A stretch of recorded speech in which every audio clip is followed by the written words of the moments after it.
by the United States Coast Guard. And the real men of this world on the Coast Guard vessels, the helicopters, the pontoon boats, and myself on Barge Dragon. At 1 o'clock in the morning, after 5 hours of being trashed around by waves and 17-foot seas, fuel filters that clogged, and losing 100 gallons of fuel due to a fuel leak, I had to call the United States Coast Guard for an actual rescue, which they refused at first. And they said that I should call up a towing company. But there was no towing company that would come out on the Chesapeake Bay on December 15th of 1998. They wanted no part. The winds were 75 miles per hour plus. The waves were 17 feet high at times. And my spuds had broken loose when I was in a safe harbor sleeping from this storm. And then eventually an 82-foot cutter came out, helicopter, some pontoon boats, and this 41 ended up towing me back from the area which would have been east of the Chesapeake Bay Tunnel Bridge to the Port Huron, Little Creek, Virginia. So I'm going to just start this video right from the beginning. I'm going to start this video from the beginning. It has video of the barge when I was, after the spuds broke loose. Both spuds snapped in half, and I have videos of that. And then I couldn't get out of the harbor, which took, because the tide was out, and it was beating the barge on ground, on the sand. It would have beat the barge to death had I not gotten out of the harbor, which took an hour in and of itself. And then I lost fuel because the fuel filters clogged up, and in the process of putting new fuel filters on in 17-foot seas by myself at 10 o'clock at night, I pinched a rubber O-ring putting the fuel filters back on and lost 90% of the fuel I needed to get to where I was going. And this is after the storm. We have footage coming up prior to this in the video of the storm itself at night. The rescue occurred at about 1 o'clock in the morning. So when I call you guys on YouTube out for not having any real video footage of anything fantastic or fantastical or amazing that you have done, this even though this is a rescue, this is an example of what can go wrong once something goes wrong out on the ocean. Everything just falls apart in a storm. So many systems fail, so many systems get wet, the motor package gets flooded, the batteries get washed away from the motor package, and this is nothing compared to, let's see, let's get you some night footage, okay? Let's get some night footage up there. This is the cutter at night, towing me at night in a much bigger storm surge wave pattern.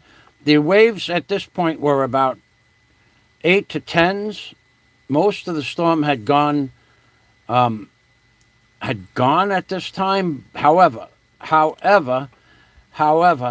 the wind was blowing me towards a rocky shoal, with just straight up and down rocky shoal near the bridge tunnel, and I had a 4,000 pound weight, and I took my 2,000 pound welder, and I put it on another cable, and I used my $10,000 welder and the cables for an anchor. And the wind was blowing me towards the shore. Each wave was moving the barge 15 feet closer to the shore, where total destruction would have occurred. And at that point, even the life raft that I had on the barge would do no good, because it was just a rock wall and rock jetty. So I'm going to start this video from the beginning, and anyone that wants to watch it, feel free to watch it. But when I say you guys that have no video content and talk keyboard tough guy stuff, and most of you would just have given up. You would have gotten on the Coast Guard cutter and let the barge go and waste away on the rock jetty. But I stayed on the barge. Even I was demanded I come off the barge. They would have cut that barge loose and let it go into the rocks. They didn't want to be out there. And I just refused to leave the barge, at which point they had to rescue myself and the barge and tow me back to Little Creek, Virginia. So I'll start this video at the beginning. I will not do any more talking. I have things to do around the house that you'll hear some noise in the background. But this is a documented event. December 15th, 1 o'clock in the morning, U.S. Coast Guard from Port Huron. I think it was Port Huron. Chesapeake Bay Coast Guard and Port Huron. No, not Port. Yeah, maybe Port Huron. Port Huron, the boat, right. Okay, that's it for now. I'm going to put the sound on and start it from the beginning. I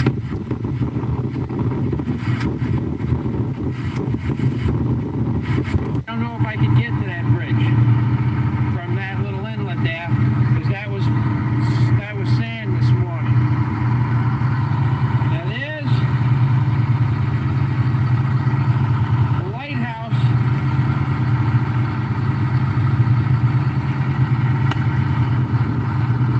That protects this cove. Oh, there it was.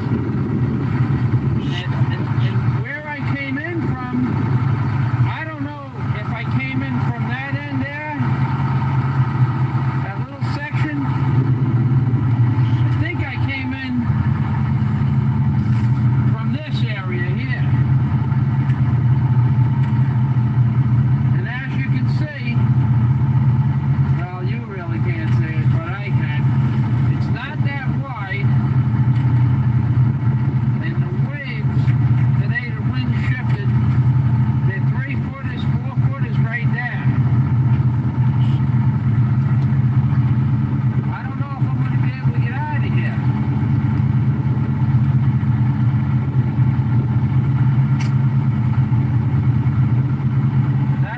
That's the waves. I'm just off the ground by about a foot. This is the cove I ended up. How I got over that little landmass there at 8 o'clock last night. It was high tide, but and it wasn't that rough. But it's gonna be a bitch getting out of here. And I don't know, even if I can, that's the other section that I have to navigate. Somehow I gotta get out of that mess. That's right dead center. There's a shallow, there's a deep spot, but it's not buoy.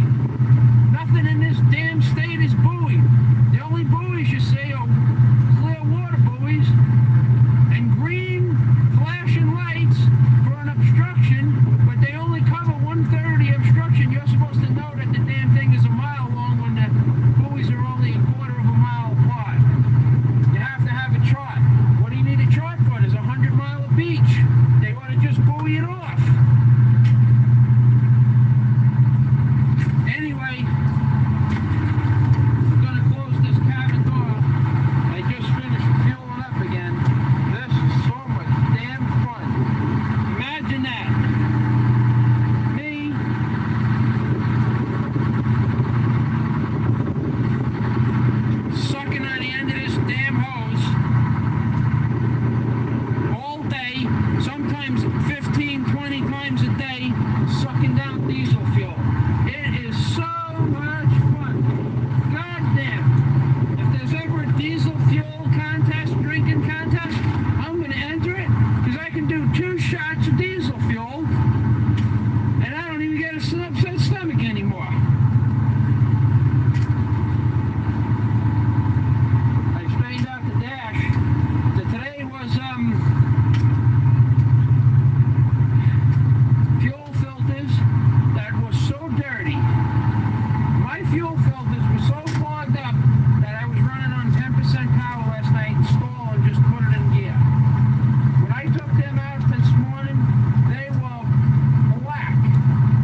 motor since 11:30, fueling up the barge, and changing the filters and cleaning the oil. My God, I must have dropped 5 gallons of diesel fuel in the water this morning. It's a messy job. The water's coming over the back. It started pouring again, otherwise I'd show you. The water comes over the back of the barge up 15, 20 feet. Where I was working, I had to put blocks of wood and stand on top of the filters, the drums of oil and the filter canisters, just to keep from getting wet up to my knees. Now all I gotta do is go around this inlet here, about 500 yards out, 500 yards over, and make a left. And I'll be at the tunnel bridge. It's disappeared again. Here. Now you can't see it, it's too far. There it is. Tunnel bridge. Who the hell? Virginia. It reminds me of New Jersey for some reason. Well, there's my best friend in the world. Oh my God. If I could get people to live out on a barge for a week, just 1 week, 7 days, and have salami and cheese sandwiches for 7 days in 30 and 40 and 50 degree weather with rain, I could sell 60 million cans of tomato juice in the first 10 seconds they get off the barge. Tomato juice. The first time I had something warm in 6 days was a can of Campbell's tomato juice mixed in with some cheese and made it like a tomato soup. But I could sell this stuff. All I gotta do is get everybody in the world to live on a barge for a week in the cold. And I could sell 60 million cans in 10 seconds. They'd be climbing the walls for that stuff. Warm and American cheese sliced. Don't even care if it's good cheese, just cheese. My God. I did the dishes this morning, as you can see. You can't see that I cleaned up, but I did. That's my bedding area. It's drying as well as anything dries in this rain. You can see. I don't know if you can see it. Depends on the lens quality. But it's I saw that, Scott. LOL. You have no idea how that good that tasted. I'm doing work around the house. I figured I'd let the creep see what it's like to be a real man. It might be expensive, but it's not waterproof. Well, I'm going to go put all this fuel nonsense away and scrub down the deck and try to get out that little inlet right over there. That might be deep because there is a bridge at the end of this cove, even though it's not going. In a few minutes, we're going to see footage of the Coast Guard towing me, the Coast Guard rescue itself, at night at 1 o'clock in the morning. This is Michael Fazio with things that I don't know, signing off. Well, here we go. I got it. So I must be able to get back on that same channel. It's going to get snotty out there, though. There's 5-foot seas.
turned around, the wind changed, or the tide that was in that vortex changed and prevented me from getting back. So I figured I'd go for the other side of the bridge.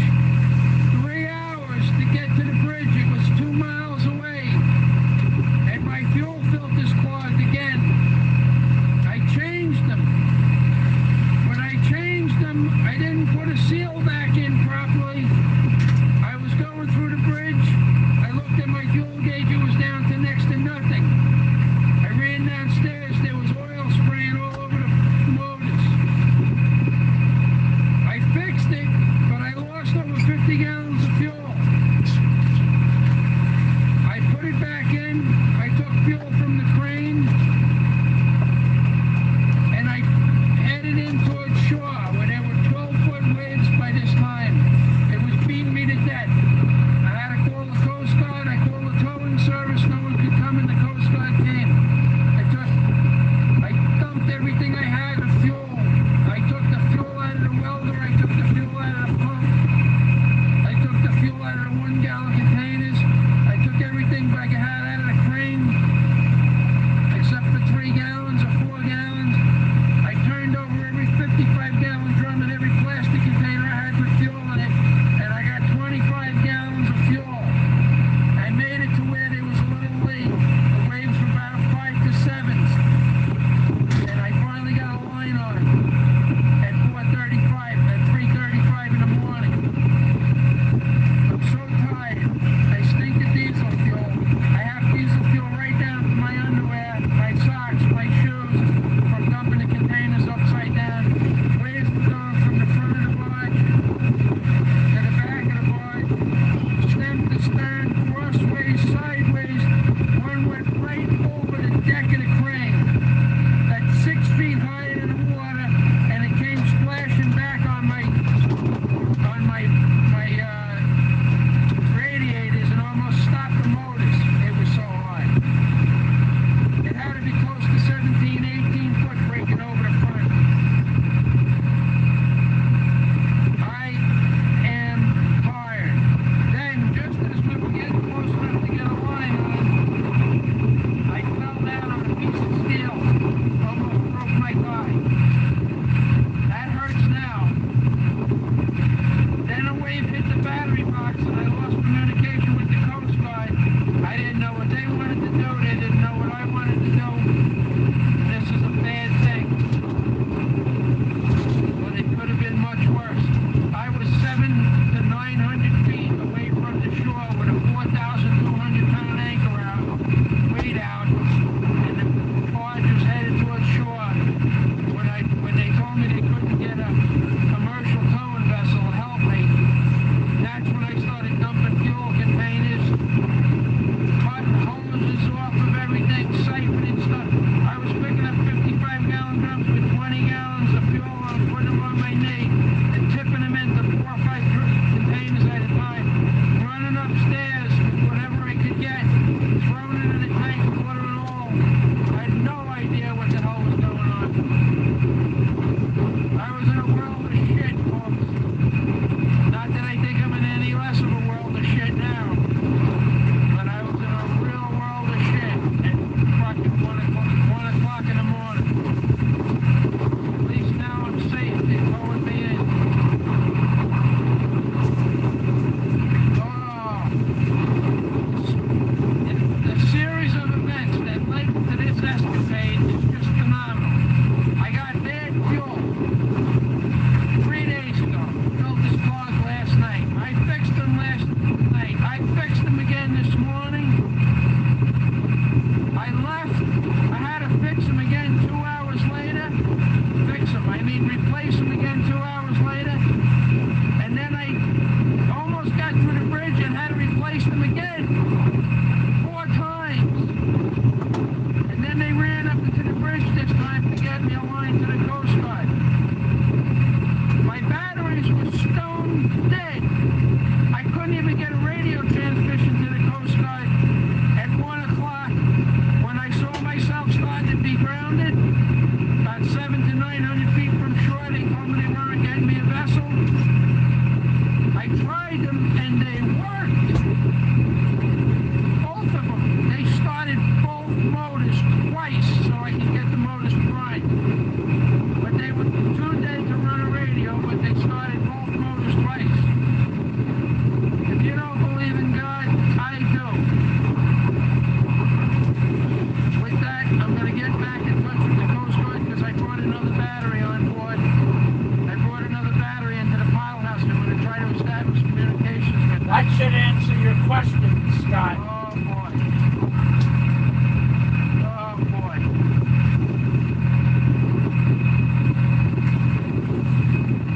One for the record.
I'm a mess.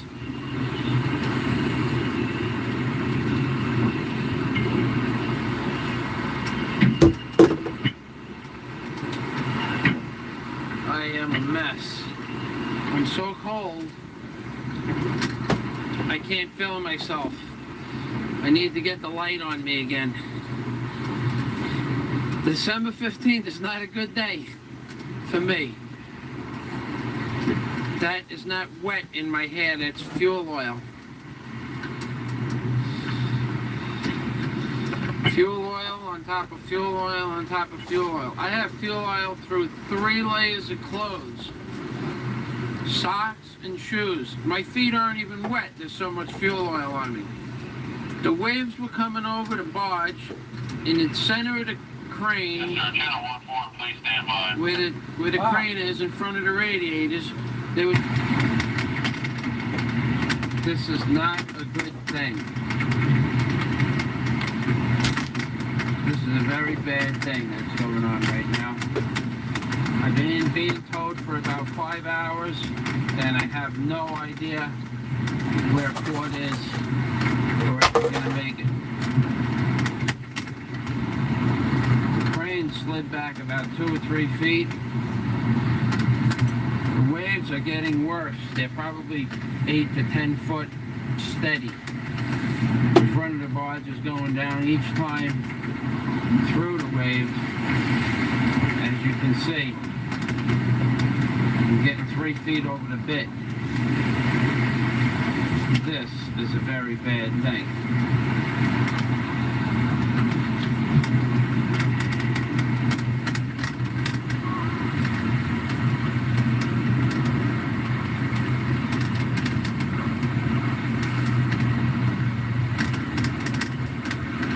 I'm going to reserve this for batteries on dead.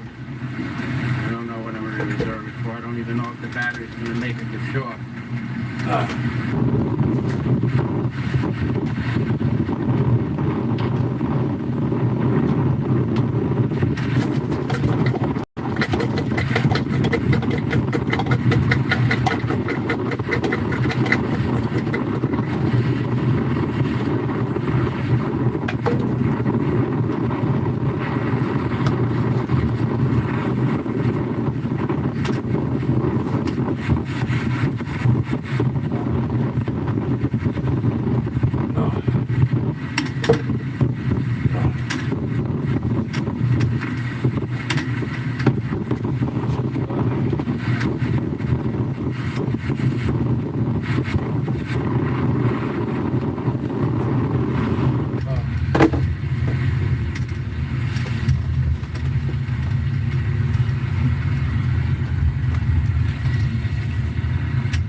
That Coast Guard boat and the other vessels and the helicopter that came is the reason I don't mind paying taxes. Completely disrupted.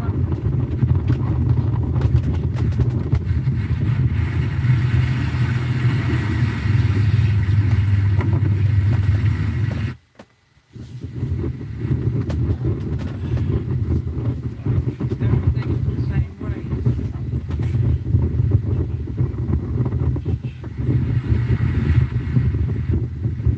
Looks like you got hit with a storm.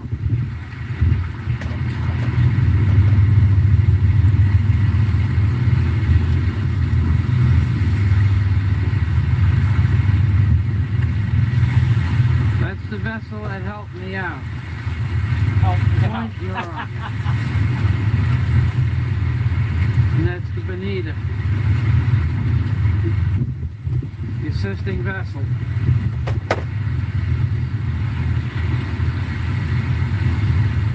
My goodness. It took me a month to get this barge in order. It took 10 hours for the storm to destroy it all.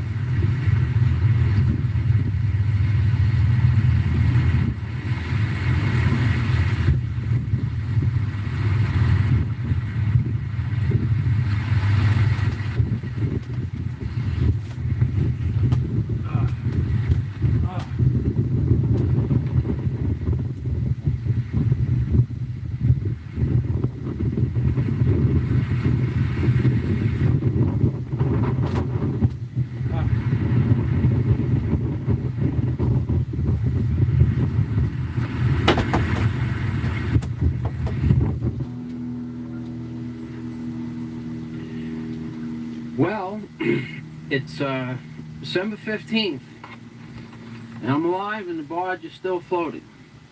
Considerable amount of damage has been done from the storm that I just incurred. Over the last 2 days was a non-stop effort to keep the barge from not just getting damaged, but from completely being annihilated in up to 12-foot seas, plus some 15-footers sneaking in there. I straightened out the pilot house, and this is where I've been living for 12 days now. Just recently, though, I discovered fire. I have been freezing my butt off in this pilot house for the last 12 days. Well, 11. Yesterday I discovered fire. And I find it hard to believe that I didn't think of this earlier. But Mother Nature is the necessity is the mother. Necessity is the mother of invention. And I discovered an invention last night. I was going to use that for heat, but it runs on white gas, and that's expensive, and there hasn't been a place I could get white gas since I poured it. Then I was going to use my little stove for heat, and that wouldn't work either, because that runs on white gas, and I haven't gotten any white gas. Oh, this is how we seal the cracks at night, with shirts and sweatshirts and the dirty blankets. Life jackets, plywood, anything that we get our little hands on, we seal the cracks up, because at night it gets breezy in here. Newspaper works quite well too. You have some nice damp newspaper. But last night we discovered fire. So this is how we heat the cabin, and in 3 or 4 minutes the cabin is hot enough. Nice clean hands you got there, Fazio.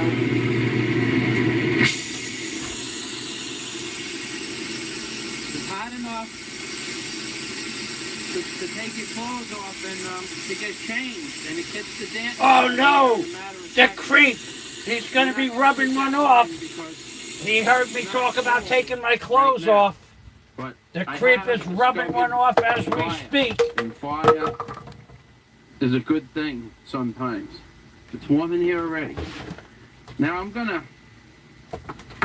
open up the window and show you what the storm damage did to the barge. It wasn't so much a storm as I left port thinking that I had the wind behind me, and I did, for the area that I was in. But it said that the wind was going to change, and it did. Right now I'm in Little Creek Naval Station, and there are some of the sights that I see. There's a crane barge over there. There's several of them working all over the place. And I would imagine I'm going to be able to get fuel from somebody in one of these places. These are the cool things, though. Got some nice I don't know about battleships where they are, but there's some nice Navy ships. There were 3 more of those this morning, all along there. They must have took them out. They must be going to play. That's right, they did say they were going to have war games today. Heard it on the radio. And there's some more of them big bad boys. Those are not I think most of those are supply ships and stuff. They have little turrets though. Little gun turrets. Like that one there. That looks like a gun turret. Oh boy. Okay, I need a bag. And there's a bunch of those. There's a dry docking thing over there for beach crafting. I can't find it right now, but it's over there. Okay, we're gonna go outside as far as I can go with this.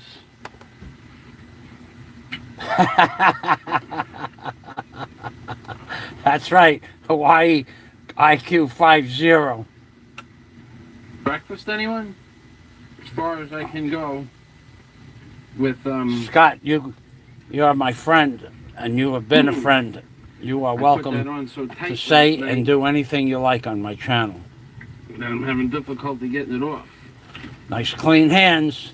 This is what your hands look like after fooling around with motors for 10 days and not taking a shower I'm or a bath. going Not outside a for good thing at all. a few minutes. Now I can't No. get the door open because I put Yeah. so much dirty clothes stuff out there that I can't get the door open. Oh boy. How much? I'm gonna have to climb out this window. That's not supposed to be like that though. There's not enough stuff out there to block the door.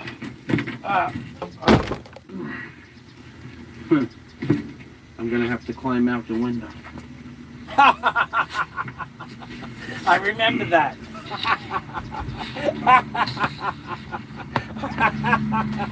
I remember that. Well, I remember it all, actually. you can't really see too much from here. The gang box is a little bit discombobulated. And all that wood on the deck over there, that was all under the crane. We haven't even started yet, though. This is some of the nastiest storm damage I have ever incurred. I have never been out in rougher weather, let alone been out in rougher weather on this barge. Which is a good barge, because if you ever heard the expression, takes a licking and keeps on ticking, you ain't never seen anything like what happened yesterday. You'll see some of the video. Those clothes have to be washed.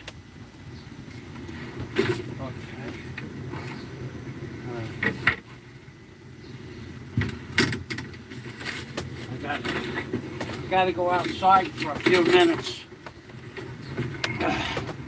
Get some supplies. Be right back. 5 minutes.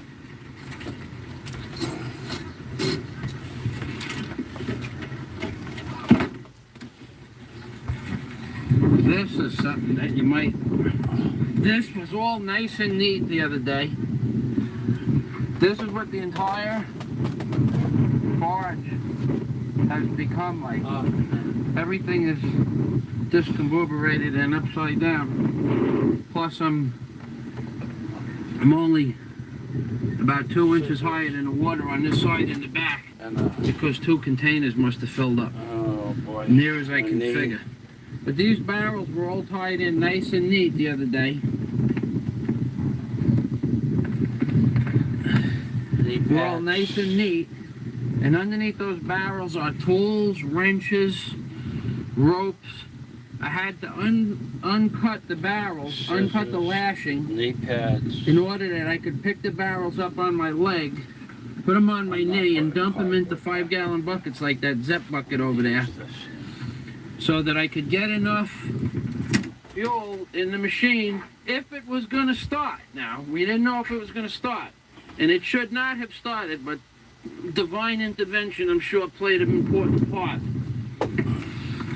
This is, as you can see, the barge is submerged in the back because 2 containers filled up.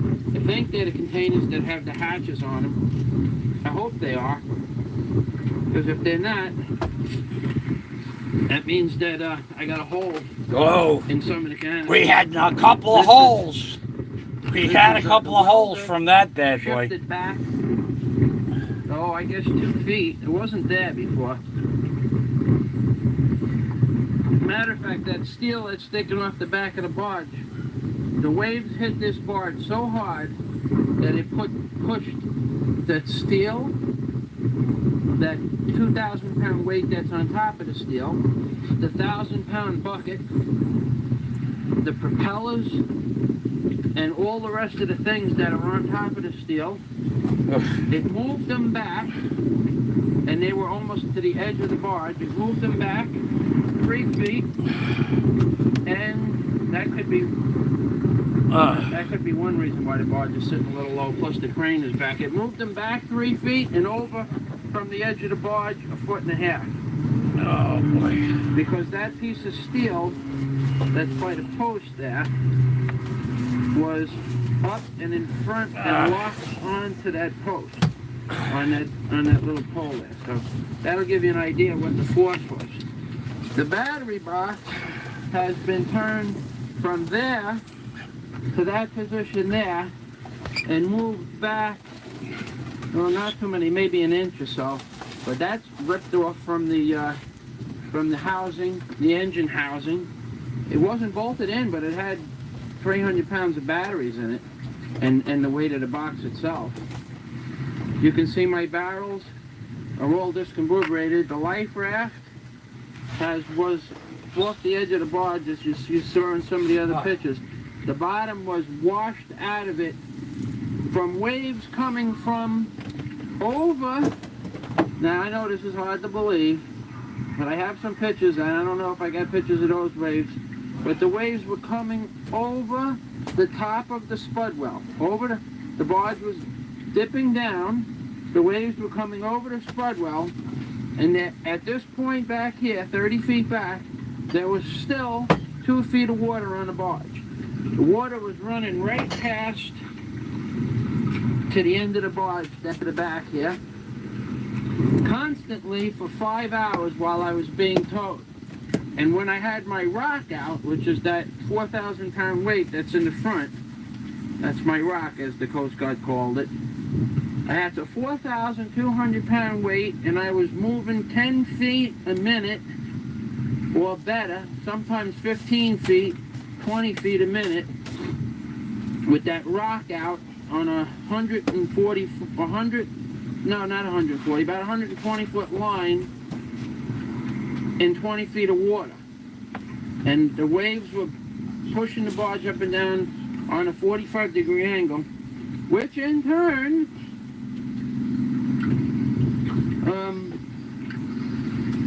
pulled the crane back, not too far though, just pulled the crane back about a foot closer to the pilot house, but the lashing I had on it held up. The pipe that you see over there, that pipe, that was almost against the pad. That pad that holds the crane there with the rope on it. That was washed away. The spud snapped off in the storm before it. I lost the mat that was on here during the storm. The mat washed up on the side of the deck. It was a complete wipeout, the mat. The mat is gone. I'll never see the mat again. It busted up, and then it was hanging on by a bolt, and then the bolt was gone. And I couldn't do anything about it because the waves were washing over the deck.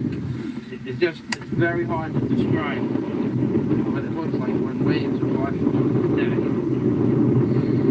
deck. Surprisingly enough, these barrels didn't get washed off the deck, but like that barrel didn't have a dent in it, and it got beat up so bad it got dented that bad. Well, every piece of lumber that was under the crane is just not under the crane anymore. It's someplace else. And the welder, as you can see, here's the side of the barge. The welder was parallel. The welder was 2 feet away from the muffler and over that way more, and parallel to where about it is now, plus out about another foot. And now, that's from waves now. Waves hit the side of the barge so hard they moved a 4,000 or 5,000 pound piece of equipment around. The waves moved my rock from the front edge of the barge, which is up there. They moved my rock from there on that double steel piece on the floor there to over there on the side of the barge. On the barge, it moved a 4,200 pound piece of steel 4 feet away from its original position. Now, if you don't think the waves were slapping the front of the barge, well then slap me silly. Oh, it also busted one little section of the floor out over there. That was welded in, but that was it moved. So I guess between it was welded, but it really wasn't welded that good. On one end was welded good, the other end that knocked that piece out, and now you see that piece laying over there. It looks like a U-channel. That piece belongs in there, and it's 12 feet long. Oh no, that's all. I guess it's only a short section. I guess that's the shortest section. It either snapped it or busted it out. One or the other. It's not there anymore.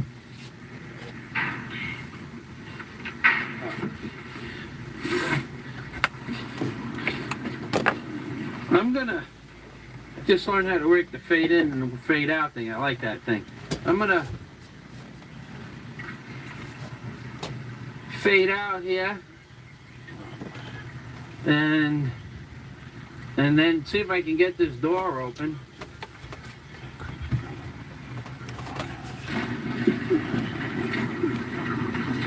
Now I don't know how much of this looks any different from before, but to me I'm starting to see things that I didn't see before.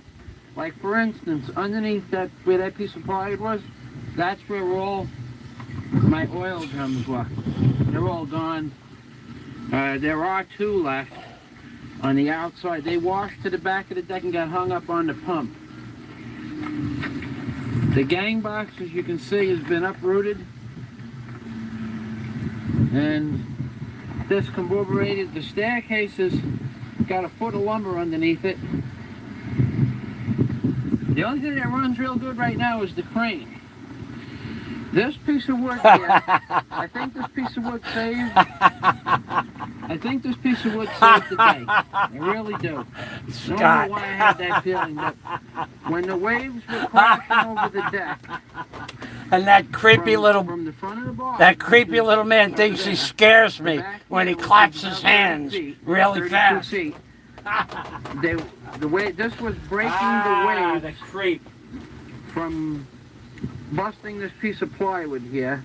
You really can't see it, but that piece of plywood straight down the middle there, that was stopping the waves from hitting the motors. This piece of plywood also stopped the waves from, I don't know how the motors would have reacted to getting washed down with salt water, but they did get washed down with salt water from the back. Oh my and I don't know God. how they're going to react to that either. I don't know if I have salt water in the oil yet or not. Mess. But I'm not worried about that because I have a barge. I still have a barge. No one would admit that I have much brains, but the amount of things that I did to preserve this barge from being totally wiped out, I don't believe there's anybody else on the entire planet Earth could have did all the things that I did under the duress that I was underneath, in the cold, with waves beating on them from stem to stern. I think most people would have just wanted to get off and said, that's it, I've had enough of this. After 12 days of doing the same thing day in and day out, one obstacle after another, after another, after another, after another. Nothing but obstacles. And all an obstacle is a solution waiting to happen.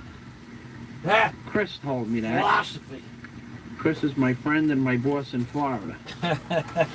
And he's a good friend I'll be and he's right a good back. boss. Whenever he has a problem, he just figures out how to do it, how to overcome it, and then that's one less obstacle. I think one lonely But farmer there could were have did many this. of them, and they were But I think repeating he's the only other person I themselves 3 know. and 4 times in If a he day, had such marine as the oil background. filter situation. That I got 4. I had to change the oil filters 4 times in a matter of only minutes. I mean, only hours. Where the last time I changed the oil filters was when I left New York Port. But prior to that was 5 years ago was the last time I had to change my filters. 5 years.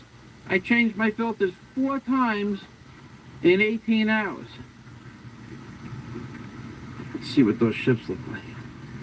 The fitting time to be in a harbor full of warships, 12/15, which was the day that I had gotten stabbed and went DOA to the hospital, and 12/15, which is the day the barge was actually rescued, but I'm in a harbor full of warships. The United States government spares no expense, ladies and gentlemen. Your tax dollars hard at work. Although, let me explain something to you about the United States government. As corrupt and evil as it may be, had it not been for the United States Coast Guard getting to the scene when they did, and then putting a line on that post right there, a double cable bridle on that post, and towing me for not an hour or two, but for 12 and a half continuous hours of non-stop weather beating me to death on the barge. Had it not been for the United States Coast Guard, the barge would be in pieces. All of my worldly possessions that were on the barge, and there are quite a bit of them, would be nothing more than relics on a beachfront right now. I'd probably be being sued for salvage, for somebody to salvage the stuff off the beach, and I'd have to pay for that. I would have nothing, no cameras, no nothing. Or cameras, guns, whatever was on board, video cameras, tools, equipment, cranes, nothing. I would have nothing right now, nothing. And I would be in a hole for $50,000 or more dollars. So the United States government, even though they spared no expense, they sent not one, but two 80-foot cruisers and a 40-foot cutter to escort me for 12 and a half hours to this harbor, put me at this dock, and was allowing me to stay until I effect any and all repairs necessary in order for me to get back on course. So whatever anybody bad can say about the Coast Guard, don't tell it to me, tell it to somebody else, because I'm not interested. As you can see, that's my 90 weight oil, and by no means was it full, but it's probably got 10 gallons of water at the bottom, which doesn't mean it's bad, but this is the kind of damage, this is the kind of thing that was going on. Waves were washing all over the place, folks. All over the place. All of those pans and boxes you see, they were all stowed nice and neat somewhere. See that milk crate? That was underneath the front of the crane.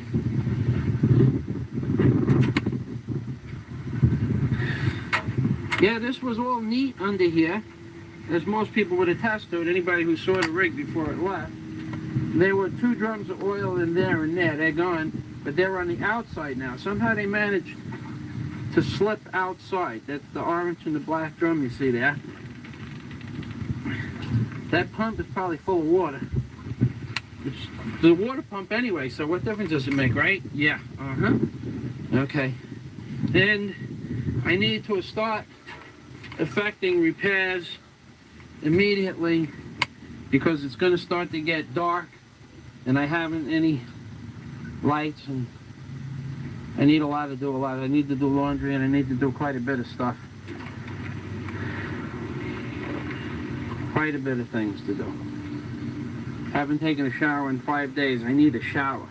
There is some tugboats over there though. Right there, I think that tugboat's going to be my savior. Because I know that tugboats have showers on them, and right behind that tugboat is another tugboat that's going to be back in a little while with a barge.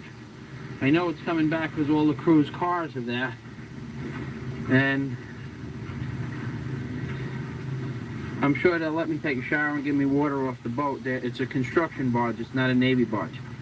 And then later I'm going to meander around. I'm on a Navy base, I can't really get on or off it, but I can stay on it, and I'll probably be able to get a pass for tonight and see what they do in the United States Navy.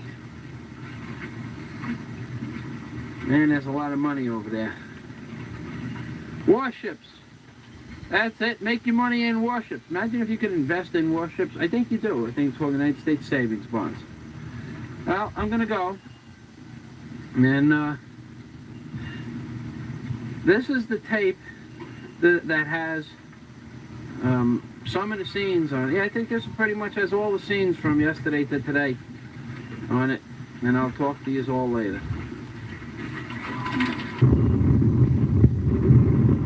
Now, in all likelihood,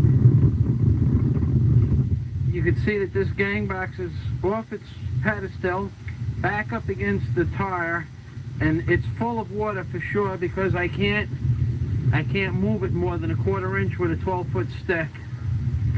This is the rest of the deck, the gang box. In all likelihood, I'm going to run out of battery power in less than 30 or 40 seconds. And there's my barbecue. I just want to try to give you an idea.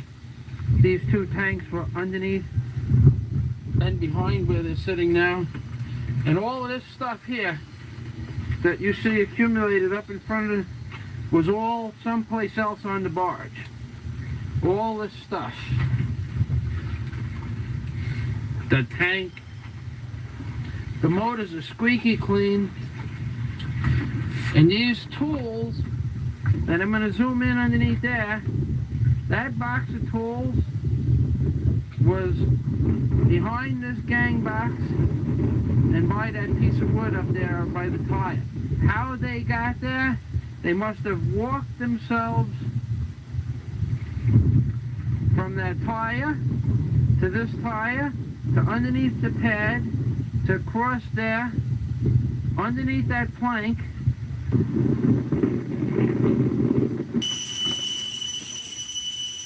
Oh baby, just finished the cups.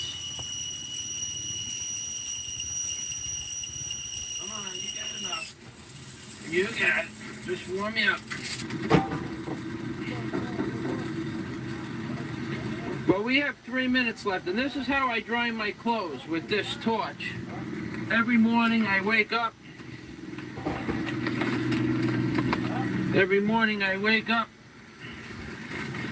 And put my clothes over the fire like that. Only been on fire one time since I started this mess, 4 times, 4 days ago. And that was with this shirt that I have on right now. And that was about 20 minutes ago. I wrote down in my journal that I'm having a problem here with my knee, and I am.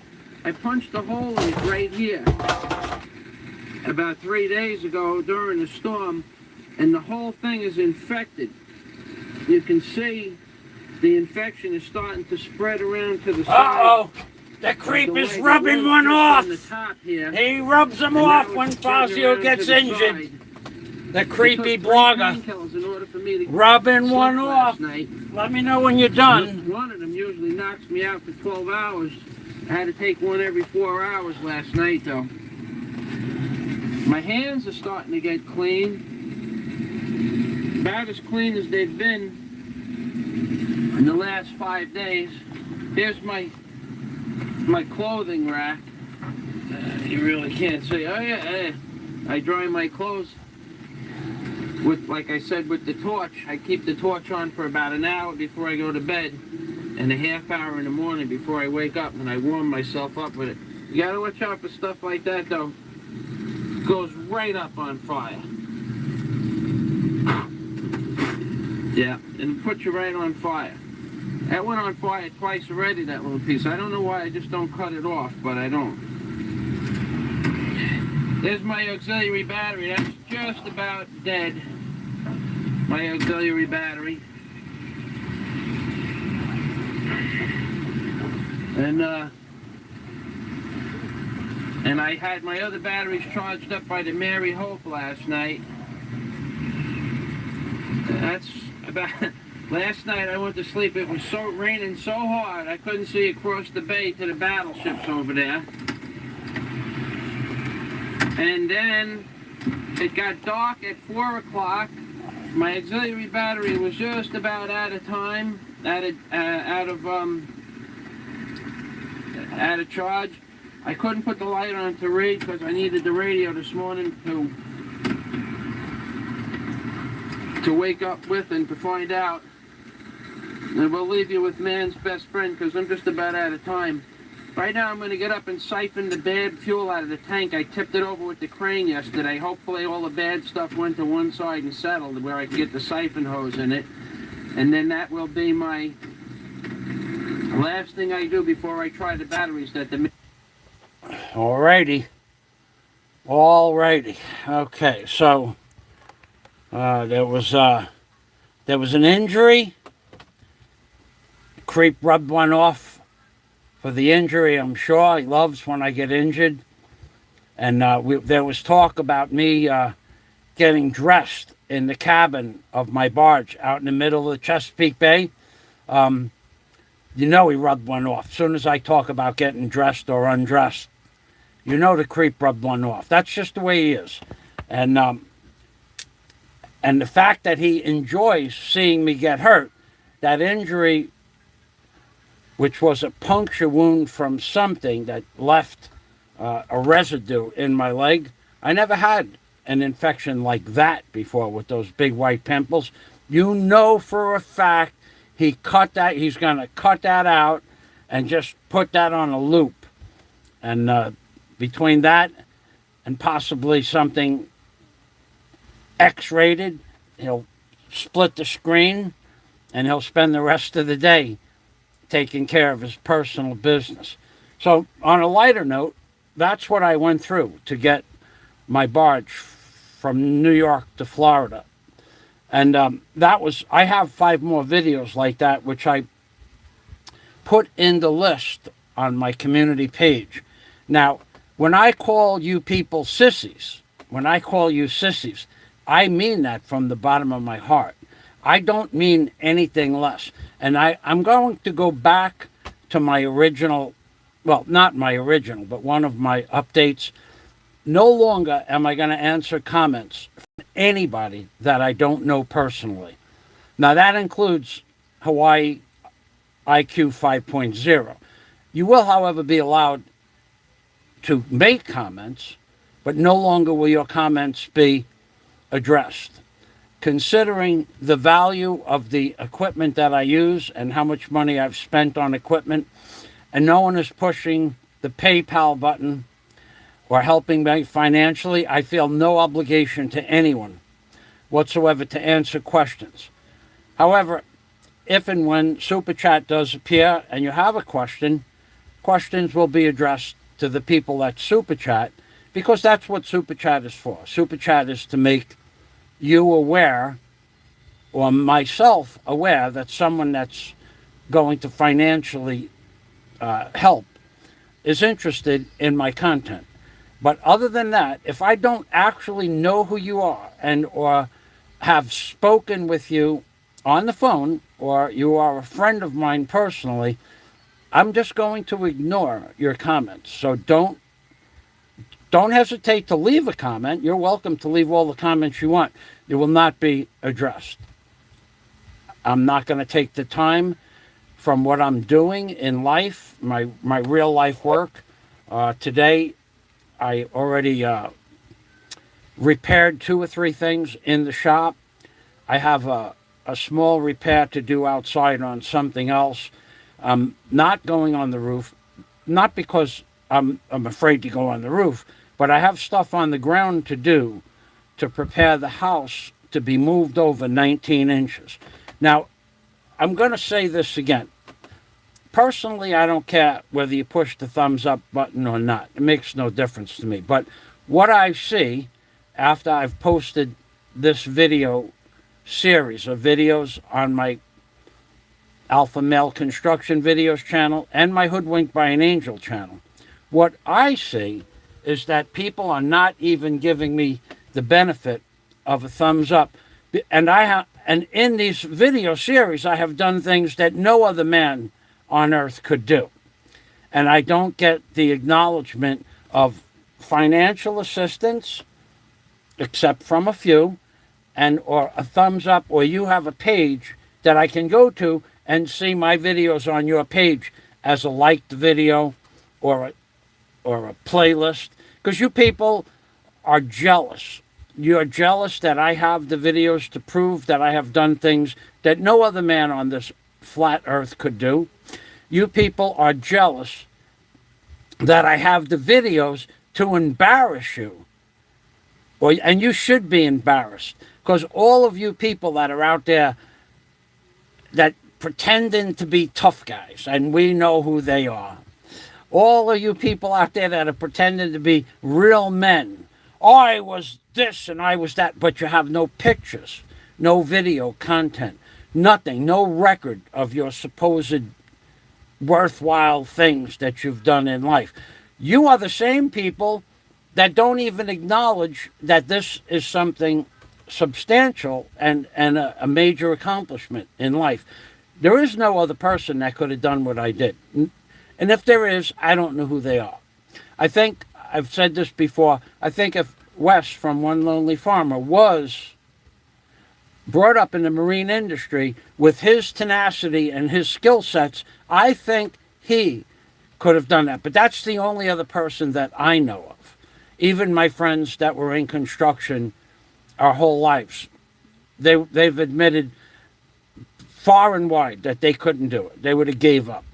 So if you think that I have to acknowledge your worthless comments, which I ask people not to comment, but you're allowed to comment, and you don't want to support me financially or have a playlist on your channel that people can go to, I have no obligation to you whatsoever to answer your questions.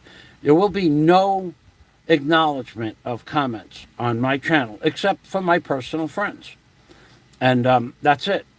So, excuse me, or people that I've talked to that in real life. And even those, most of those people have come and gone, and that's okay. That's just the way it is. But the fact that I have this stuff posted twice with all these video links and make a bold statement at the beginning, the reason I call you people sissies is because none of you have any real content to show that you're not sissies. Now, in theory, there's a lot of people that couldn't post content. Like if you were a police officer, well, you probably couldn't post the content that proves that when you're running into a building with a flashlight after a criminal that you know is armed and dangerous, that's a real man. That takes skill sets that I don't have. I mean, if I was a cop, I would have those skill sets. But that's one instance. A fireman is another instance where they're running into a burning building. They don't know what they're going to, what's going to be involved, that there's going to be a propane tank in a kitchen that's going to blow up on them and kill everybody in the room. That's a real man thing. But they don't have video content of that. So I understand there are people out there. But you take some piece of garbage like Dave. I was in the military. You're a coward, Dave. You're a rat. You're a liar. You're a backstabber. You're a two-faced coward. So you take somebody like that was bold enough you're a coward, Dave. Let's just face it, point blank. You let somebody browbeat you down into silence, and all your friends that have been browbeated down into silence, you're all cowards too. Now when the time comes to shine to help an innocent out, you people are all silent. I could legally, I could read what's going on, but it's the same scenario. We have a bully that hasn't been stopped yet, and he's destroyed a woman and a family emotionally, and you people don't come forward to help. You're a bunch of cowards, okay? And I mean it from the bottom of my heart. You've never done anything. Most of you have never done anything worthwhile. You have a few people that were in the military, that were in combat. That's a big plus in my life. I mean, I personally would not go into the military. I got drafted, but the draft ended the week before I had to sign up. But war itself, my opinion about that, why I didn't go into the military, I would have went into the Air Force as a jet mechanic or a helicopter mechanic or somebody working on engine repair on an aircraft carrier. I didn't have to worry about going into combat. I had licenses that took 6 years to get. So I could have went into the military and had a cream puff career on an aircraft carrier, maybe even gone to flight school and become a pilot for one of the lesser aircraft. But war itself, the concept of war itself, even at a young age, I knew was wrong and evil. And it is wrong and evil. There's no reason for war. The only reason for war is to make the bankers and the governments and the evil people that run this flat earth rich. There is no other reason for that war. There wasn't even a reason for World War II. They just did it for the money. There was no reason for any war. Vietnam, it was not a war, but there was no reason for it. And just today, I saw on a video upload, I don't even want to mention the guy's name because YouTube censors my channel enough. But are you people that stupid that you really believe that going into the military, and I don't care when it is. I don't care when it is. This includes World War II and everything thereafter. Are you people that stupid? Yes, you are. To believe that war itself is necessary? It never was. Starting with World War II. They could have prevented World War II. They knew about Pearl Harbor weeks before it happened. They let it happen so the war industry, the war machine could make money and make all these people trillions of dollars, not billions, trillions, and set their families and their progeny up for life. But there was an article, a video this morning, how many thousands, tens of thousands of people was subjected to Agent Orange and died at an early age during Vietnam. You don't hear about it.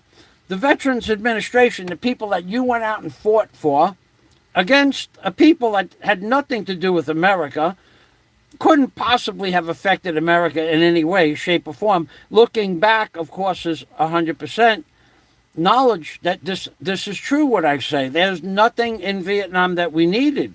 We're not in Vietnam now doing anything except poppy and opium and heroin. That is what they really wanted, in my opinion. So you people are that stupid. Thank you very much. Passport, thank you very much. I appreciate it, Passport. You people are that stupid to believe that Vietnam had some sort of an effect on world government in your benefit. They wanted opium. They wanted the poppy fields. They wanted to be able to make drugs. And then they started the war on drugs. There's a war on drugs. If I told you the stories that I have personally seen, not heard about, not secondhand knowledge, not like my friend did this, my friend did that. If I told you some of the stories that I actually saw firsthand, in person, and was there, you would say, are you full of crap? And I would get thrown off YouTube at a bare minimum. And and I could give you names, close to dates, and the people that were there, and what happened. I get thrown off YouTube if I told you those stories. So that was just one small section of my life. It was just total coincidence. When you end up talking to the people that are in charge and living with the people that are in charge and being friends with the people in charge of New York and parts of the world, that's just the way that you end up with certain knowledges. But the knowledge of war, even before, when I was in high school, after I had gotten stabbed and died and communicated with some higher power, I knew at that point that war and everything associated with war was evil. There's no justification for war. There never was. War, the money that we spent on war, should have gone to space exploration. But they realized a long time ago that they can't go into space because of something called the Van Allen belt. And you'd need several inches or feet of protection to go through the Van Allen belt as a human being, but that wouldn't make a difference anyway because, 6 or 8 months in space, you're going to accumulate enough radiation to kill you anyway. So space is not a feasible thing. Even today, it's not feasible. So they made war their moneymaker. And you people are that, if you weren't in the service. No, don't tell me about if I wasn't in the service, that I have nothing to say about it. If you're too stupid to understand that the service that you served to protect our country is a fallacy and a hoax, that's not my problem. Of course, we thank you for your service, but we also thank you for your stupidity to believe that you made a difference. You made no difference. Did we win Desert Storm? Right now, there are tens of thousands of soldiers that were contaminated because they gave them suits and respirators that were only good for 24 hours, and they made these guys use the respirators for 2 weeks, and they're all coming down with these weird tumors in the brain and in the heart, places where you don't get tumors normally. Agent Orange from Vietnam killed how many hundreds of thousands of people that we don't even know about, plus our soldiers. They irradiated the USS John F. Kennedy off the coast of Japan. 170 people have a lawsuit against the United States government for radiation contamination. You don't hear anything about that. The World Trade Center, Joel A. Mealy, architects and engineers. He's one of the smartest people that ever lived, and I knew him. He lived across the street from my house since I was 7 years old. He was in charge of the Department of Environmental Protection Agency, but before that, he was Giuliani's deputy mayor in a buildings and construction in New York City. He swore. He said, "I saw it. I saw the interview." He swore. He said he lied. This piece of garbage. He lied and said there was no caustic or carcinogenic materials in the World Trade Center debris. Just the day after the World Trade Center, he was with Giuliani. He was part of that group. This guy was the smartest man I ever met. He was also in charge of the United States Seabees for 20 years. Anything that was built, bridge or tunnel, the plans either went directly to him or one of his underlings. He was the head of the Seabees of the United States military. And he didn't know that there was 1 trillion cubic inches or tens of thousands of cubic meters of blown on asbestos onto those beams. He didn't know there was 1 million light bulbs filled with mercury vapor in that debris. He didn't know about the caustic chemicals, fumes from plastic furniture and varnishes burning off of wooden stuff and wall coverings and the polyester rugs burning in the debris. He didn't know that. He knew about that. It was his job to tell people there's nothing carcinogenic. And now every single fireman that was in the World Trade Center debris cleanup is dying or has died or is about to die. Most all of them, not some of them, probably 40% of them have some sort of weird cancer and have died or are dying. You didn't hear about that either. And then it took, 20 years for the Commission on 9/11 report to take place. And then the day it comes out, Trump squashes it with Operation Warp Speed. And you people think the government is on your side? You are stone stupid. You are stone stupid to believe this. Here, every word I said could be traced back to nothing but truth. Joel A. Mealy, Deputy Commissioner for Giuliani, head of the Department of Environmental Protection Agency for so many years. Where do you think I got the hat from? He handed it to me personally, the DEP hat that I have. Where is that? I don't know. It's over there somewhere. And I knew the guy. He was a thief. He was a liar. He was a crook. And not only that, when he was the head of the Buildings Commission under Giuliani, he got paid $850 an hour to send out college students to go take videos of bridges.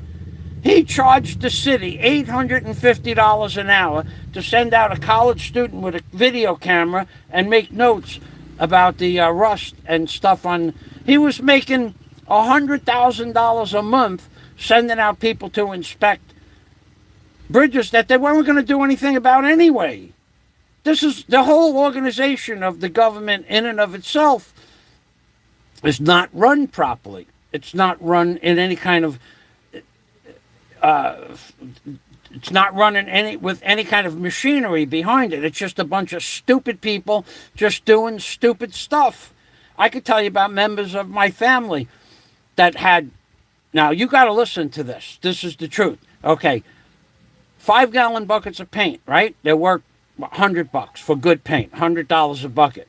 So let's just say, now this is the truth, 2 tractor trailer trucks of paint come into a building to paint New York City building, okay?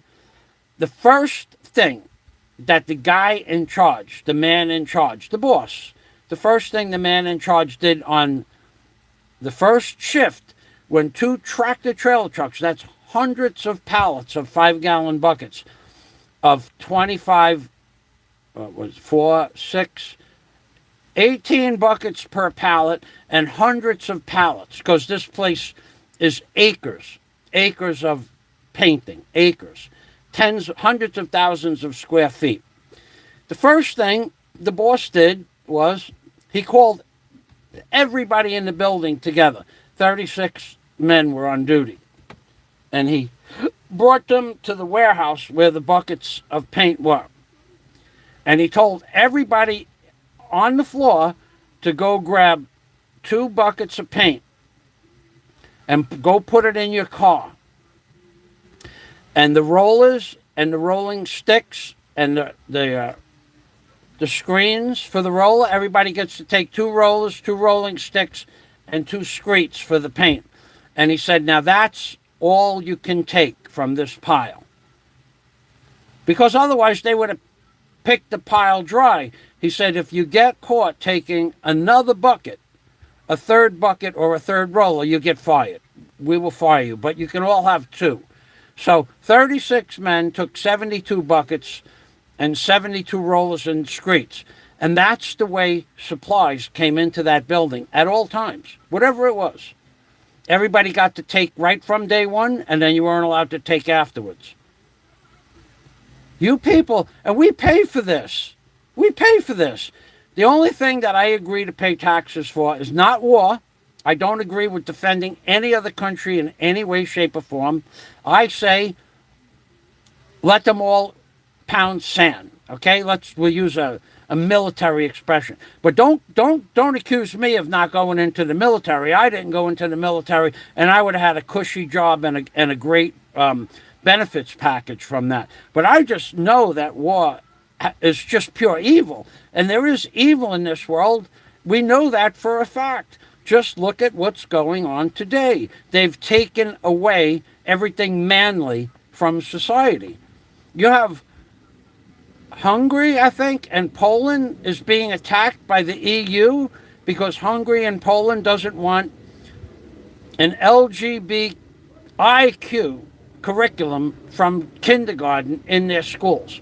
They don't want anything from the gay and lesbian community in their school system at all. So now the European Union is saying that when they signed on, they have to have gay and lesbian teachings for the children from kindergarten, so the children can decide if they want to, what type of lifestyle they want to live. So the European Union is suing Hungary, and I think it's one other country, Hungary and Poland. Okay, I think it's those 2 countries. I know Poland, but I believe Hungary. So you have, and now the government has taken away every job from every real man, the construction jobs. And why would they allow all these people into the country to? You know that I'll go through this again. The illegals can go onto a job site and do the job at 1/3 the cost of an honest businessman in America. I had that problem. I had that problem when I had a tree service and an excavation business. We had guys with Mexicans right out of Mexico, didn't speak a word of English, working on crews for $5 an hour, and all living like 25 or 30 in a house. I couldn't compete with that. I couldn't compete with that at all. So the only people that hired me were people that wanted to see an honest American make a living. Everybody else, and the guy who hired them, my competition, he was a piece of garbage as well for hiring them to begin with. When real, honest, hardworking Americans had no work down in the Florida Keys, he was hiring these immigrants that didn't speak a word of English for $5 an hour, because Americans he would have to pay $15 or $20 an hour. And all the landscaping in South Florida is all done by immigrants that don't speak a word of English. Yes, they work hard, but they don't pay taxes. We pay the taxes. We pay the taxes for the military. We pay the taxes for the bombs. And those bombs, those Stinger missiles, you know what they cost? Does anybody... No, I don't want an answer. I don't want comments on my channel. Some of those missiles that are what are considered ordnance on the bottom of an aircraft, like an A-10A or an F-15 or any kind of fighter. Some of that ordnance is $200,000 per missile. The ones with the radar-guided laser bomb things, they're $200,000 a piece.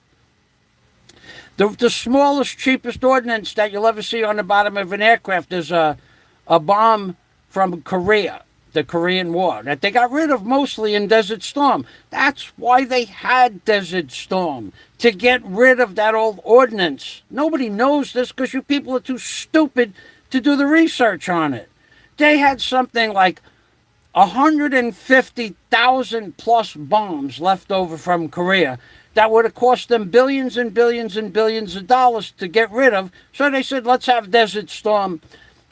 And the other desert one, whatever that was, the second Desert Storm and whatever. So they got rid of those bombs by dropping those old 50-year-old bombs on the Sand people, whoever they were dropping them on, the brown people. This is why they had Desert Storm. It had nothing to do with right or wrong or them taking over the world.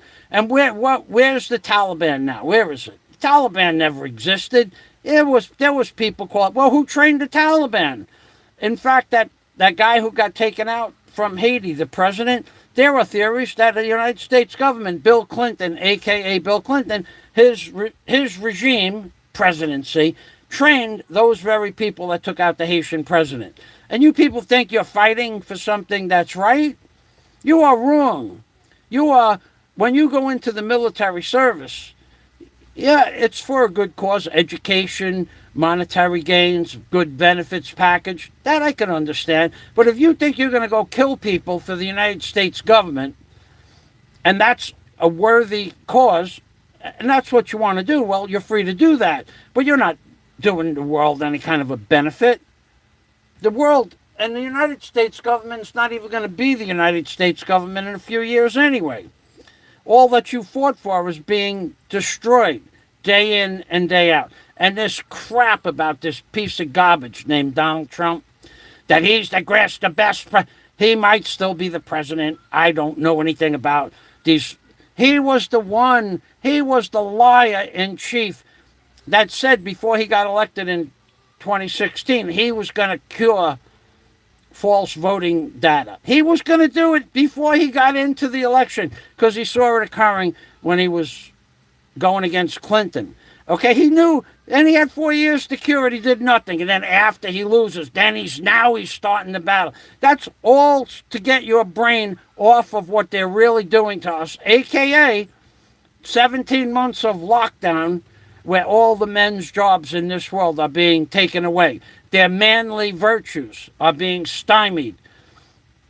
They're not allowing anybody to do anything manly anymore, except join a woke LGBTIQ military service.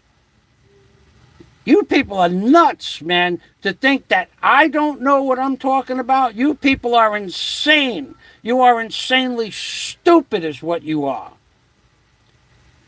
And you don't, I show you a video like this Barge Dragon, which I have about 15 or 20 hours of this stuff from this storm and then the trip to Florida. And I have some video, I think, from Michigan on another video, and you don't even give it a thumbs up because you're jealous that you've never done anything. And I'll go back to you're cowards to even try to show anything. What have most of you people done? What have most of you people done? Ask yourself, what have you done? Most of you sit in an office all day, you get drunk, and then you get a golden parachute package for $100,000, $200,000, but you've never done anything manly. Something manly, you think something manly might be water skiing. I'm talking about manly stuff. I'm talking about taking an open water 2, certified open water 2 scuba course, and not just going down in 10 or 12 feet of water, but doing a penetration in 130 feet of water, doing a light-duty cave dive, because I don't like cave diving, I got to be honest with you. But I've done it, but I don't like it.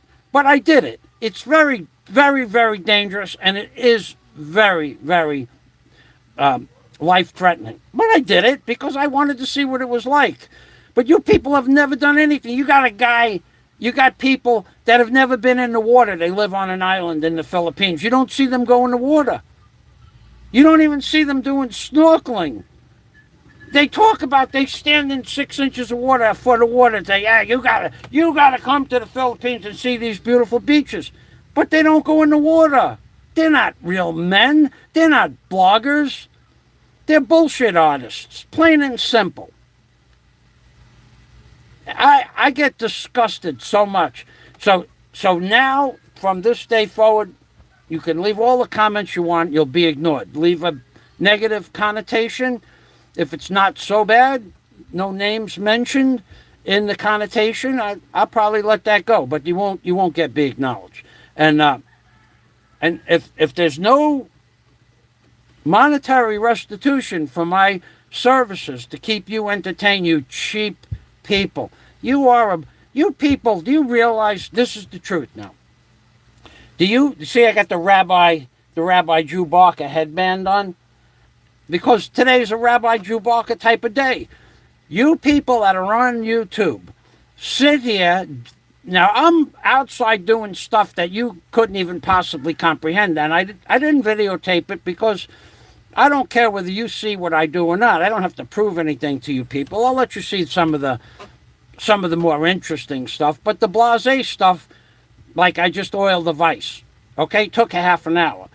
I polished down the shaft. I opened it up. I took the turret apart a little bit, put a special oil in there. I took the old grease out. That's something that none of you could do anyway, for the most part.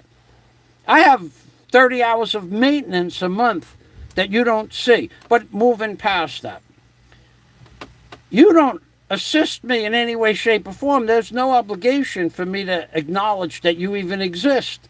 And you specifically don't push a thumbs up button, which I don't care about. But that just shows me how jealous you people are. And it's getting worse. The more this lockdown is taking effect on you people, the less manly you people are becoming. I'm just one of the few people in this world that chooses to wake up every day and go outside. I could show you a video. I could show you a video of a pile of cash being transferred from one bank to another on, I think it was Friday? Yeah, I think it was Friday. Now, I don't have to work anymore. I do this because I want to. Because I'm a real man. Not this fake-ass phony... I have the video. I'll probably post it. But there's a pile of cash going from the teller to me and then into another bank that would just... I don't have to work anymore. I do this because I want to. And I do this because I enjoy showing you what real men are capable of. You people out there that you think you're a real man because you got the keyboard. Like that piece. I always use Dave as an example. Because I just think that Dave is the biggest fraud on YouTube. I did this, but no, you did not, Dave. You didn't prove anything that you did anything. There are people that say that all you ever did were you were a pencil pusher. But that's besides the point. when push came to shove, that guy Dave, who I'm talking about, Roberto's best friend, Popeye's best friend, that guy Dave, when push came to shove, he lied, he deceived, he basically is a freaking coward. He backed out of every agreement that him and I made, and then tried to turn it around on me. Dave, you're the kind of guy, not me, because I don't know where you live, and I don't really want to know where you live, but you're the kind of guy that people meet for about a minute and a half, and they know you're a bullshit artist and a liar. But that's the kind of guy you meet on YouTube. For years, Dave had everybody believing the belief that he was a man. I was in the military service. You're a coward, Dave. You're a liar, and you're a thief because you stole so many people's hours and time. And then when push comes to shove again, you don't hear hide nor hair any of these people. When somebody else is under duress because of a certain creep on YouTube, you don't hear hide nor hair any of these people. So I laugh at you people. I laugh at the fact that you people are going to stand outside in front of my house and yell at me, and you think I'm going to back down. You are so mistaken. You are so wrong about that. You think because there's a guy out there that goes, he claps really fast to show how tough he is. There's a guy out there that claps really fast, and he wants you to believe that he's a tough guy. There's a mental problem there. There's another guy with the same problem. He looks at your thighs when he sees you, and he looks at the size of your thighs, and then he decides that he could beat you up because your thighs are big. Meanwhile, that's where your real strength comes from, your thighs and your lower torso. But to believe that because he can clap, he could beat you up. You people have some serious mental issues. And if I know you think I'm kidding, but the guys that said they're going to stand in front of my house, do it. It's a public street. I'll show you there's 10 people out there standing around doing nothing right now. It's a public street. You're allowed to do that. You're allowed to stand in front of my house and yell crap at me. But you're a bunch of cowards. You think you're going to I'm going to cow down to you. Did you just watch this video? That's nothing compared to some of the things I did that there is no video of. Lots of newspapers, headlines, but no video. That is nothing compared to what I did and have done. You people are really stupid to believe that you have the ability to stand in front of my house and yell at me and I'm going to be afraid of you. It's not going to happen. And you people are really stupid to believe that you somehow are a success story because you have subscribers and view counts. Let's just I wasn't going to do this, and my father would be mad at me for doing this, but I'm going to do it anyway. There's a guy, I don't know where he lives. I haven't found out where he lives, but I could find out where he lives, but I don't really want to find out where he lives. There's a guy that said he was going to come to Bahal. This is a true story. And he was going to throw $50 at me and take out his Komasikiyama, put it in his hand, and say, here, Fazio, suck this. That's what he said he was going to do after he threw a $50 bill at me. I don't really appreciate that. So I said, I want to just know where you are so we could make a video of you doing that, because you're a tough guy, right? Well, he recently had an encounter with another guy who he threatened, and he backed away like a little girl. That's the tough guy that's been screaming, and literally this guy has been threatening people on YouTube for a year and a half. This is his sensationalism. That guy, he has guapo, mayan hapon, salamat. That guy out there who told the world that he was going to throw $50 at, he's going to Bahal. This is word for word. He's going to Bahal with $50, throw it at Fazio, and Fazio's going to have to get on his knees and tune him up. Do you realize what would happen if I saw him in real life and he said that and I had a camera, do you understand what would happen? I don't think you do. I don't think you do. First of all, he wouldn't be throwing any $50 at me. Second of all, if he did say what he said, I would give him a spell check on that. Okay, do you think I'm afraid of him? No. Do you think I wouldn't go there if I could to do that video that he wants to make? I would. But he's a coward. So now I'm not going to ask him to fight me anymore because I know he's a coward. So my dad would be mad at me if he knew I said, come on, let's go. We'll go. We'll go to a gym and we'll get into a boxing match. Because that's what he said about the other guy. He ain't going to do that. So my dad would be mad at me because my dad would say the guy's a coward. And then I would tell my dad, but Daddy said this. Oh, my dad would say, go to plan B. Plan B is make him want to go to the gym and get into a ring with you.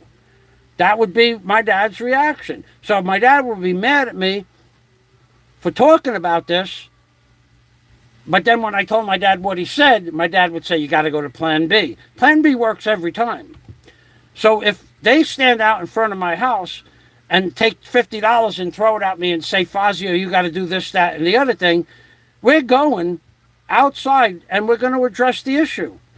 You people think I'm afraid of you. I'm not afraid of you. I'm never going to be afraid of you. The things that I did in the Barge Dragon video, that's nothing. That's nothing. I can't tell you where my tenacity begins and ends. I can't do that. It's illegal. It's totally, and if I did it, and if I gave you dates and names, they'd send somebody to the Philippines ASAP. As soon as it opened up, of course. But you don't understand anything about me. And you can't even acknowledge, you coward, you cowards can't even acknowledge by setting up a page with a liked video section or a playlist for Fazio. And then you got that stupid woman, Brutally Fat Fingers, and the other one, Millie Fingers, Millie Fat Fingers. She comes on and says, Fazio, if you were dead, all your financial problems would be solved. Or something like that. I won't tell you what the... Millie Fat Fingers and you have Brutally Fat Fingers. Now you got two ugly, sinister, sadistic, nasty, vile women attacking Michael Fazio from behind the scenes in different comments. So Millie Fat Fingers said that the other day. Something about if I was dead, my financial resources would be solved, or whatever. She's an idiot. We used to be friends until I realized she has a very low IQ. But that's not why I stopped following her. She's just basically an idiot. She's been on YouTube since 2008. She's got 34 subscribers. And if you see her picture, I swear to God, her thumbnail, it looks like she was assumed room temperature 2 weeks ago. That's her picture, her thumbnail.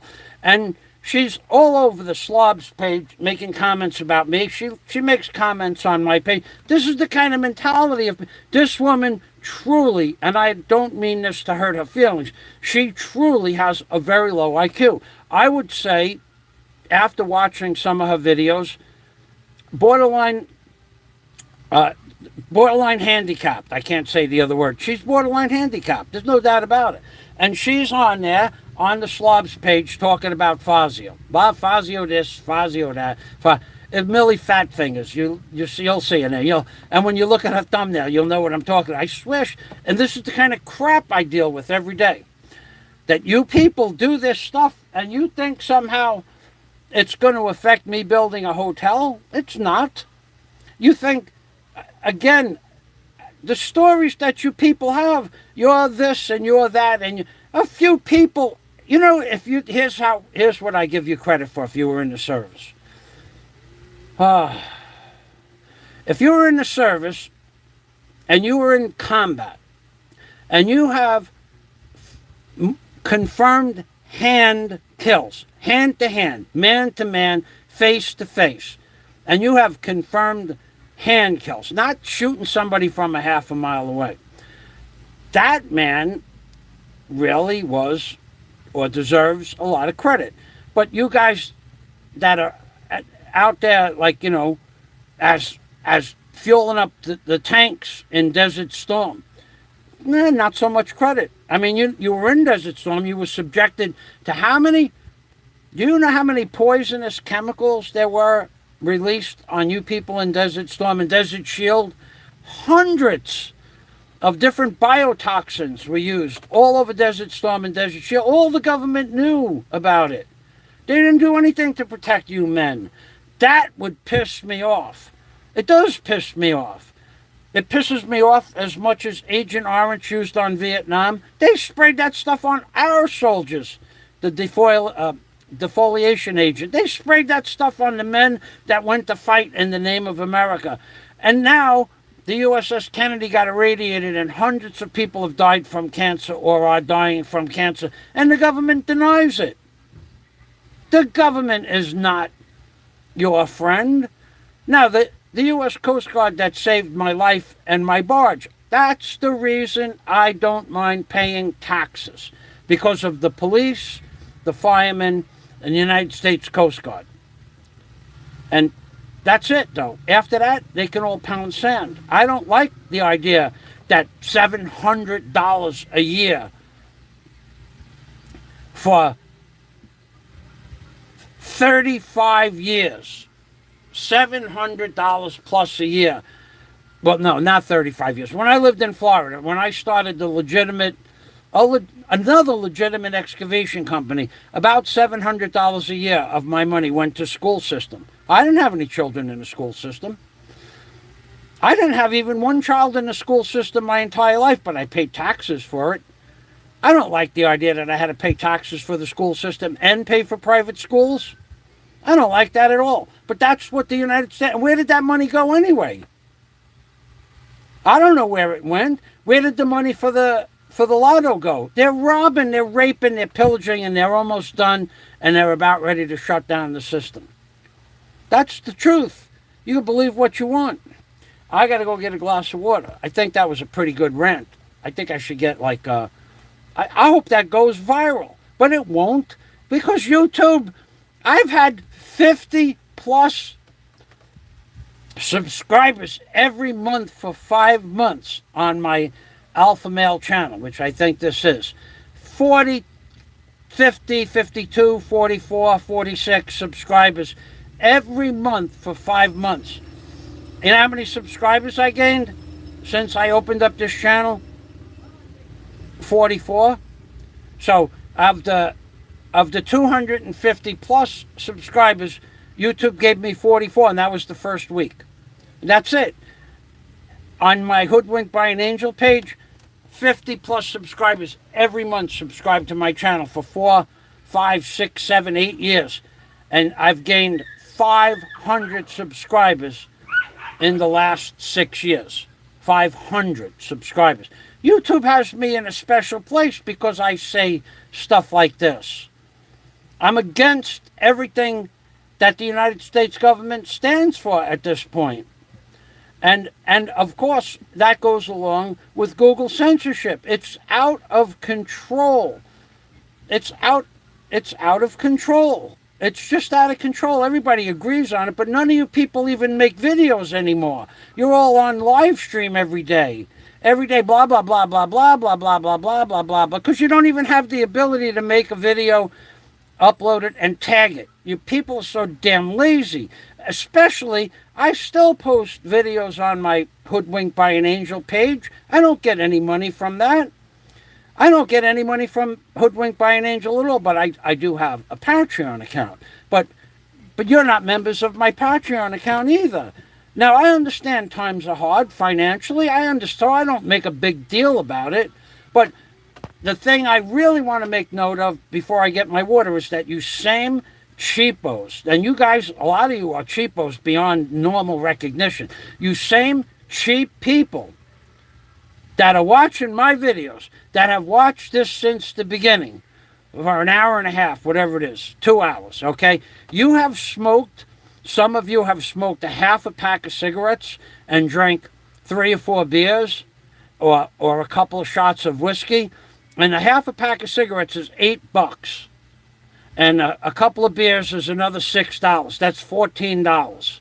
You have spent $14 smoking cigarettes and drinking beer, watching my videos, but you won't send me a PayPal donation. I don't owe you anything. There are some people that watch my videos hours on end and probably spend $100 a week on cigarettes and beers and don't send me a nickel. You spend $160 a week on your Wi-Fi and don't send me a nickel. What do I owe you? I owe you nothing. I owe you no explanation. A man came on this morning, CP Services, I think. Why do I type in capital letters? A legitimate question. I had a minute. I answered it. Makes it easy for me to see the letters. It's not against the law. Somebody said, well, it's considered yellow. I don't give a crap what it's considered. It makes my life easy to see the capital letters. I don't care what you think. I never cared what you think. And I'm never going to care what you think. Get that through your head. I'm not afraid of some creepy little man clapping because he can clap fast. He's tough. I'm not afraid of the same creepy little man saying, I have fat thighs. I know I could beat him. Not afraid of that at all. I'm not afraid of you. Any of you. It makes you don't understand. You just don't get it. I'm not that guy. I am the guy that's going to go get water.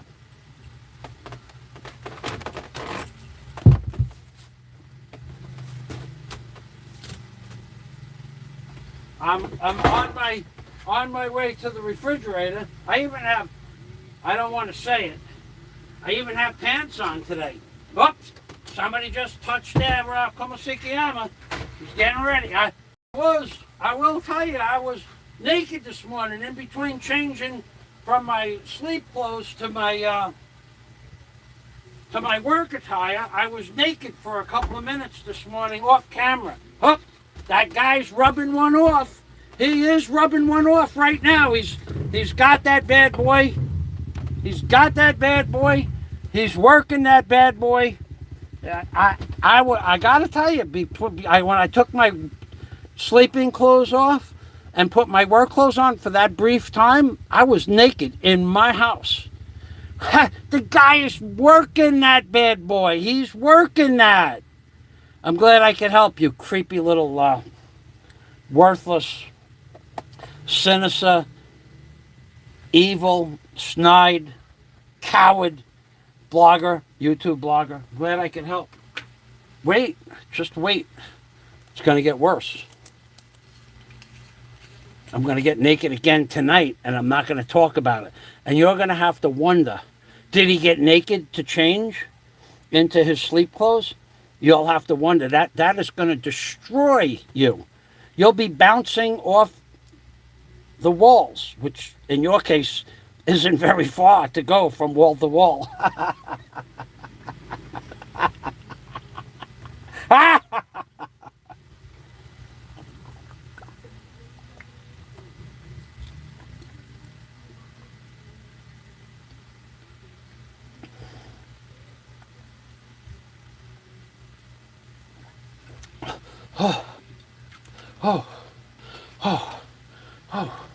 That was cold. Gives me a throat freeze. All right. Now, I used up a lot of energy, so I'm going to replenish fresh pineapple in the Philippines. Every week the pineapples get better. Every week. I don't know why. And I found a new pineapple supplier. A guy that sells gulai, vegetables, but has no pineapple display at all. He's got a shelf near the ceiling, 2 shelves. He keeps about 12 pineapples on the shelf. That's it. He doesn't have pineapples on a display. So he doesn't really sell pineapples in the vegetable store, of course, from the ICM mall.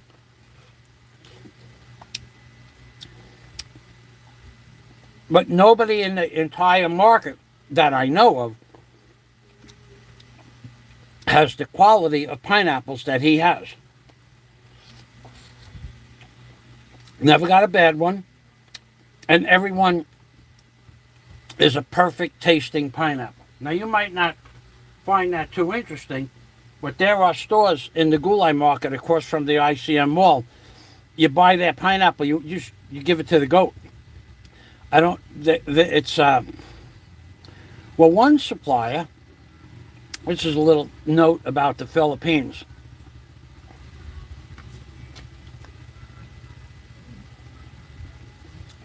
One supplier, they bring the pineapples in huge bushels made out of some sort of plant, maybe coconut leaves. I don't know. It's like a what we used to call a bushel basket, something similar to a bushel basket, not plastic pins or anything like that. And they bring them in, but one supplier brings in the pineapples, and apparently after they put the pineapples on the truck, they put the dried bacala, the dried fish, salted fish, on top of the pineapples. Well, I bought two. This goes back a long time. And when I cut it, it smelled funny. But I'm going, what the hell could that smell be? Well, apparently it rained on the bacala, the salted fish, and that flavor went onto the pineapple. Now, I bought pineapples from that woman going on 4 years. Now, I took the pineapple and I put it in a bag. And I smelled the other one. And it didn't smell so bad. And I opened it up and it tasted like fish. And I put it back in the bag. And I brought the pineapple back to the woman. Now, 4 years, I bought pineapples from this woman once a week or once every 2 weeks for 4 years. I brought it back to her and said, give me back my money for this. Smells like fish. She wouldn't do it. I said, if you don't give me back my money for this pineapple,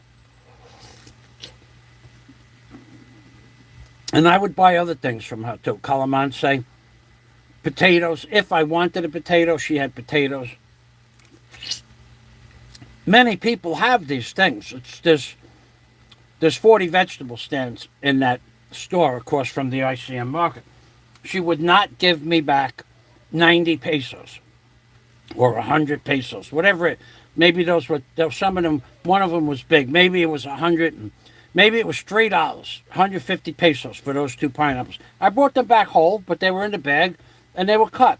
She could have took them, gave me back my money, and she could have gave them to the hogs, because that's what they do with the vegetables that spoil. They sell them to people that own pigs, hog farms. Well, I said to her, just like I told you the story at the bank, they wouldn't give me back my money for my credit card fees or the below balance fee of $13. I told her, if you don't give me back that $13, I'm going to drain the bank account. That cost the bank upwards of 1 million pesos. Upwards. And when I dumped the account out, which I have a video of, and they handed me the money, this was just one draw. I didn't want to carry it all around. It's considerable. It cost the bank 1 million pesos. Okay? And when she asked me why I was doing this, I said, because you charged me $13. And I told you, if you charge me that $13, I'm going to dump out my account when the dollar peso is high. Peso to dollar is high. So that woman didn't give me back my $3. And I said to her, I've been buying stuff from, yes, sir. For 4 years, yes, sir. You're not going to give me back my money? No, sir. You could give this food to the hogs? No, sir. What was she doing? Teaching me a lesson? So I told them, no longer will I ever buy anything from you. And I have to walk past her stand to get to my new man's stand, Bill's stand. And every time I walk past the stand, on the way out, I'll show you what I bought and say good afternoon. And we talk to each other. We don't talk, but we say hello to each other. She knows she made a mistake, but they're too thick-headed. They're too proud. That woman is too proud to realize she made. She should come over to me and say, Michael. She knows my name. Michael, I'm sorry that I did what I did to you, and I'm sorry I lost you as a customer. Let me give you something in return, like 2 pineapples. I wouldn't take them, and I'll never do business with her again, just to teach her a lesson. But this is the mentality of the people here. Now, the woman in the bank, I know you don't believe there was 1 million pesos. I don't give a shit what you believe, but that cost them 1 million pesos. That $13 service fee they wouldn't replace. Cost them a lot more than that, but just recently 1 million pesos. So you think I care about what you think? I don't care. You think I have to do this? You call me an e-beggar. You people allow other people to call me an e-beggar. I supply you with a product. That product is entertainment. If you don't want to pay for the entertainment, I can't force you to pay. It's optional. But I have no obligation to you whatsoever for supplying a series of entertainment to you to entertain your thoughts or your beliefs or your concepts. I don't owe you anything. I don't know what people... he's an e-beggar. When have I e-begged? I'm telling you, I supply you with entertainment. That piece of crap. That piece of crap. What's his name? One of those movie stars. Not Danny DeVito. The other guy. The guy who said F Trump. That guy. That piece of crap. He makes millions of dollars for a movie. He's not a real tough guy. I met that guy in real life. I met Al Pacino, Sylvester Stallone, and that other guy in real life at a party. They're not tough guys. They're 3 sissies sitting in a room. There's Sylvester Stallone, dude. He's one of the most avid advocates against guns. And how does he make a living with guns? And the other guy... I forgot his name, but he's not a tough guy. My cousin, Gary Swanson, told me they were a bunch of sissies, and half of them are gay. I won't tell you which ones because I can't prove it. But that's how they got their jobs. You watch these movies on TV, you go pay $20 for you, and $20. You go pay $14 to go have a movie ticket for 90 minutes, and then or $100 for 5 people. You'll pay that, but I'm the real deal. I go out and do real stuff, and you don't give me any money, which is okay. But don't come on. I don't owe you nothing, and I'm really adamant about that this week because not one. I put out real content, real stuff. I do real life stuff. I show you myself risking my life and limb with chainsaws and drills and needle guns and hammer drills and stuff like that and grinders and you don't give me $1. I owe you nothing. I mean it. If I don't know your name and who you are and your phone number, please don't comment on my page. Or if you do, don't expect a response. I feel much better now. I wanted to do that for a while. I don't care about you people, and I don't need, if you don't want to give me money, I'm going to live one way or the other. I'm not, if I do decide to post that video, it probably wouldn't be a good thing showing all that money going through the windows, but I could do that. I have no problem doing it. The money went from one bank into another bank. What do I care? But you people, he's an e-beggar. I'm not an e-beggar. The money in my wallet, that was a joke. The money in my wallet. That wasn't the pile. That was just a joke. And that was a draw from 3 weeks ago. That wasn't the draw. That was just a joke. The one with the, I think it's 300,000 in the wallet. That was, I could have buried the wallet. And the one from the other day, that would bury that one. You people, he's an e-beggar. I'm not an e-beggar. I deserve financial support. I get it from some people. Thank you very much for the people that do give me. And in today's world, if you can't afford it, I also understand that. But don't come on my channel and call me an e-beggar. Come to my house and call me an e-beggar. No, really, come to my house and say that crap. I'm not kidding you. I want you to come to my house. I need you to come to my house. I'm asking you to come to my house and stand in front of my house and yell out obscenities. Go ahead and do it. See how that works out for you. The same way I went through systematically taking care of everything on the barge, I will systematically plan and see what needs to be done with you standing in front of my house and yelling obscenities and this, that, and the other thing. Don't make any mistake about it. This is an open invitation. And the coward, the rat, the fink, the creep that every time he sees a man with a woman or a man without a woman, he has to talk about their genitalia. That guy, well, we have something special planned for you. You're going back to court in the Philippines, baby. We have something really special coming up for you. You're going back to Bohol. We'll just have a back to Bohol series. But don't think anybody's afraid of you. And look what a mess. Oh, I hope that you're in a mess. I really hope that you're in a mess. I had $11,369 at 6-1 odds, riding on you being in a deeper mess when the time happens. You're a coward, dude. I only wish I had that video of me begging you to go outside, begging you. And you cowering down like a little girl.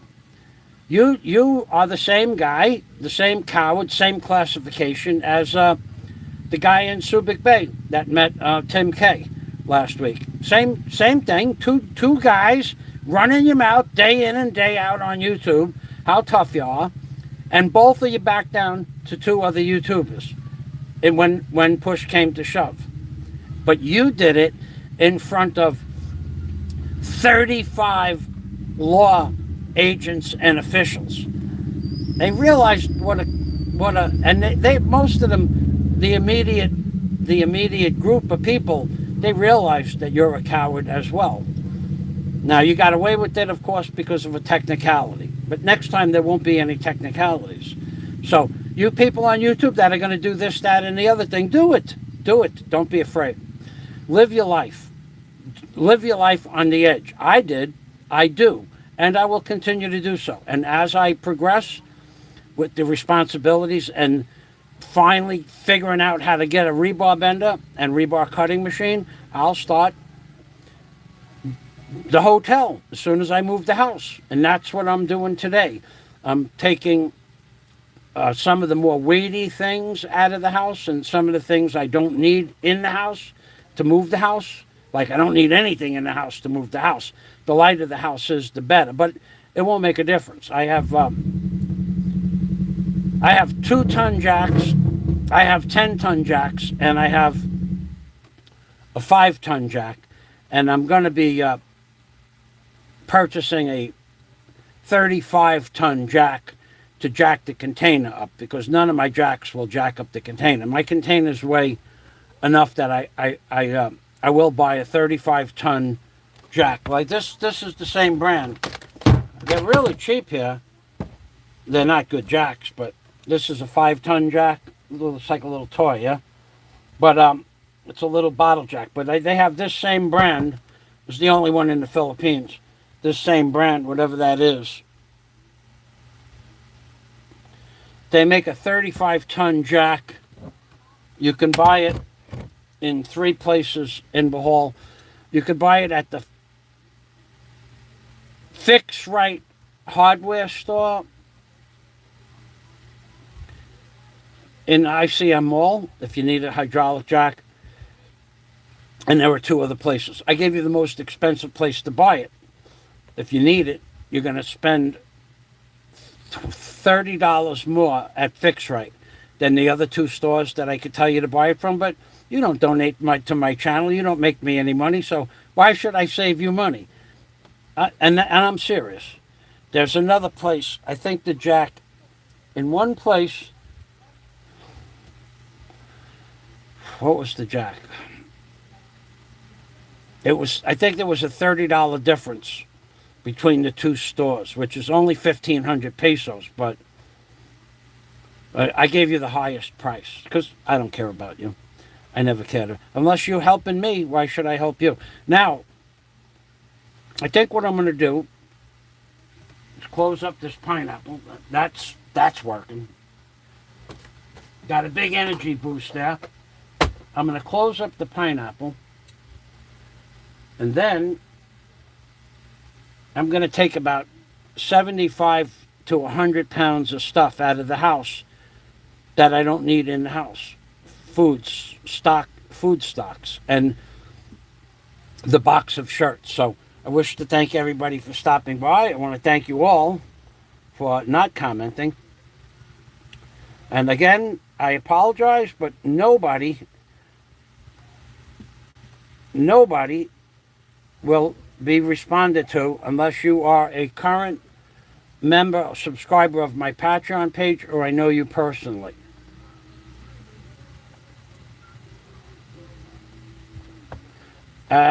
Scott the Fuego. Our government has some good people and workers, also the military. Unfortunately, the government is riddled with evil. Deep state, and then I can't read the rest. I could if I go to here. Of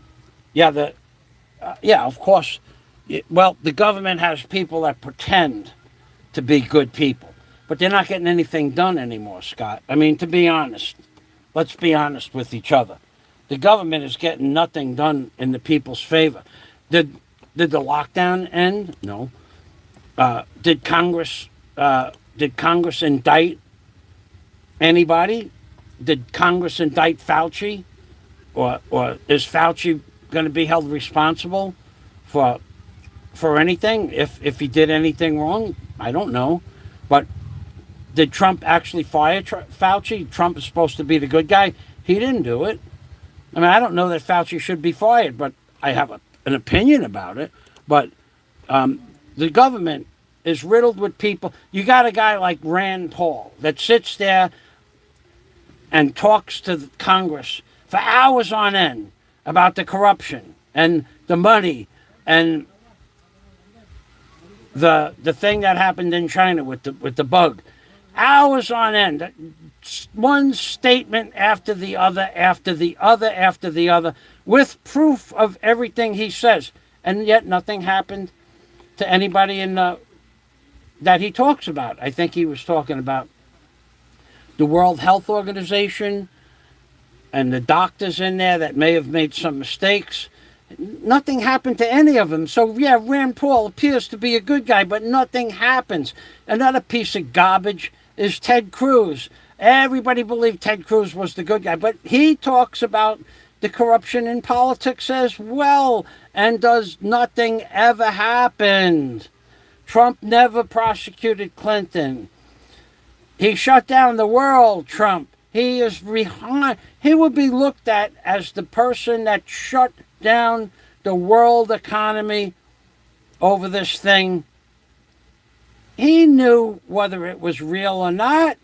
He made a decision to follow orders from the elite. So all the people that look to be good people in government, in the officials, some of them really are. Rand Paul really sitting there for hours talking about the corruption in politics. That's a good thing, but nothing happens to these people. When was the last time a politician went to jail? Back in the 90s when Balakovich, or whatever his name was, went to jail? Since then, nobody ever went to jail. One guy for buying, what did he do? He sold his congressional chair or something to President Obama. Or he did something corrupt. He went to jail to keep his mouth shut. When did anybody else ever go to jail? I gotta get to Scott's comments because Scott is my friend. So Let me get over there. Let's see, we got the Alpha Male. Alpha Male Construction Videos. Perfect name. It is the perfect name. Okay, I'm going to go to my channel.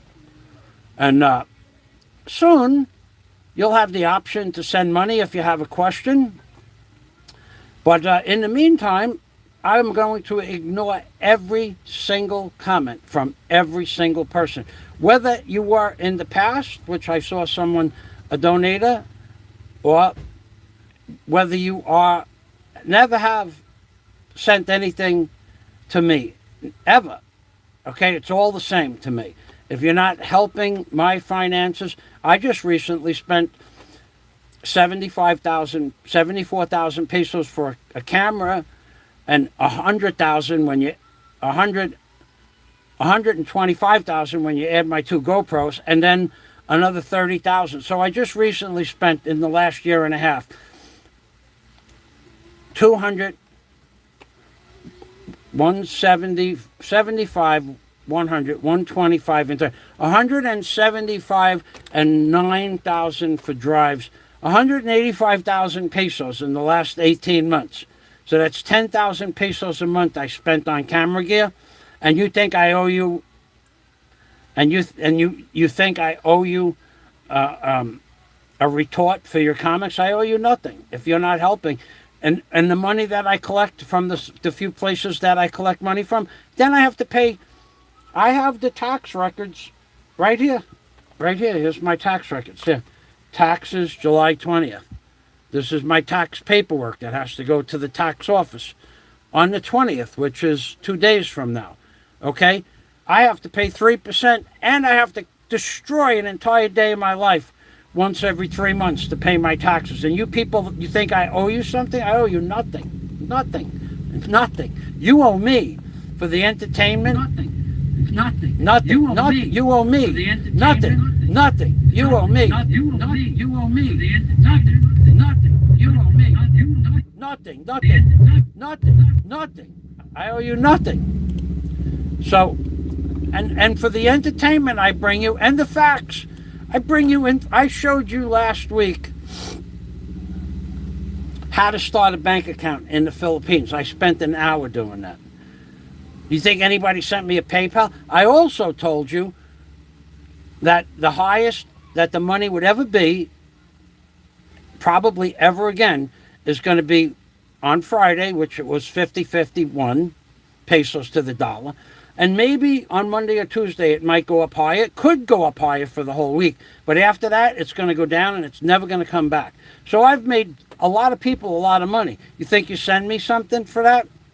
You a lot of the people that probably cashed out or transferred money over the weekend, a lot of you made, I know I made 5,500 pesos more on this one draw in the afternoon than the previous draw. Okay, so more because the peso was high. Are you sending me any of that? No, I do a lot of stuff for you people. And the people that did take my advice and cashed in, maybe the dollar and peso to dollar rate will go up this week. It's possible. I don't think it will. Now, what am I basing it on? Nothing. I'm basing it on my opinion and a gut feeling. I think that the stocks and bonds market has reached a plateau and that it's not going to go much higher than it is now. And after that, it's going to be on the decline.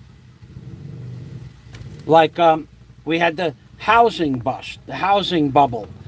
It's another planned event to destroy the economy. I'm telling you, it's going to happen. Everybody knows it's going to happen anyway. So you people think that I care about what you think. I mean, you're just totally mistaken. LaRue Segrest, hello, my friend. Thank you for stopping by, and thank you for saying hello. Robert De Niro, that was the guy's name. He's a piece of crap, Robert De Niro. My cousin Gary Swanson and I, Gary was a famous, 17 years he was on As Days of Our Lives or As the World Turns, one of those two. I never paid much attention to it. He was not gay. My cousin Gary was, Gary Swanson, his name is. You look him up. He teaches acting now in Long Island. Well, anyway, Gary used to bring me to all these Hollywood parties, lots of them, not just a few. And, you know, there would be celebrities there. I didn't give a shit about the celebrities. I was interested in the women. And you go to one of these parties and 70% of the men were just straight gay.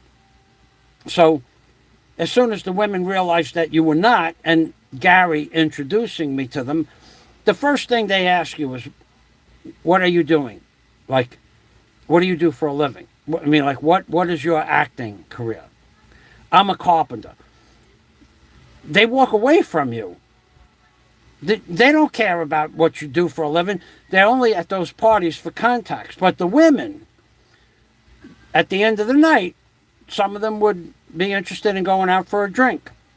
Especially they knew Gary was a daytime soap opera star. So they felt comfortable with me. Sometimes nothing. Sometimes we'd have a nice time and go out to dinner after the party. Sometimes the parties were in the afternoon. But Al Pacino, piece of garbage, midget that he is. Sylvester Stallone, liar, thief, and embezzler for millions and millions of dollars in a Hawaii bed land deal. And Robert De Niro, they're a bunch of cowards. So they said, what do you do? I says, I'm a carpenter. They just walked away. But my cousin told me stories about them. I can't tell you the stories because I don't know they're true. But a lot of the people that you see in the movies, they're straight up and down either bisexual or gay. And you're out there giving them $20 million for a movie for Robert De Niro. He's a freaking coward in real life. Sylvester Stallone is the most ardent hater of guns and wants guns banned all over the world. And Al Pacino is a punk, a real punk. So, and I met them all. Not every one of them, but lots of them. They're not real either. None of them would jump into a burning building to save anybody. All that tough guy shit is just movie stuff. It's not real. And you people give them millions of dollars. You pay $20. You'll spend $100 with parking to go out and watch a movie with these gay or bisexual men in it. And you don't give me nothing. Okay.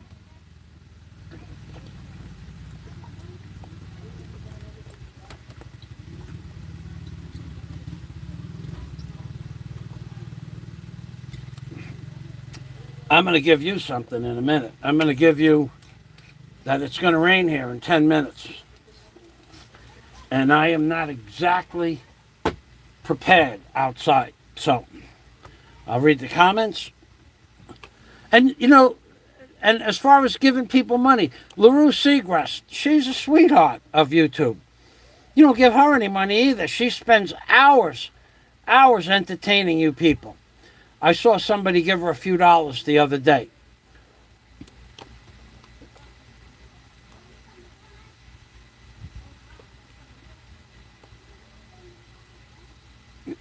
Okay, so, and a lot of you people don't even have a channel.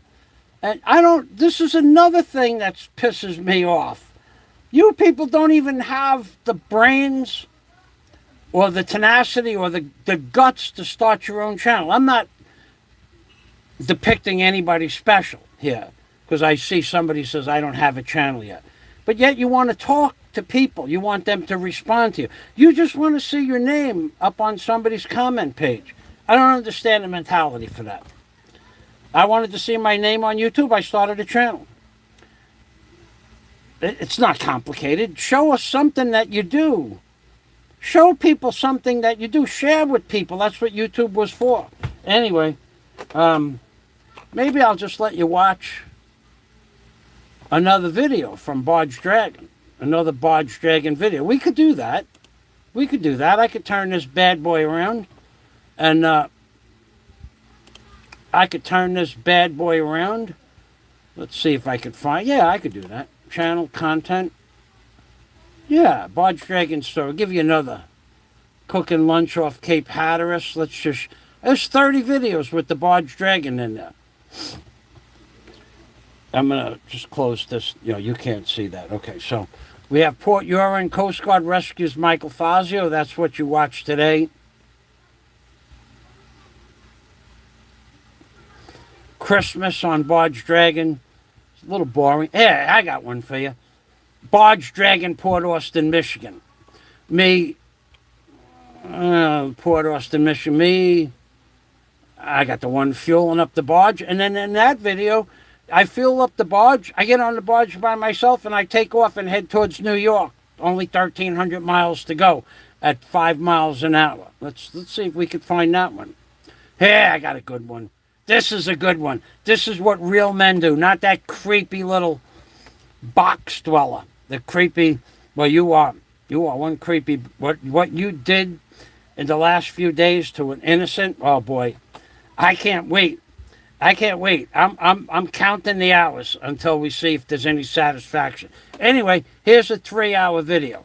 I'll let YouTube load this up for you right now. I'm going to load it up.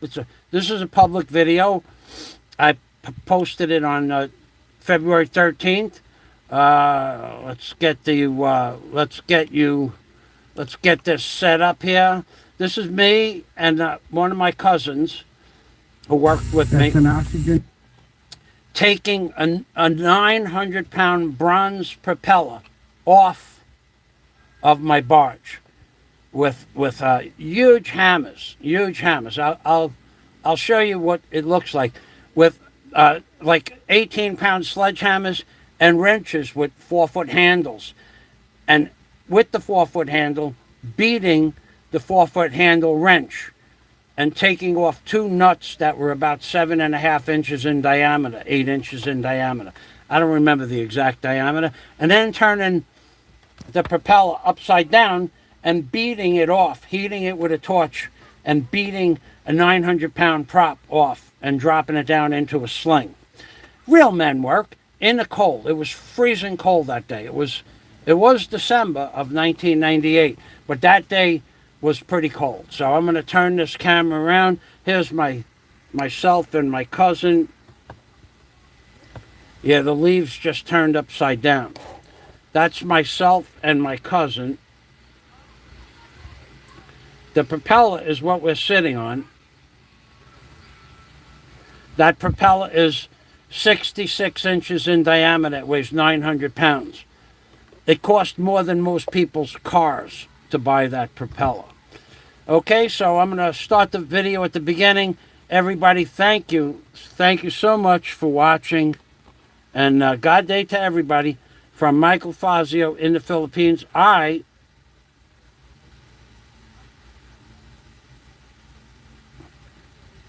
will be going outside to put the stuff that I repaired this morning from the container away. I'm going to start this video from the beginning. This is the barge before it got destroyed in the storm just 2 weeks later. And this is some of the gear I had on a 188-ton crane barge, prepping it to go from New York to Cat Island in the Bahamas via Miami. So goodbye for now. I'm Bing Permy, which means take care always, and enjoy the show. They're coming with me in the truck to Florida. And cousin Steven. Steven, say hello. Okay, those are the new oil filters that he's taking out. That's the belt right there. And that's the other drum that we're putting the bad oil in.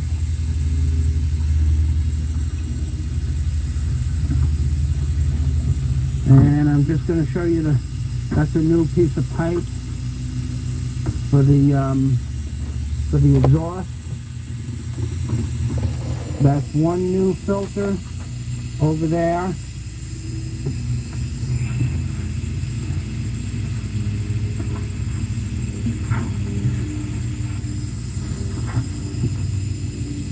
That's one new filter.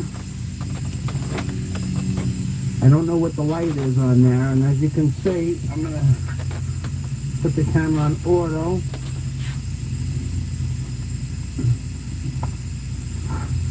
The light's on. I don't know how much light it's giving you. But you can see the belts are off. The hoses are coming off.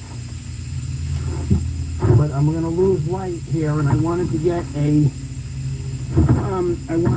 this done before nighttime, because after it gets dark, we're done with the job. We have spotlights coming on, and that's one of the gang boxes there. And some of the stuff on it, and that's another gang box over there. There's your bucket. And the receipt to the thing. And over here, we're coming across to this side of the barge. As you can see, the welder is now in the back of the barge, and that's where it'll remain for the rest of the trip. I cleaned up the grating, and you can just pick up that other, put that over there, pick up that other canister I want to come near the filter. Okay, put it back on. That's good. And then you can see the belts are off over there, and I started to take the hoses off the motors. And when you get there, you'll see all new clamps and everything. This is the stern drive. That's going to propel it down to Florida. And that's the crane. And I'm not doing this video in the utmost of, and that's a duck, viaduct, I don't know. Good little guy, isn't he? And that's Jamaica Bay, as you can see. And what you see there is a building in Rockaway, depending on your view of it. But that building is 14 miles from here. You believe this thing goes that far, Steven? Huh? Okay. All of these drums are going to come off the barge. Some of them I'm going to use for storage for my personal stuff. And then I have some 55 gallon, I might use one or two of those for fuel. And then I have some other drums coming next week. And this will be the end of the video at this point. Talk to you later.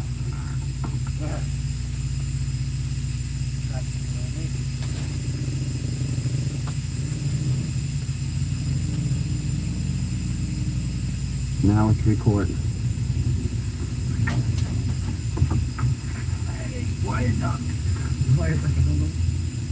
Alright, let's see if this works now. Ain't doing nothing. It's recording. Alright, let's go down and work.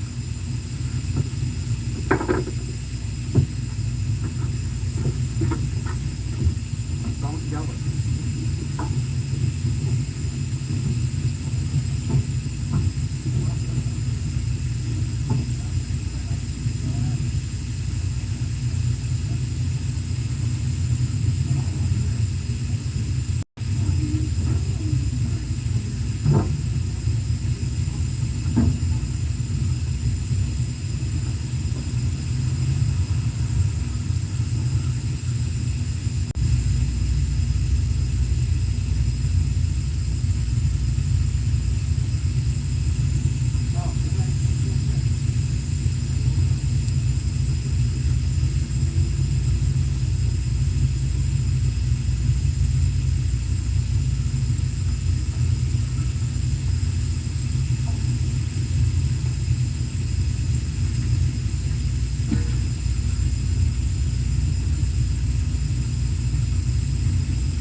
Real men doing real work.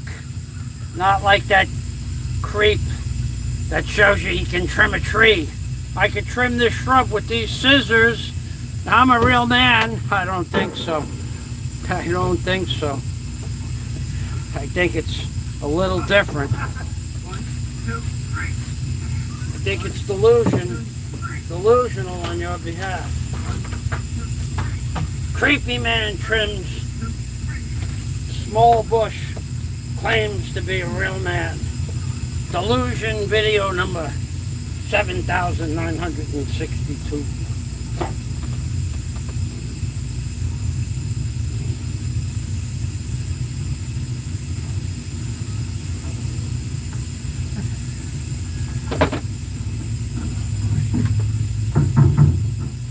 Moving houses requires a lot of preparation. I'll tell you that right now.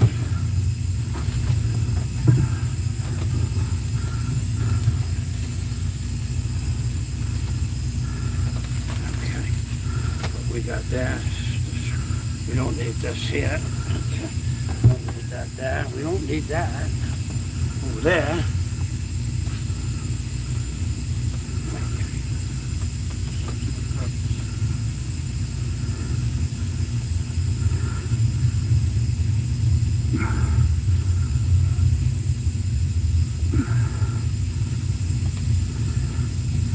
But the next thing I need is that.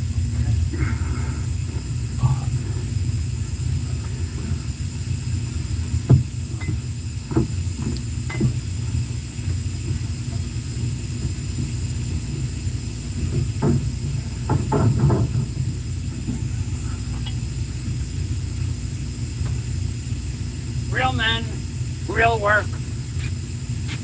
Real men, real work.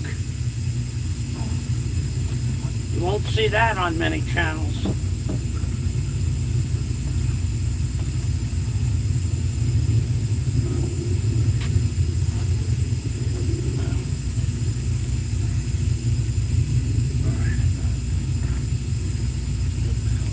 Oh, just another shoot.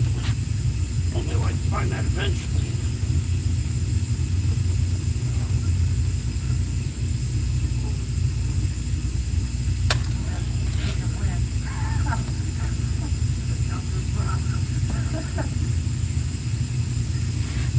I'll go start it up and put it in reverse. You hold on to the prop. Okay, so watch out for the prop.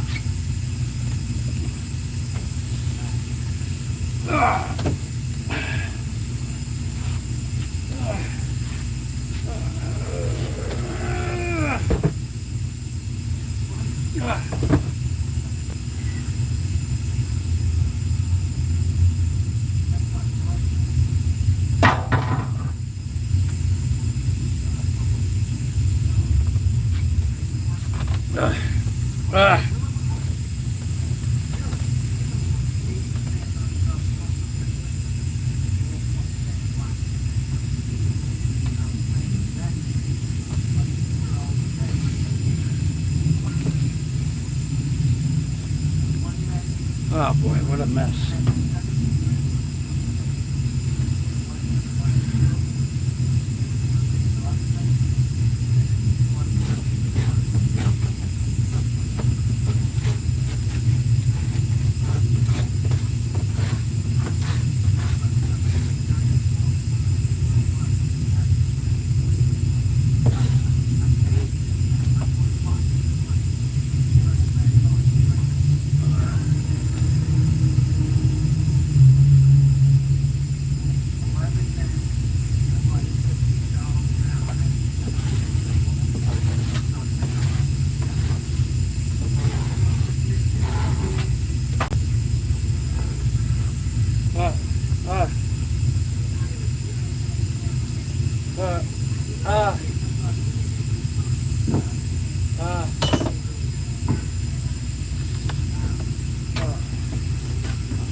How many times have I moved that damn thing? This barge.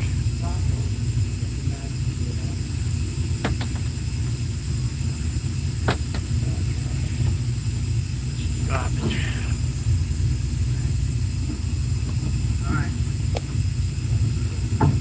There it is. There it is. Empty. Nice.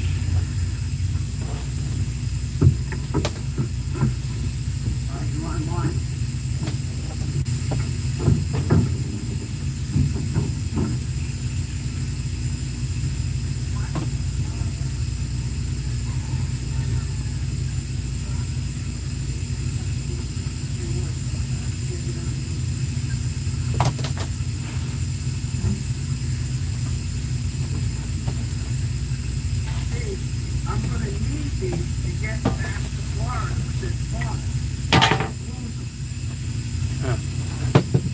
What is in here? I need these.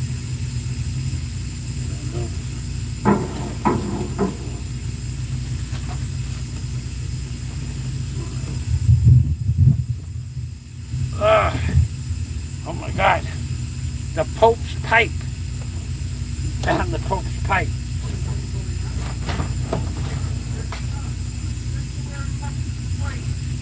Oh man.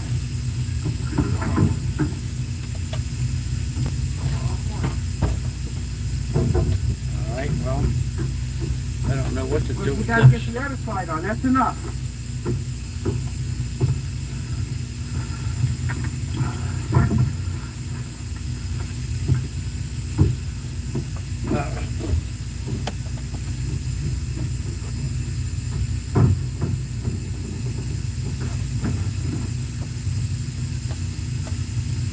Uh-oh.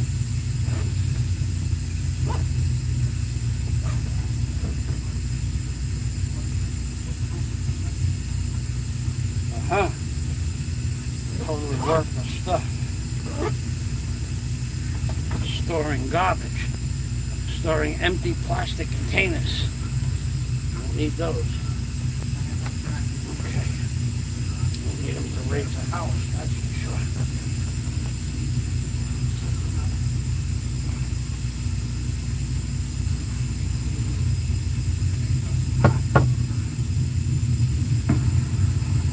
Alright, which way does this go? Oh boy. This can go over there.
Here, I could use that brush.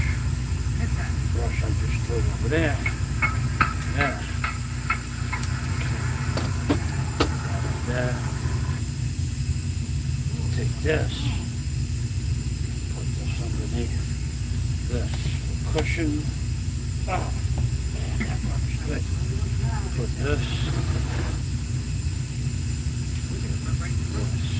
Exactly. This.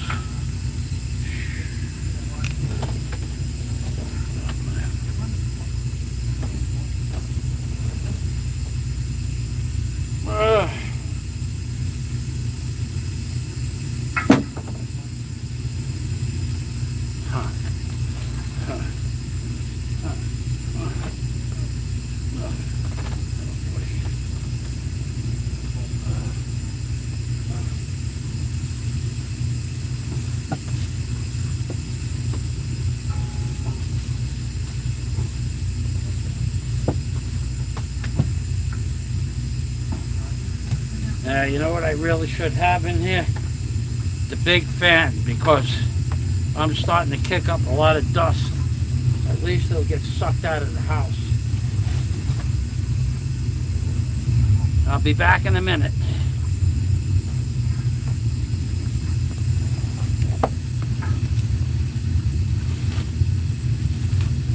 Yeah, I gotta get the big fan. There's enough dust coming in here. There's enough dust being created to clog up the old Lonskis. Oh.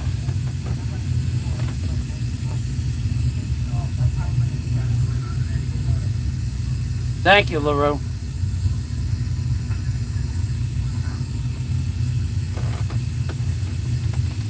I'll be back in a few minutes.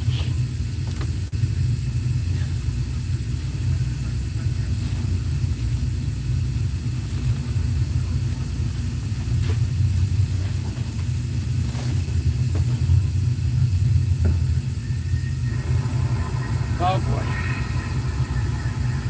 Huh.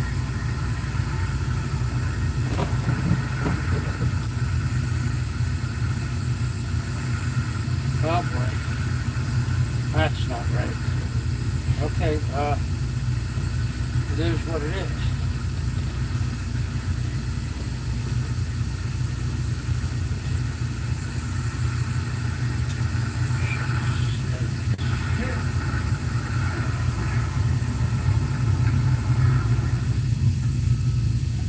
I need an extension cord and the big fan.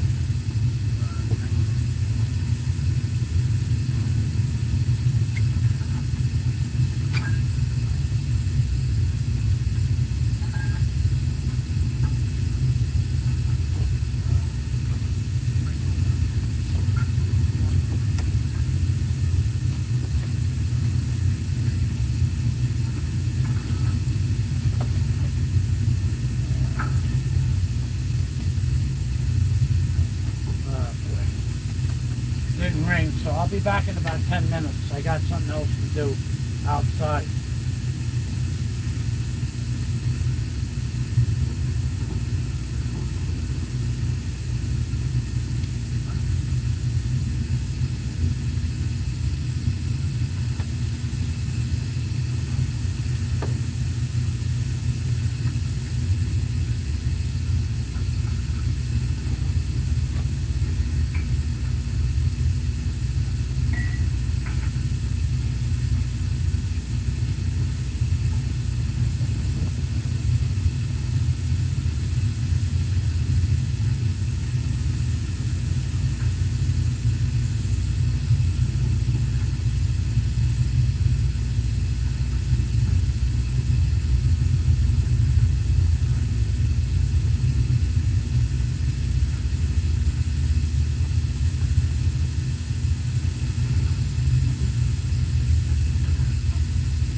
and I'm pretty sure that this is the tape that I was recording on.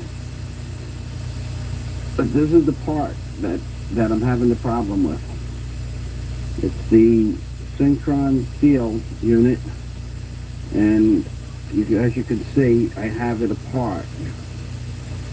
Now the biggest problem that I'm having with it is and I don't know what the detail on this camera is that the rings have been worn out to the point where I don't know if they can be machined properly. That's the problem with the rings, and I don't know if you can see the debris in there. This is the type of debris that's in there, and what this is, unfortunately, is part of this graphite ring. And now you can see that the ring, if the background is properly, you can see that the ring is all chewed up, and it is also cracked. And I can't, I don't know, like again, what I said right here, it's cracked. It's cracked here, it's cracked here, it's cracked here. It's cracked in 3 places. And this is what they want, $5,000 for just that seal assembly kit without the brass rings, apparently. I'm not sure about that. So I'll be talking to you on the phone after I find out more about doing this thing. Okay, Don and Nick, I'll talk to you later. Okay, Don, I just spoke with you on the phone about the graphite tape, the graphite plates, and you said that you weren't interested in sending any money for the graphite plates, that I should get them. And Nicholas might be if that doesn't work, and then we're going to go underneath the assumption that what I do works. As I spoke with you on the phone, I told you that the barge is pretty much all cleaned up, which it is. And the wash is lashed down. That's one drum. There are 2 more drums here. And there's 2 in my backyard across the street. And there's one on the far side of the barge. I'm going to show you pictures of the belt and the hoses.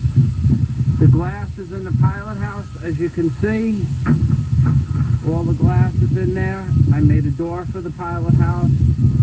And you should be able to see the new plywood, but it doesn't make a difference. You know what the old stuff looks like. The windows on the pilot house are open.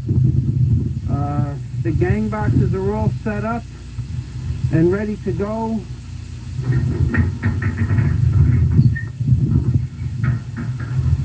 That's a picture of the alternator that I haven't put on yet because I have the panels open. That's rebuilt, as you can see.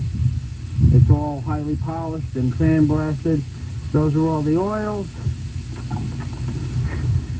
And that's one gang box. Here's the other gang box all emptied out. Do a little bit of a walk around here. This stuff here is garbage. That's the propeller. The chain is thrown in my backyard. The hammer I need to take out a pole that I put in over there. These 3 poles I'm dropping off on the way out of the canal. Ah, there's the other drum. Okay, now I'm going to bring the video over and show you the new belts and hoses. I put the new muffler bracket on there. You can see the new stainless steel bracket. There are your new hoses, all new clamps, hoses. I don't know what kind of magnification we got on there. That's all new stuff. The gates, green stripe. I put new springs on the thing. The oils are all changed. This plywood is down here on the deck because this is where I'm going to put the 55-gallon drums.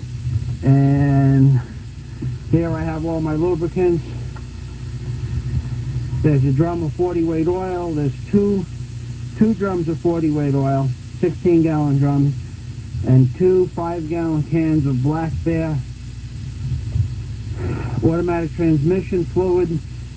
And then there's a 5-gallon bucket of 90-weight oil. And then there's another 5-gallon bucket of 90-weight oil, that black can right there. And I'll show you.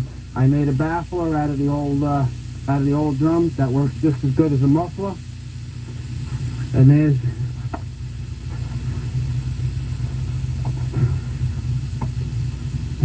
there is I don't know. There's your new green stripe hoses on there, and they're all new hoses also. Okay.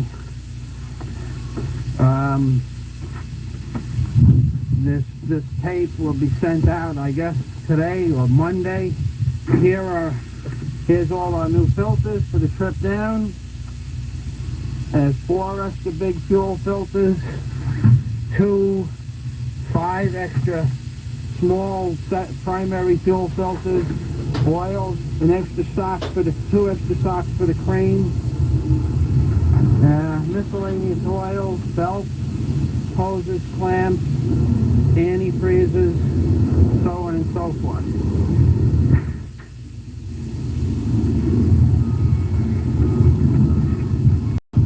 Now, Don,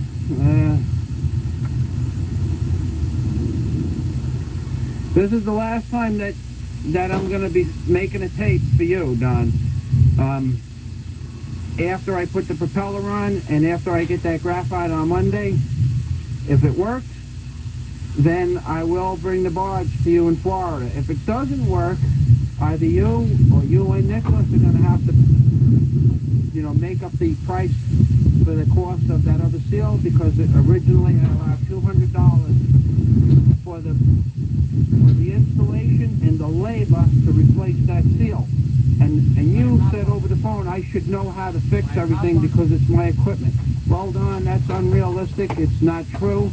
And no one buys a Lexus or a Mercedes-Benz with the blueprints and then reads the blueprints, because they depend on the fact that it's either not going to break or they're going to repair it when it does break. So if I'm going to have to go on the assumption that every time I do something with you that I have to know every little minor detail of every little aspect of every little part of it, then one of us is being unrealistic and it's not me. Therefore, if the seal works, I'll bring the barge to Florida. If the seal does not work, then what I'm going to do is I'm going to send Nicholas back his $5,000 deposit, and I will purchase the seal in the spring if I need to go anyplace long distance that I need a seal for.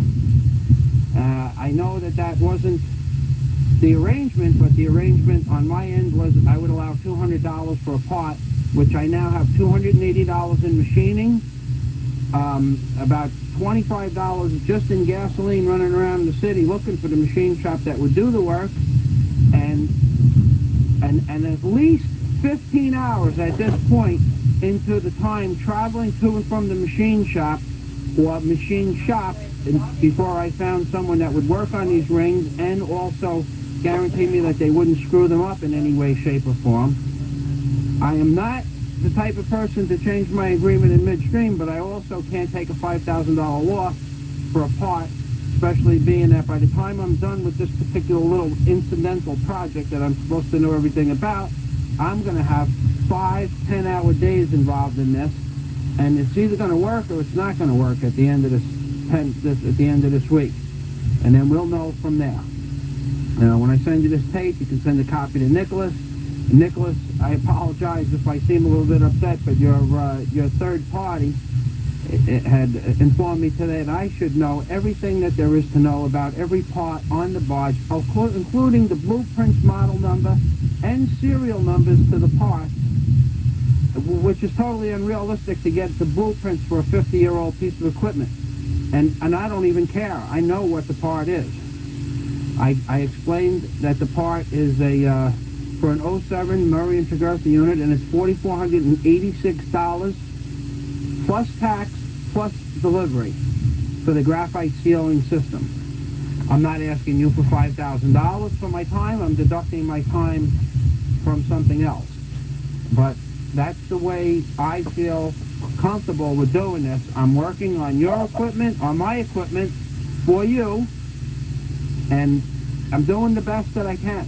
Any more than that, no one that you know would do more than that, because they gave their word that they would fix something. No one. They would want to have money up front, they'd want to have money here, money there. I'm just deducting the time that I spend on the unit to the time, from the time that I would have spent working on the pump and the welder and painting the pilot house. Everything else I did. So with that, I'll leave you, and I hope to speak with you in a few days and tell you that everything is working in proper order. Dave's backyard, the ramp, where the barge is located. And I'm going to take a picture of the barge and all the things on it that are going to be going to the Bahamas, believe it or not. That's the crane. And there's a bucket on the front of the barge, and that lumber is not going to the Bahamas. Those ropes will be some of the support ropes on the way down there, and there are other lines on the other side of the deck. The barge is sectional, as you can see down there on the bottom. There are 28 sections that comprise the full structure of the barge. That configuration is the pilot house and the spud well. And on top of the pilot house is a 6-passenger Coast Guard approved raft. And in the wrapper and behind the spud well is a 6x6 high volume pump. In the front of the pilot house, there are acetylene tanks just on the other side of the ladder. There are hatch covers for 2 storage hatch covers for storage underneath the deck, approximately 5 foot by 5 foot by 7. The gang boxes, this is one gang box, is 7 feet long, 30 inches wide, and 24 inches high. And there's another one, the rusted one, that is approximately the same size. The crane is mounted on rubber with pads. The boom is 45 feet long, and it has the capacity to pick up 17 tons at a straight lift. There's a spud well on the far side over there, behind the crane. That's the other spud well. And that is where you sit inside the crane. The glass is broke. The cover that's up leads to the brake system of the clutching.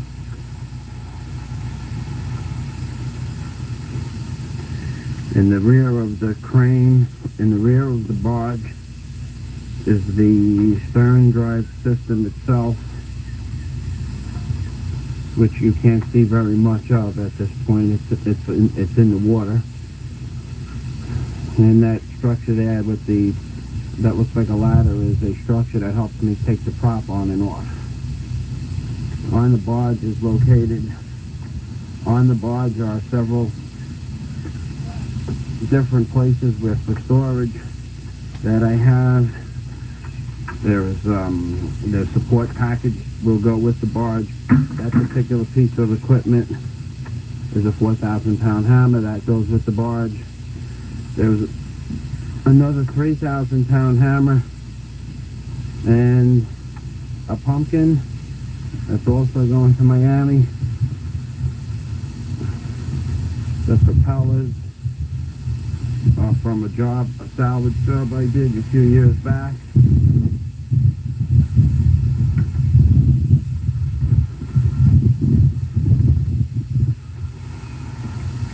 What we're coming up to is I would like to take a picture of the motors before I fix them all up. This is a little confusing. This is 2671. I don't know what the visibility is of these. Freshwater coal radiation.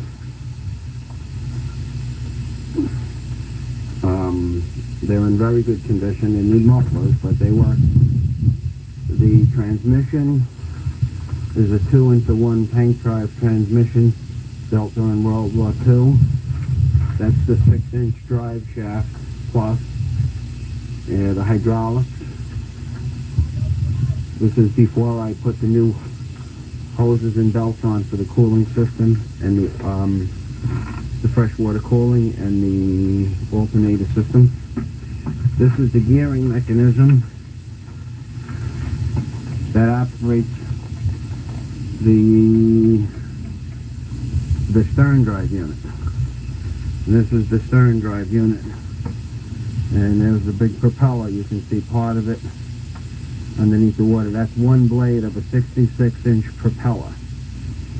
And these are this is the back. That's a bracket. That's steel bracket. That's a bracket for building things separate from the barge. Of course, Nicholas, all of these poles will be off the barge. The containers are getting ready to go off at the next point of where I poured at my other job down the block. And the straps that you see, the welder, which is underneath here, will be going with the equipment to the Bahamas. This is the battery box. I have the batteries, one of the batteries on charge. While the alternator is being rebuilt. That's the crane. It doesn't look like much, but it runs very well. Those are the controls for the crane. And I'm going to get off of here and bring you up to the pilot house. This is the area where I lived. The place I did some of my work. That's the house that the barge was parked at for the winter. And you can't see the poles for the barge. Rather sunny out. I don't know if you're getting involved with the light so much as I am.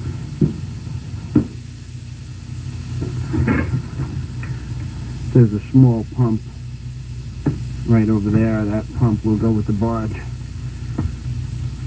to do any pumping out of anything. And right now we're going to walk up the stairs into the pilot house. That tank that you see there, that's new plumbing. That's a new marine aluminum tank that I just installed about 2.5 years ago. And there's a smaller tank next to it for the package that operates the 6x6 pump. Between these two tanks, you have a capacity of about very close to 300 gallons. This is the job that I am redoing now with those broken poles that you see there. You can just about punch your hand through them. Most of the decks that you see, I built that one when about 1983. That bulkhead was my first bulkhead that I ever built. I did that by hand. The poles were put in by a machine, and then I did that by hand. Okay, getting into the pilot house now. This is the hydraulic steering mechanism. You push it to the left, and the barge goes left. You push it to the right, and it goes right. And that's the hydraulic throttle. It's the original American flag that came with the barge. That's the shifter mechanism. I have the panels off down there because I'm putting new gauges in. This is what it looks like. This is where I lived while taking the barge back from Michigan. That's some driftwood that I'm going to make some shelves out of. And that lever that you see right here is the center of the picture. That's the up and down mechanism. And then I'll shoot you off the back here and take a look at that's the propeller system. That's the stern drive system. And that draws approximately 12.5 feet of water. And I think that's about this dock. I did not build, but I put the poles in a few years ago. But I did do that little retaining wall support system for the woman and put the concrete slab in the fence in 1981 or 82. And I built this house with a man named Irving Klein, who pretty much taught me everything I knew by the age of 12 as far as carpentry was concerned. He was a master carpenter, and him and I built this house from the time I was 8 And he died when I was 17, and I finished the house for his wife. Well, by the time I was about 23, the house was done. Of course, it didn't look like that then. It was a Spanish-American house owned by the comic man, the man who invented the comic Joe Palooka. A little bit of history, Nicholas. And this is the canal system that I've worked on pretty much for the last 15 years, actually. That's about a quarter of a mile away. Excuse me, that's close to a half a mile away. I think I zoomed in too far. That's Mrs. Anderson's house. And these are the bulkheads that I have done over the course of the year. There's one. That's one of mine. There, most of them are. Alright, I'm going to stop recording. And with that, bid you farewell. And I will be underway in approximately 2 weeks. As you can see, today's date is October 8th. About 2 weeks from now, I'll be underway heading towards New Jersey. Nicholas, have a nice day. And that's it for now. And when this recording is finished, I'll have a copy made and sent to you. And in the Bahamas, I guess, I'll send it to Don, and he can pack it. He can relay it on to you. Good day.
What I'm about to do now is just go down into the hatch where I store my bolts and throw some water out of the bilge.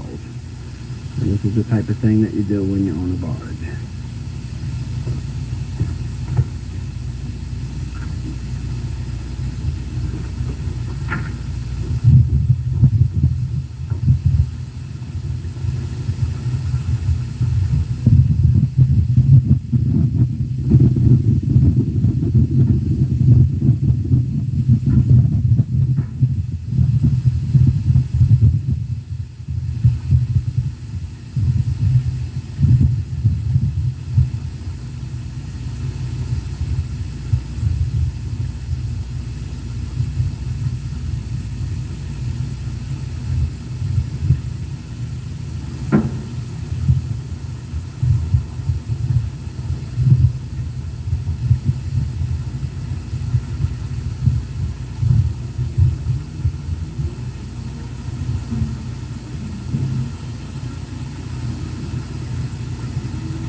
Stephen and I are going to go move some poles and put them in back of Stephen's house. And we have 45 minutes of tape left. So that's plenty. Won't say anything? He's good. He's good to go. All right, let's go. Come on.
Hello, LaRue. I was outside working on a piece of equipment. I just got in. Thank you for sticking through, but now I'm going underneath the bed to prepare to remove some stuff to move the house. I'm going to be moving my house over a few inches. It's in the way. So I'll be oh God, I forgot to do something really important. Okay, I'll do it in 5 minutes, but 5 minutes ain't gonna hurt much. Oh God, forgot about that. All right.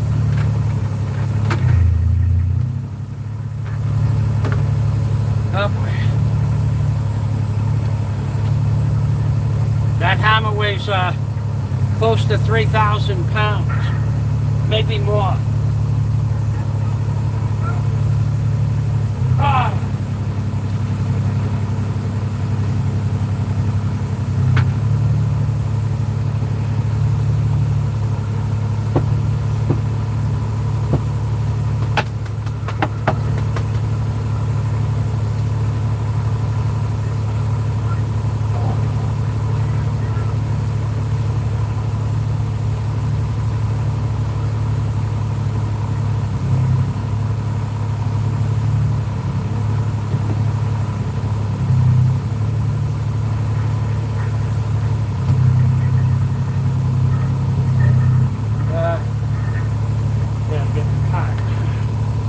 Oh boy, I got myself boxed in here.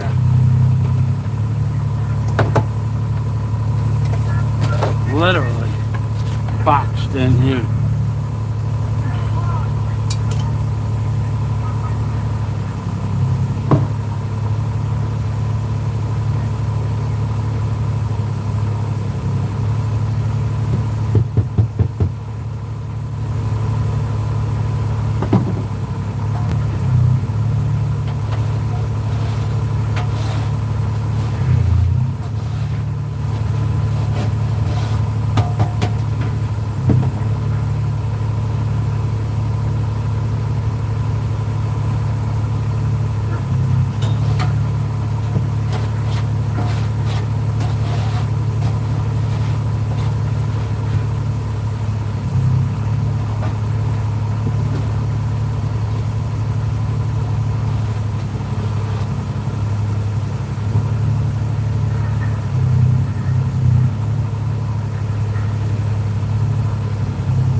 I remember that sound.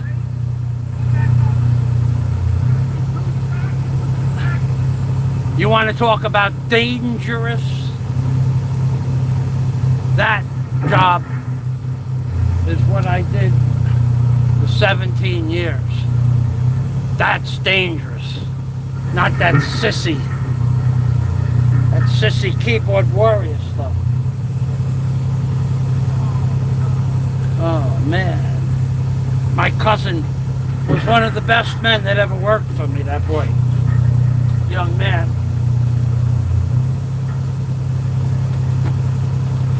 Definitely the smartest.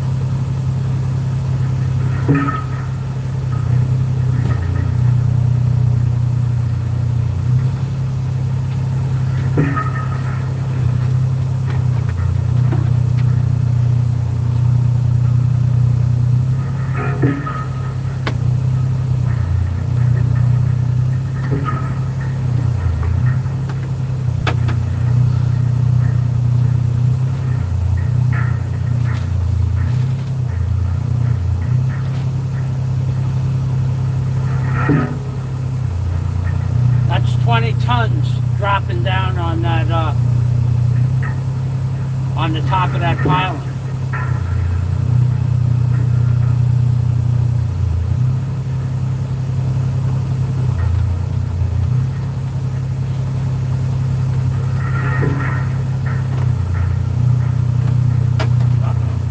Be right back. Up. Lock it in. Up, yeah. Lock it.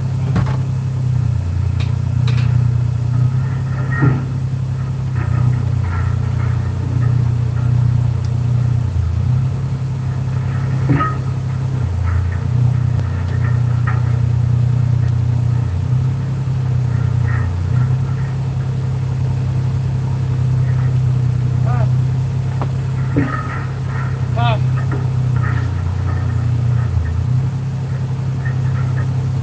Up.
Okay, no, LaRue, this video is on for many more minutes, like 2 more hours. So I will say good night, good afternoon to you, and thank you for stopping by, LaRue. There's 2 more hours of trabajo. Thank you very much, sweetheart, for stopping by.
Trying to hide that window as much as possible.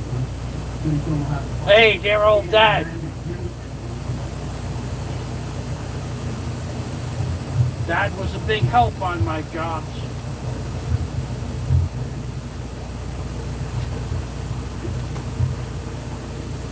He would watch and see things that nobody else would see because that was his job. His whole life, marine construction.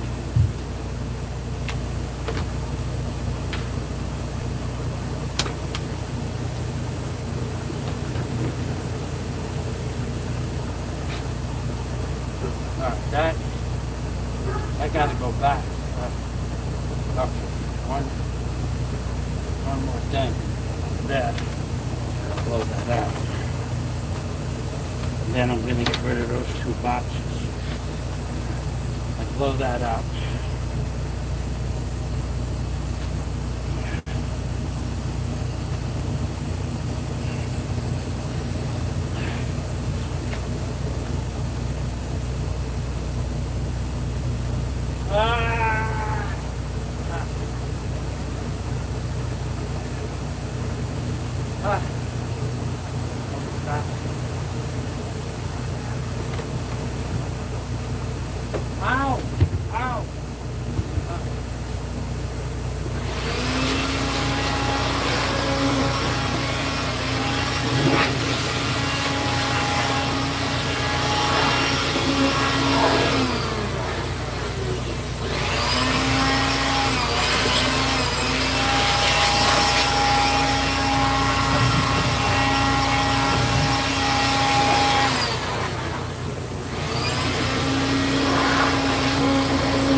Oh boy.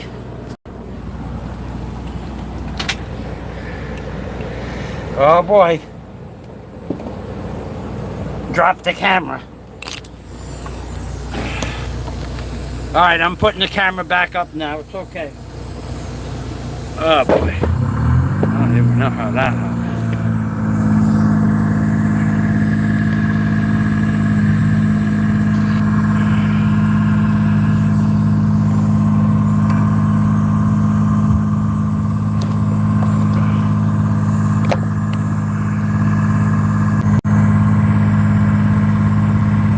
Okay, just give me a moment. Okay? The camera fell off its bracket.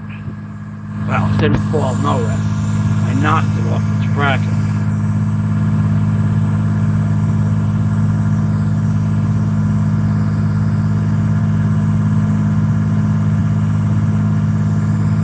Okay, now I'm gonna put a fan on that's gonna make another kind of noise because the camera is getting hot. So it does that. Alright, that means, oh, what does that mean exactly? It means I have to stand up. It means I have to find the charger.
Macaroni.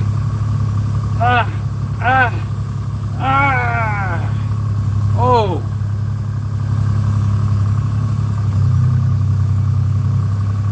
All right.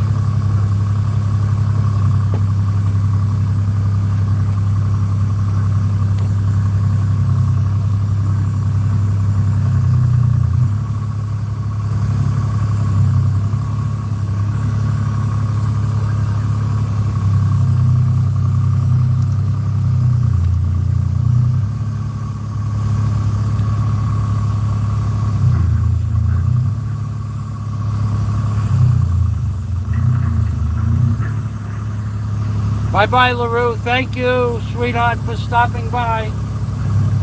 You're a love.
rubbing a third one off for the day, and you don't want them to wear that out.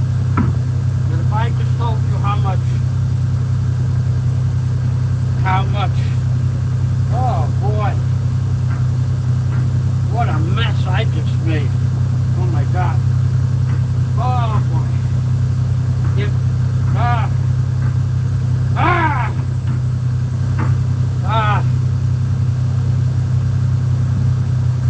Not an insignificant mess. I just made a significant change in today's plan.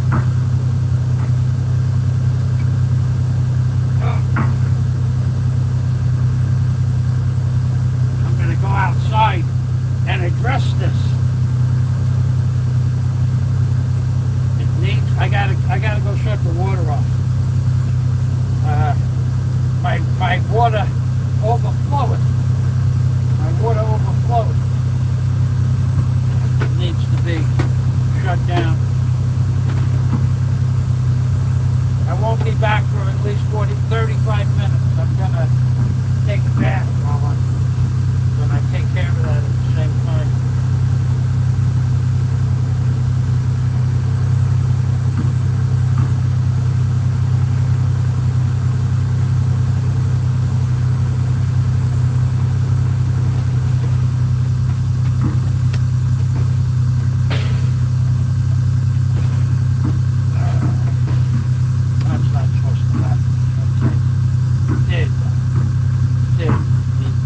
Everything electric that could get pulled out today.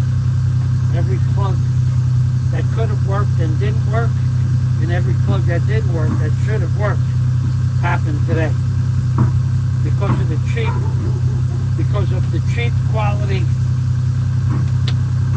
bronze, female and male parts of the plugs in the Philippines, they oxidize. They're just garbage. They're garbage that's called something that's not garbage, but it is garbage. Now, I will go address a major inconvenience. Something that just normally would stop the flood, but I didn't. I flooded. I had a little accident.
can't hit it from the side because the thing will connect.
things up.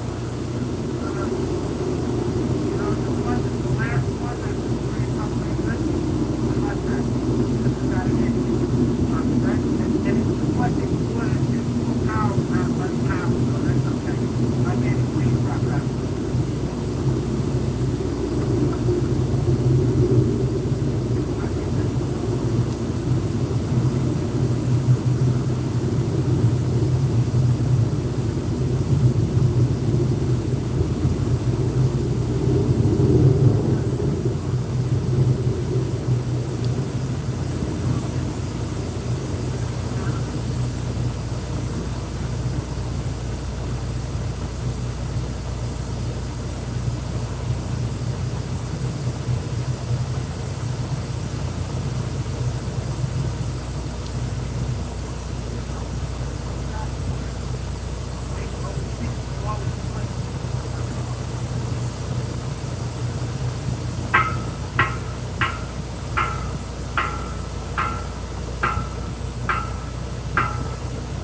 Only 2.5?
And I do. Where would I put some stuff? About 2. This would come out. This would go over here. Okay. That would go there. This has to go over there.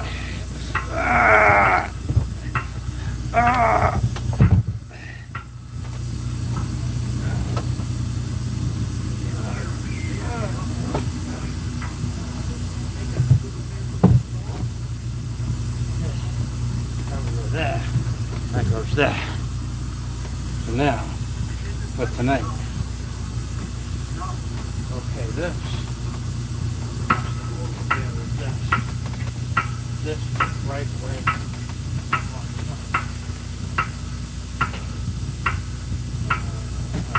I need water. I need my shorts.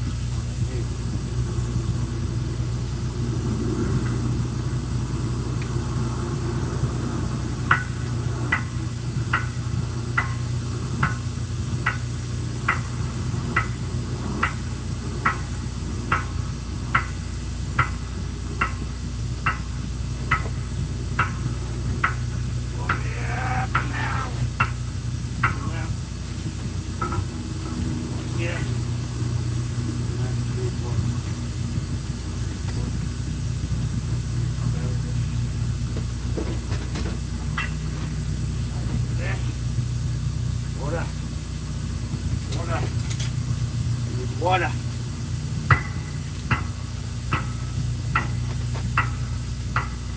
I need to put this.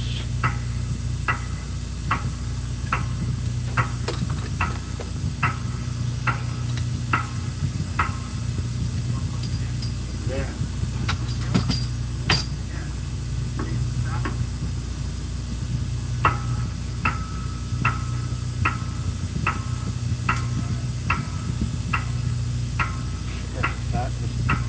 Definitely go there. And there. Need water. Still need water. Yeah.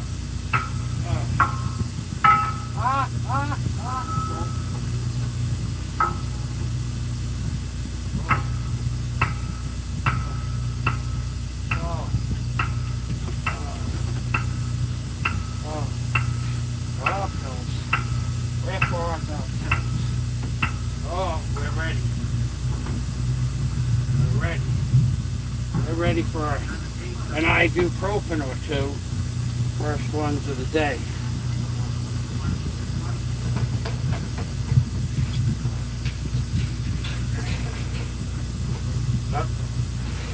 Over here.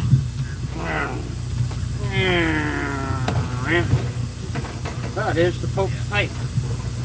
I just buried the Pope's pipe. I might want the Pope's pipe in the morning. I'm not burying it. Uh-oh. Uh-oh.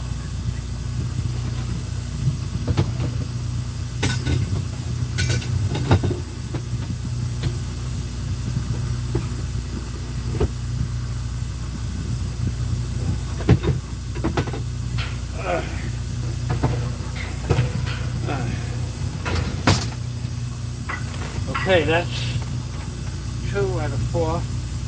This, oh my God. If I told you guys what happened before, I made a mistake. A big one. Cost me a little pain. A little pain it cost me, I'll tell you that. If I told you what would happen, you would laugh. But if I showed you what would happen, that little creep would rub one off. And we don't want them spending all day in the bathroom.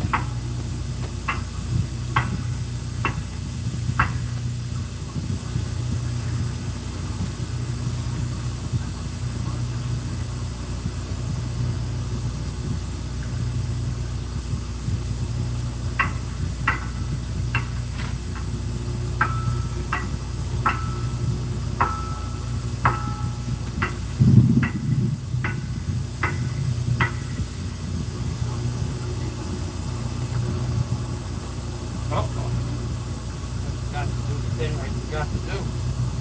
That I came in here to do.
the AC.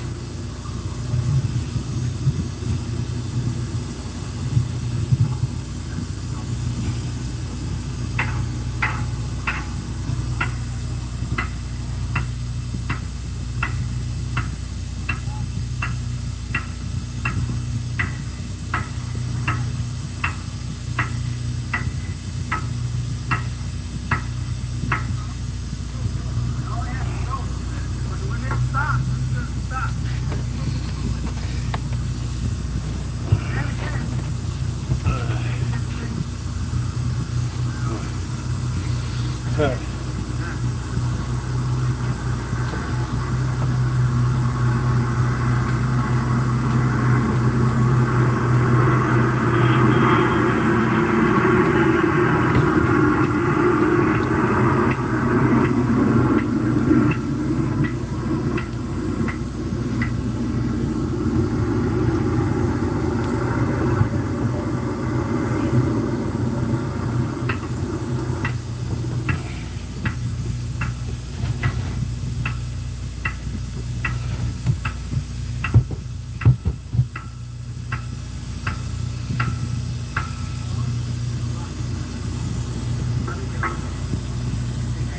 Ah.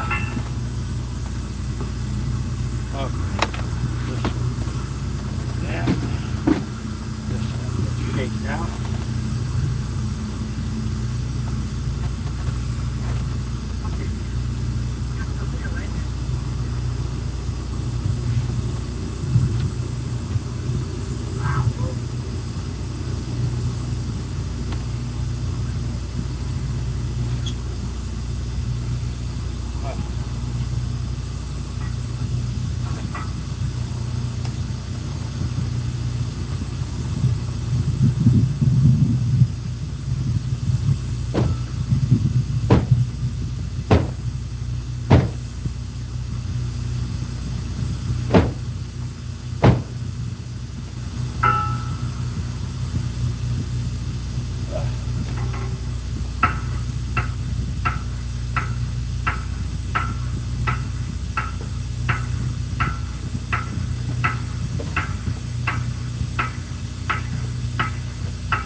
Oh boy. Still gonna get that medicine. Alright. You get it now. Better get it now. It's getting late. Oh, I'm late.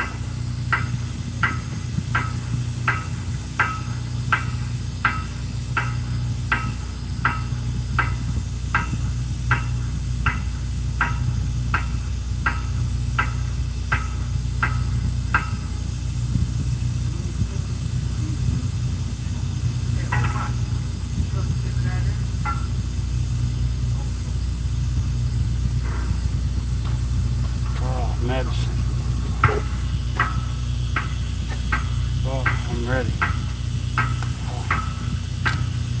I think I'm gonna do it a little backwards today.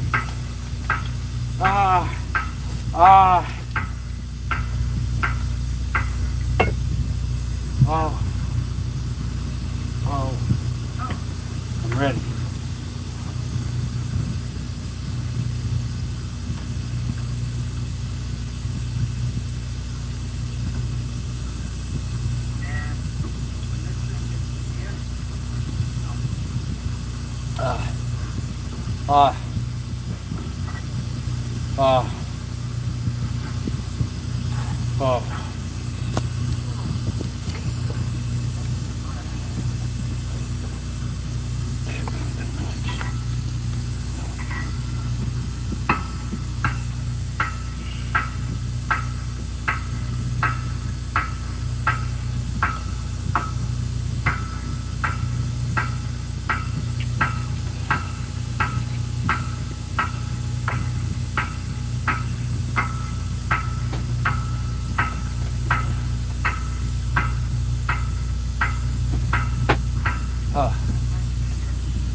Not there.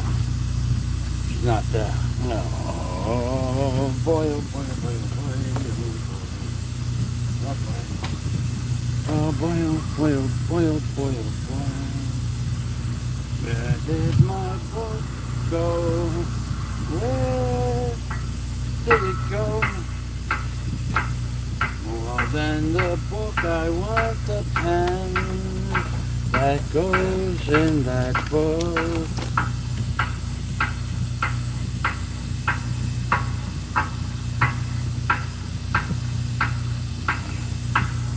Huh.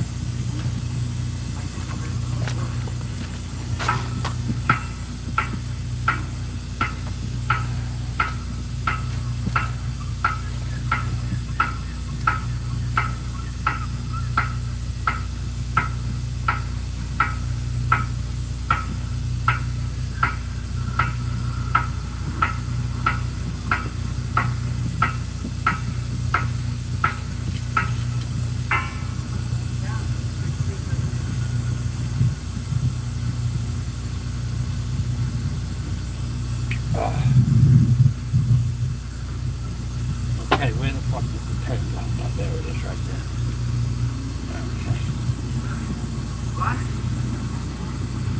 Okay. Okay, I found that.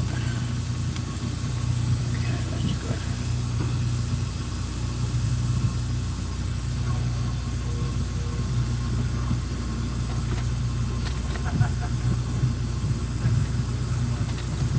Where did it go?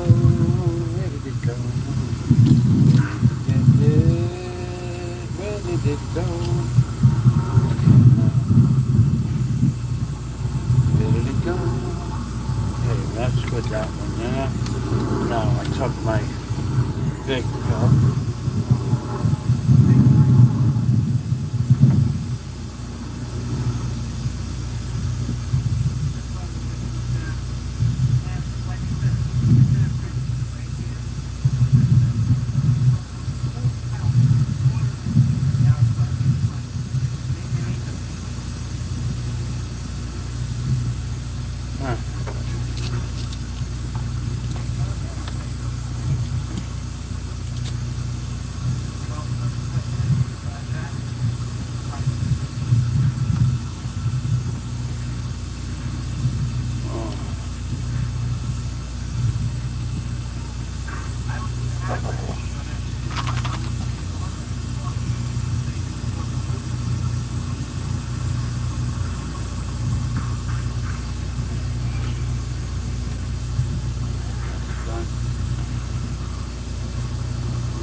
I fix it.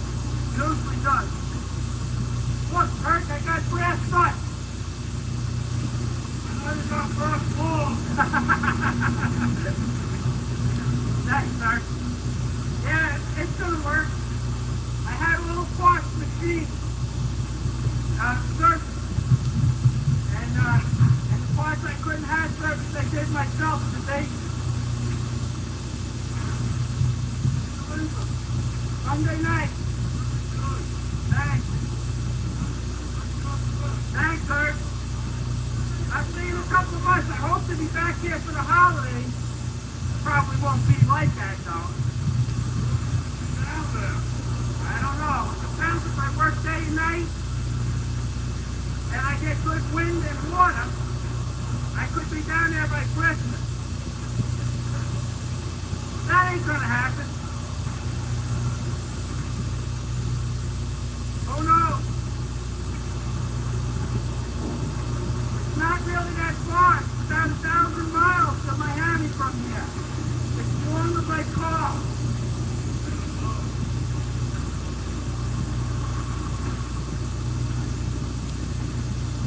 We just beat this for an hour. And then I told, give me the other nut.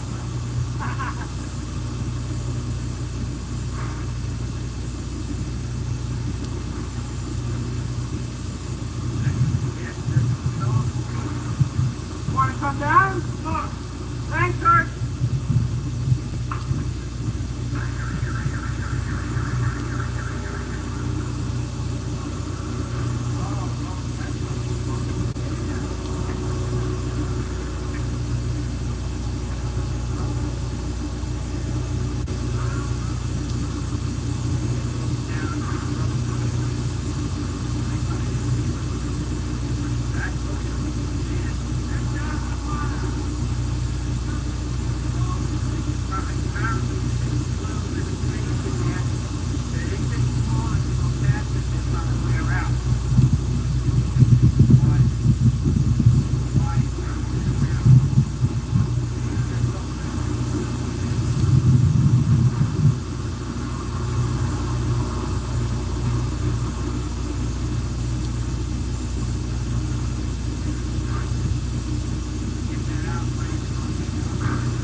sound.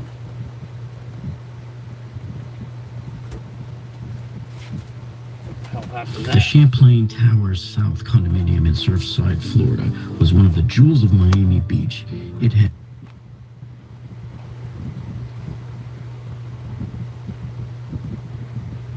Huh. How did that happen? That's not supposed to happen. My video should have ended, and that should have been the end of it. Oh, no. I wasn't playing a video. I was playing a video, that's right. I was playing a video from my video. When the video ended, it's got that stupid button that you push autoplay is on. It's not supposed to be on. I must have hit that by accident. Anyway, we're done with that, and then I'll start this over again. You people that are out there can see what real men do for a real life living. But remember, when you watch these videos, 99% of the time there's no backup. Police have 1,000 vehicles, ambulances, hospital, backup radios, extra radios, shortwave radios, tracking devices. They go out and they risk their life. Firemen, the same thing. Military, the same thing, but not me, not my men. We would go out on a barge and be hours away from shore where we could get help to start the barge, pull the spuds. This is back in the 80s before there were cell phones, no cell phones. No, the radio would work. Sometimes I took the radio off the barge. Sometimes there'd be no radio on the barge. And then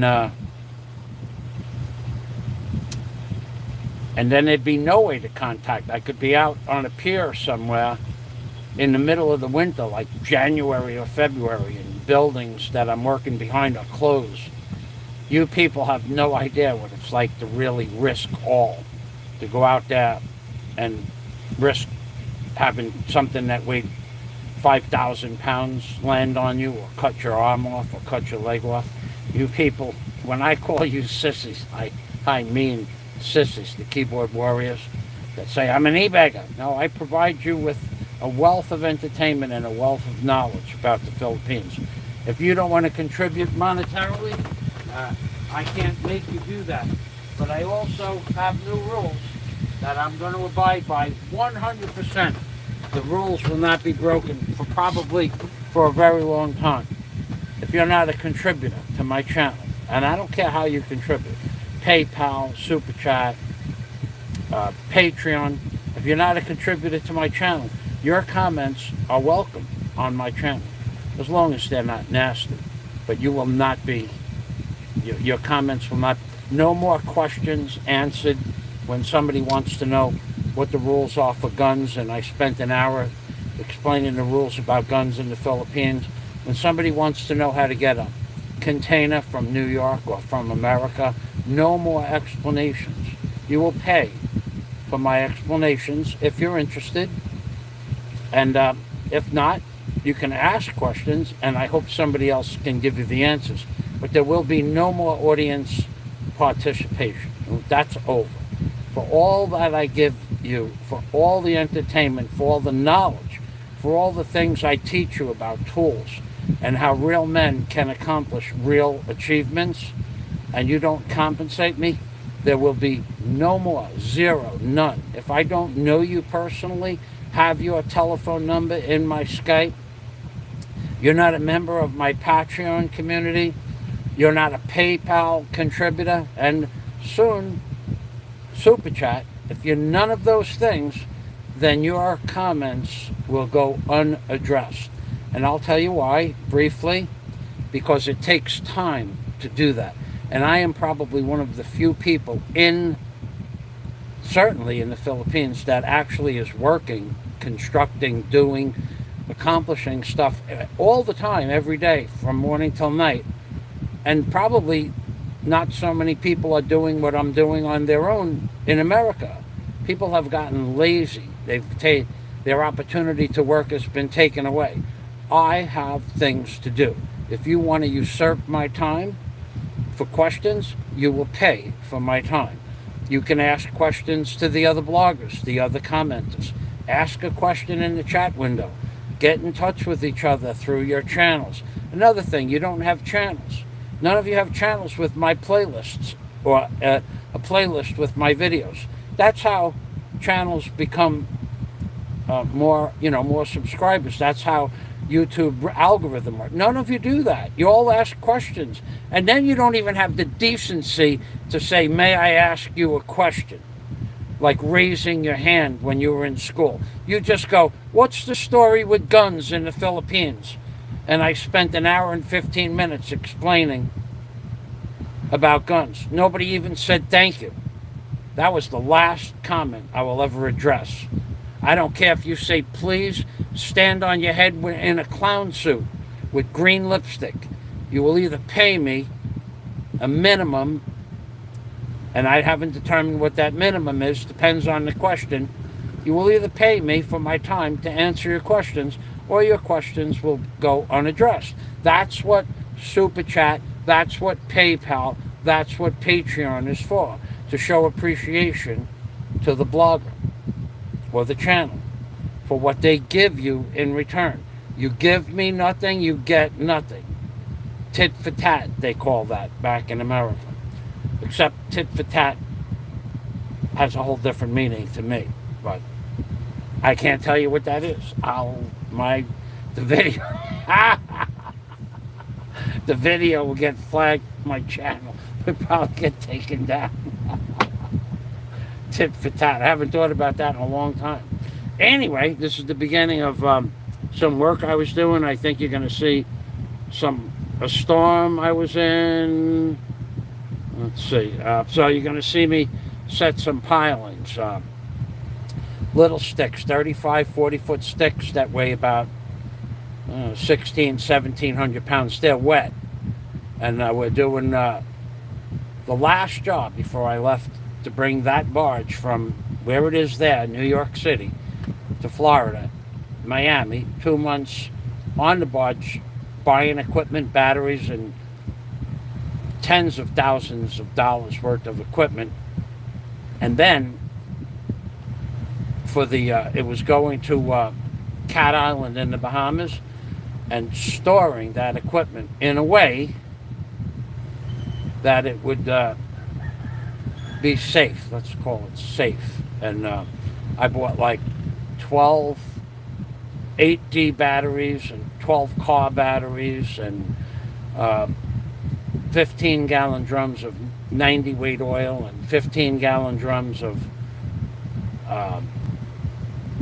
40-weight diesel oil and 55-gallon drums of 55-gallon drums of diesel oil, 40-weight diesel oil, and then cables and all kinds of. I probably put $30,000 worth of equipment on the barge as part of bringing the barge to Cat Island to sell it to Nicholas Cripps. Anyway, I got things to do, and I'm going to go do them. Enjoy the show. Remember, you will be welcome to comment to each other, but there will be no more. I will not address the comments. If you're not a Patreon member, Super Chat member, or PayPal, if you're not contributing. Thank you very much for watching, and those are the new rules. Have a great day, because that prick that asked me, what about the how do guns work in the Philippines? And I spent an hour explaining it, and he didn't even say thank you. He didn't even say thank you.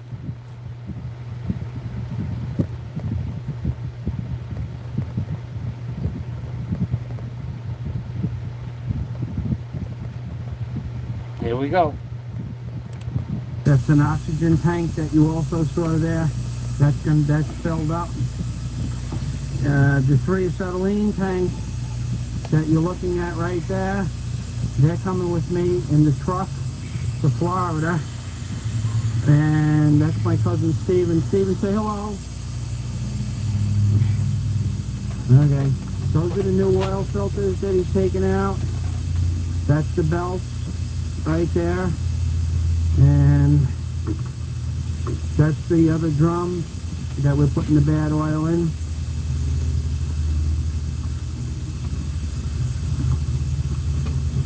And I'm just going to show you that's a new piece of pipe for the exhaust. That's one new filter over there.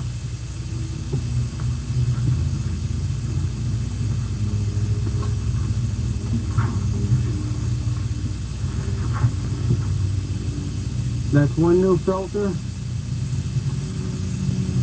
I don't know what the light is on there, and as you can see, I'm going to put the camera on auto.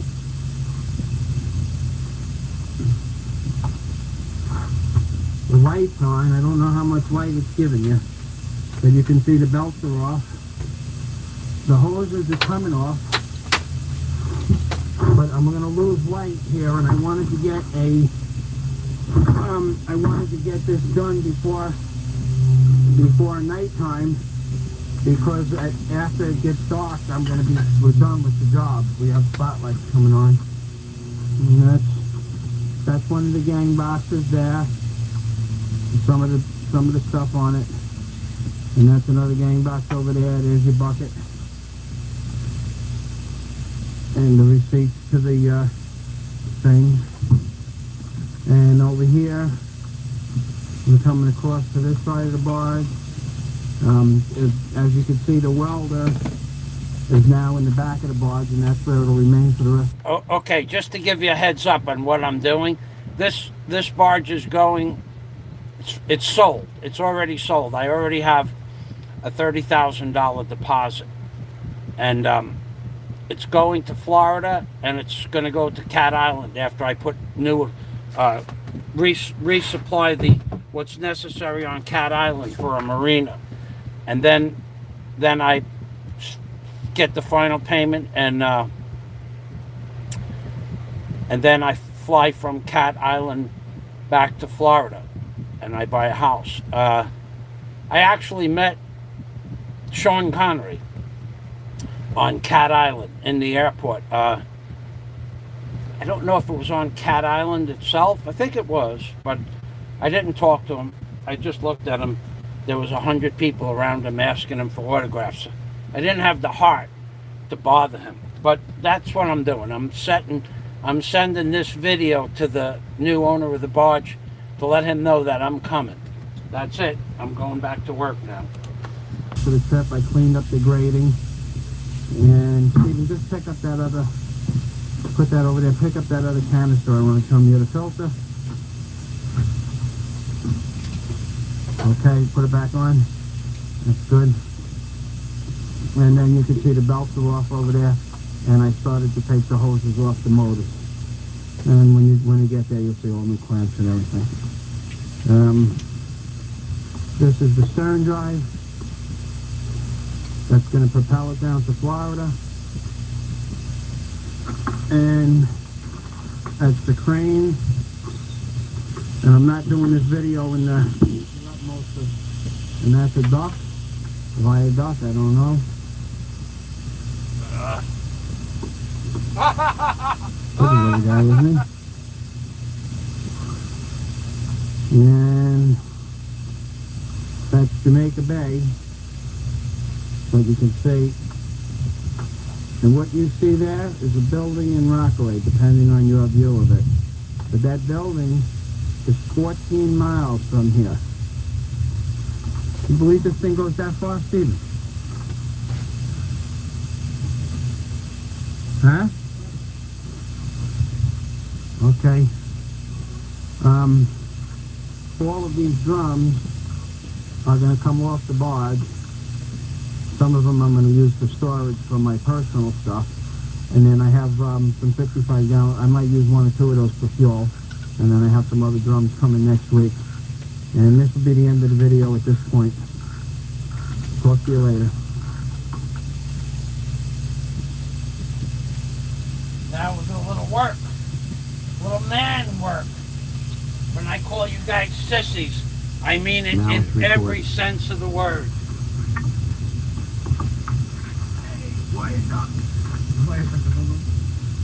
Alright, let's see if this works now. Not all of you, but Ain't doing 99% nothing. of the people on YouTube couldn't, nobody could do this. It's Not recording. Fine, what let's I'm go doing down now, and but what I'm about to do. Nobody. I'm the first person in history to bring a barge from Michigan to New York by myself, that barge, and then from New York to Florida by myself, that barge. 10,000 miles I ran that barge. I never broke so much as a dock ladder. Nothing. Ever. One 2x6 in 11 years. I broke a 2x6 off the edge of a 50-year-old dock. You guys think that you know what it's like to do man stuff. You don't. You simply don't. You can think whatever you want. But when I call you sissies and that you've never risked all out in the middle of nowhere doing a job with snow all over, ice all over the deck, hours away from help if someone gets hurt, by yourself, or with another man that doesn't know anything about first aid, and you think you know what work is. This is manly stuff. This is the type of stuff that builds manly character. Something you guys wouldn't know anything about. Go ahead, push the thumbs down. Try. Try if you will.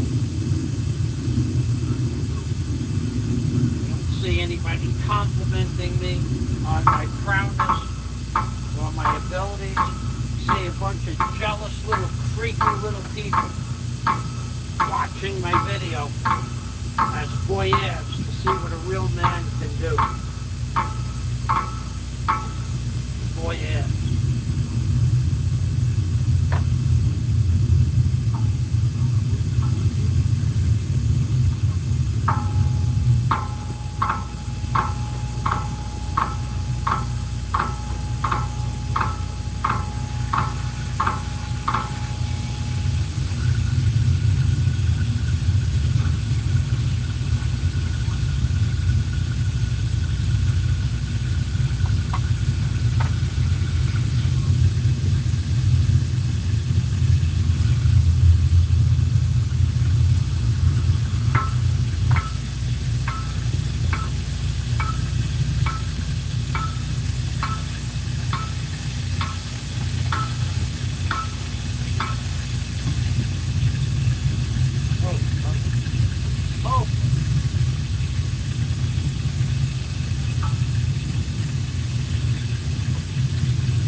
Real men doing real work in real time.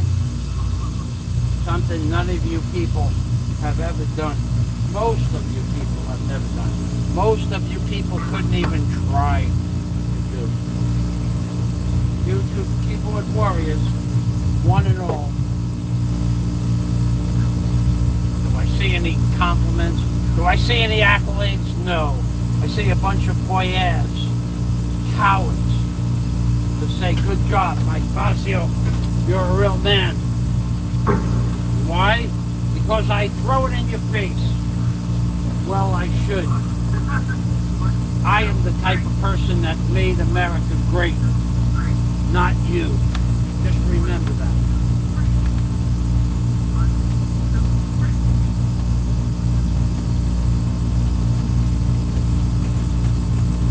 And when the stuff hits the fan, I would be the person you would want at your back, not the creep in Hawaii, not that guy. Sure.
will in 48 hours.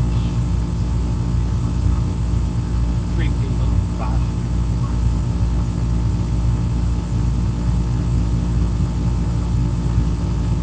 You're gonna get what's coming to you there, buddy. One way or another, it's gonna happen.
o'clock this morning.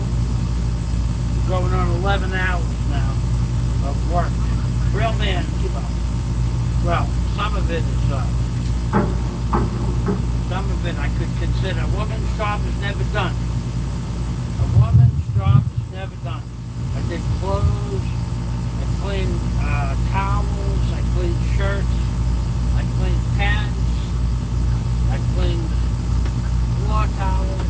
A woman's job is never done, that's true.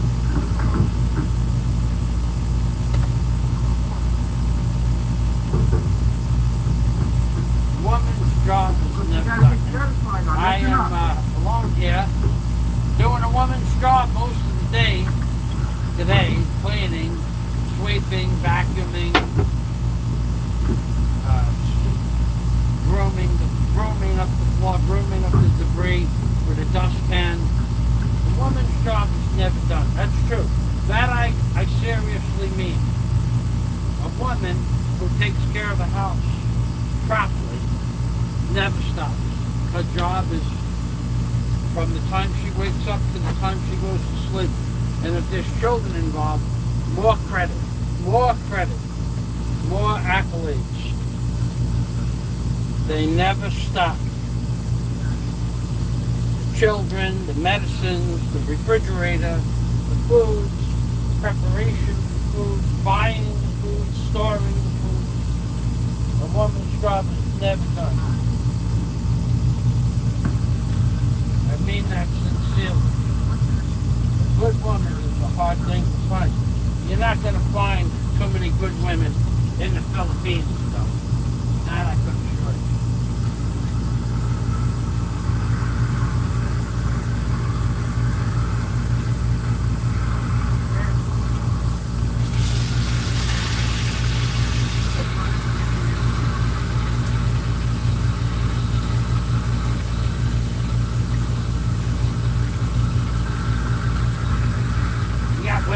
With IQs as low as freaking 22 that believe that you should bring them to the most expensive place in the Philippines for your first meet and greet.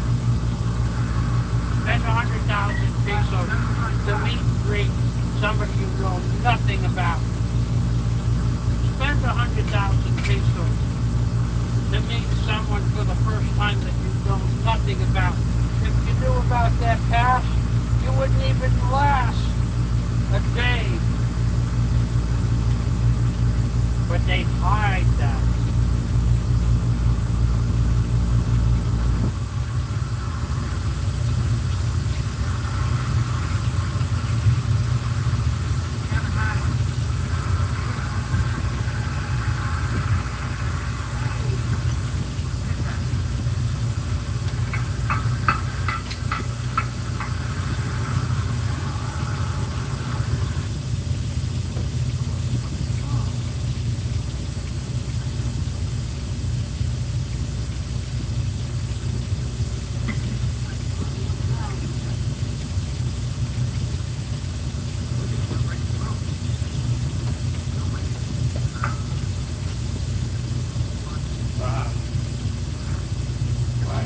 Dinner.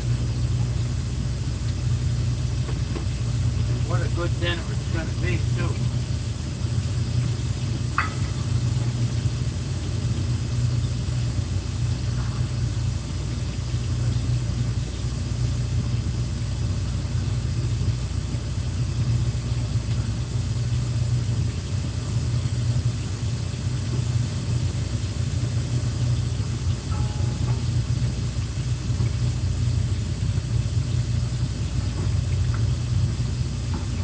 What a good dinner it's going to be.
time, all this time, you don't know how to operate it without looking at it?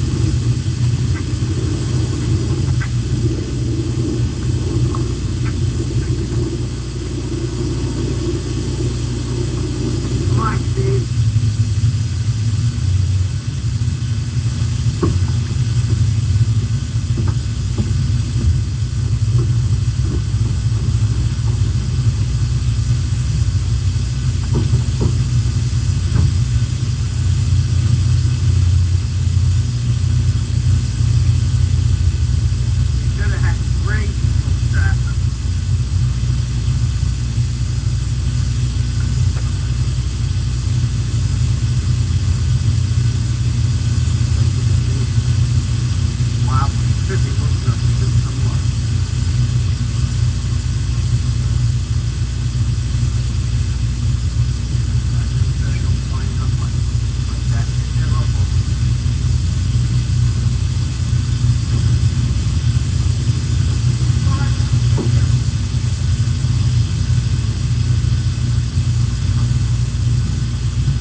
I don't know. I'm pretty sure that this is the tape that I was recording on. But this is the part that I'm having the problem with. It's the Syntron seal unit, and as you can see, I have it apart. Now the biggest problem that I'm having with it is and I don't know what the detail on this camera is that the rings have been worn out to the point where I don't know if they can be machined properly. That's the problem with the rings, and I don't know if you can see the debris in there. This is the type of debris that's in there, and what this is, unfortunately, is part of this graphite ring. And now you can see that the ring, if the background is proper, you can see that the ring is all chewed up, and it is also cracked. And I can't, I don't know, like again, where I said right here, it's cracked. It's cracked here, it's cracked here, it's cracked here. It's cracked in 3 places. And this is what they want, $5,000 for just that seal assembly kit without the brass rings, apparently. I'm not sure about that. So I'll be talking to you on the phone after I find out more about doing this thing. Okay, Don. And Nick, I'll talk to you later. Okay, Don, I just spoke with you on the phone about the graphite tape, the graphite plates, and you said that you weren't interested in spending any money for the graphite plates, that I should get them. And Nicholas might be if that doesn't work, and then we're going to go underneath the assumption that what I do works. As I spoke with you on the phone, I told you that the barge is pretty much all cleaned up, which it is. And the wash is lashed down. That's 1 drum. There are 2 more drums here. And there's 2 in my backyard across the street. There's 1 on the far side of the barge. I'm going to show you pictures of the belts and the hoses. The glass is in the pilot house, as you can see. All the glass is in there. I made a door for the pilot house. And you should be able to see the new plywood, but it doesn't make a difference. You know what the old stuff looks like. The windows on the pilot house are open. The gang boxes are all set up and ready to go.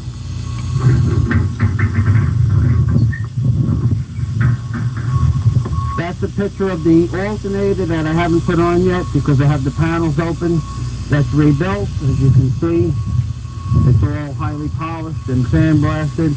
Those are all the oils. And that's 1 gang box. Here's the other gang box all emptied out. Do a little bit of a walk around here. This stuff here is garbage. That's the propeller. The chain is going in my backyard. The hammer I need to take out a pole that I put in over there. These 3 poles I'm dropping off on the way out of the canal. Oh, there's the other drum. Okay, now I'm going to bring the video over and show you the new belts and hoses.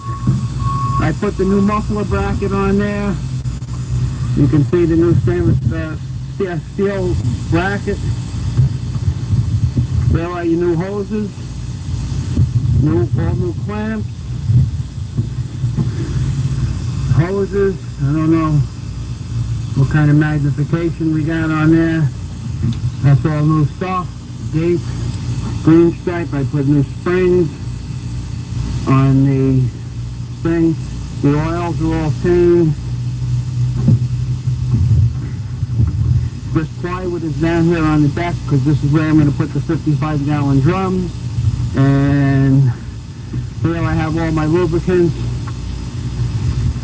There's a drum of 40-weight oil. There's two drums of 40-weight oil, 16-gallon drums, and 2 5-gallon cans of Black Bear automatic transmission fluid. And then there's a 5-gallon bucket of 90-weight oil. And then there's another 5-gallon bucket of 90-weight oil, that black can right there. And I'll show you, I made a baffler out of the old drums that works just as good as a muffler. And there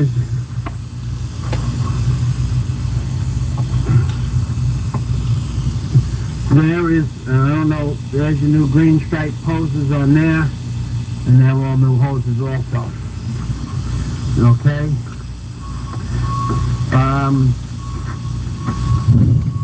This tape will be sent out, I guess, today or Monday. Here's all our new filters for the trip down. There's 4 extra big fuel filters, 5 extra small set primary fuel filters, oils, an extra sock for the 2 extra socks for the crane,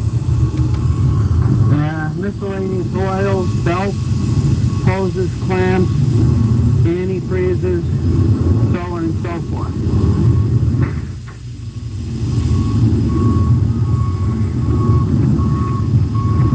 Now, Don,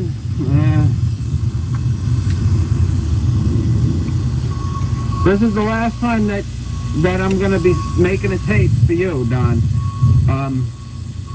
After I put the propeller on and after I get that graphite on Monday, if it works, then I will bring the barge to you in Florida. If it doesn't work, either you or you and Nicholas are going to have to, make up the price for the cost of that other seal, because originally I allowed $200 for the installation and the labor to replace that seal.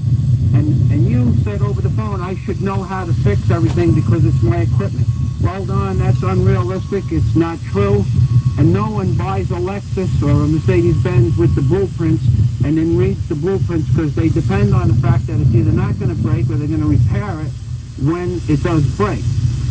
So if I'm going to have to go on the assumption that every time I do something with you that I have to know every little minor detail of every little aspect of every little part of it, then one of us is being unrealistic and it's not me.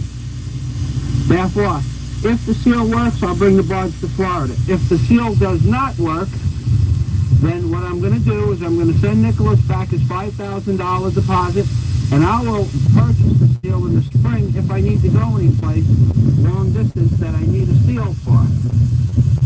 I know that wasn't the arrangement, but the arrangement on my end was I would allow $200 for a part, which I now have $280 in machining, about $25 just in gasoline running around the city looking for the machine shop that would do the work, and at least 15 hours at this point into the time traveling to and from the machine shop or machine shop before I found someone that would work on these rings and also guarantee me that they wouldn't screw them up in any way, shape, or form.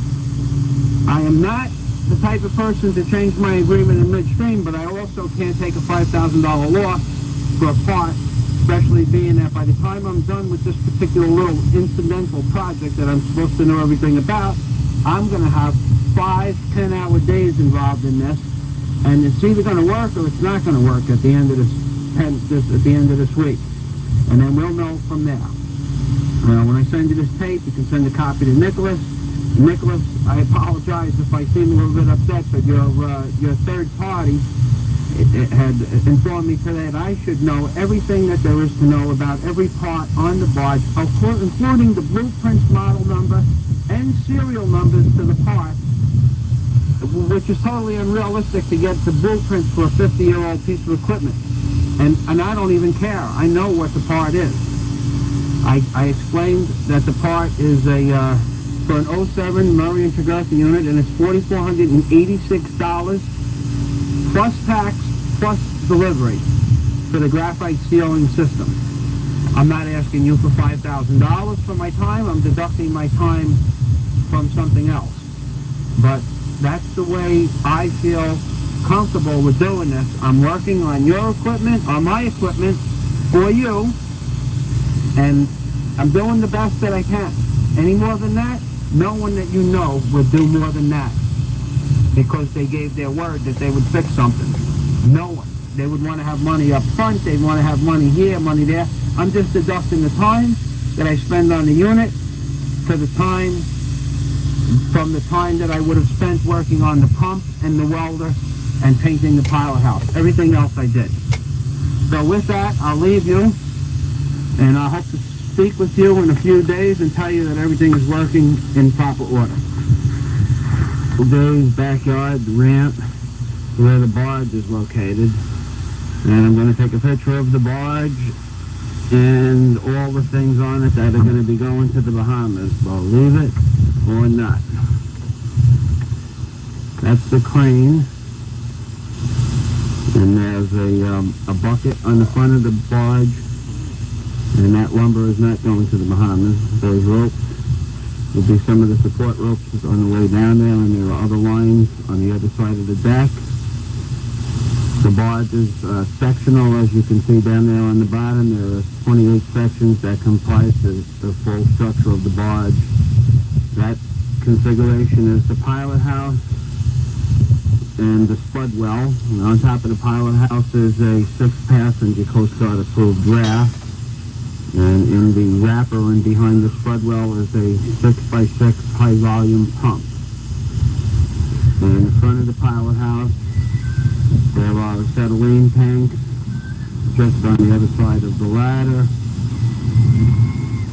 There are hatch covers for 2 storage hatch covers for storage underneath the deck, approximately 5 foot by 5 foot by 7. The gang boxes, this is one gang box, it's 7 feet long, 30 inches wide, and 24 inches high. And there's another one, the rusted one, that is approximately the same size. The crane is mounted on rubber with pads. The boom is 45 feet long, and it has the capacity to pick up 17 tons at a straight lift. There's a spud well on the far side over there, behind the crane. That's the other spud well. And that is where you sit inside the crane. The glass is broke. The cover that's up leads to the brake system of the clutching.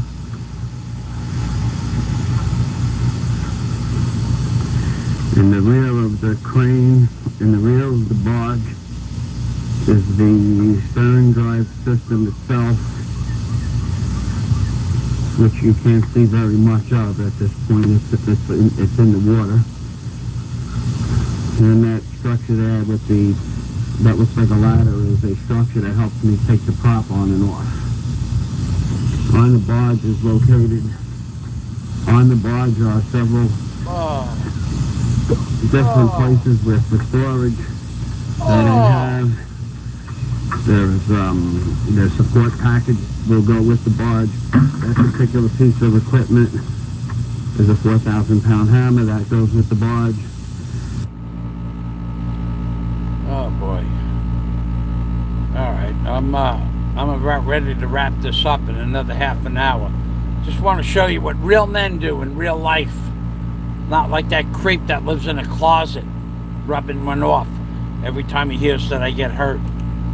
There's another 3,000-pound hammer and a pumpkin that's also going to Miami.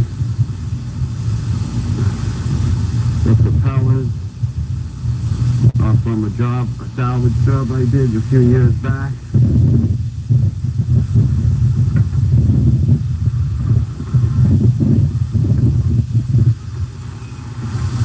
What we're coming up to is I would like to take a picture of the motors before I fix them all up.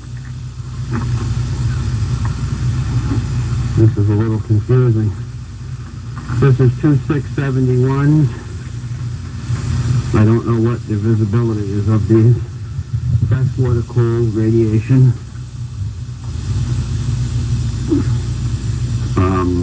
They're in very good condition. They need mufflers, but they work. The transmission is a 2-into-1 tank drive transmission built on World War II. That's the 6-inch drive shaft plus the hydraulics. This is before I put the new hoses and belts on for the cooling system and the freshwater cooling and the alternator system. This is the gearing mechanism that operates the stern drive unit. This is the stern drive unit.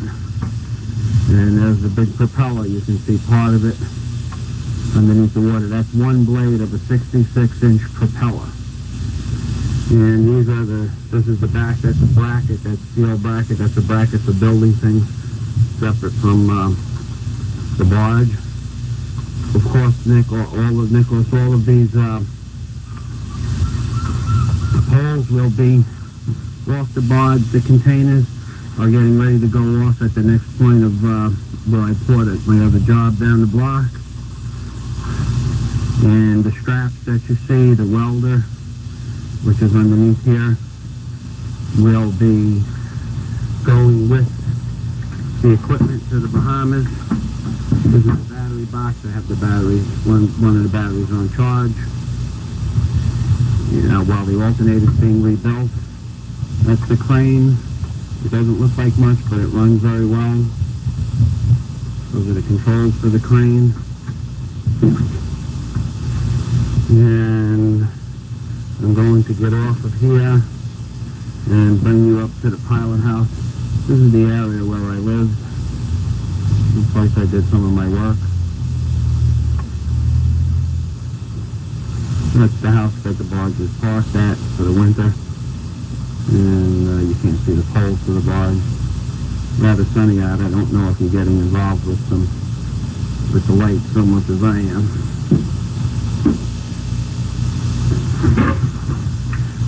There's a small pump right over there. That pump will go with the barge. Not going to do any pumping out of anything. And right now we're going to walk up the stairs into the pilot house. That tank that you see there, that's new plumbing. That's a new marine aluminum tank that I just installed about 2.5 years ago.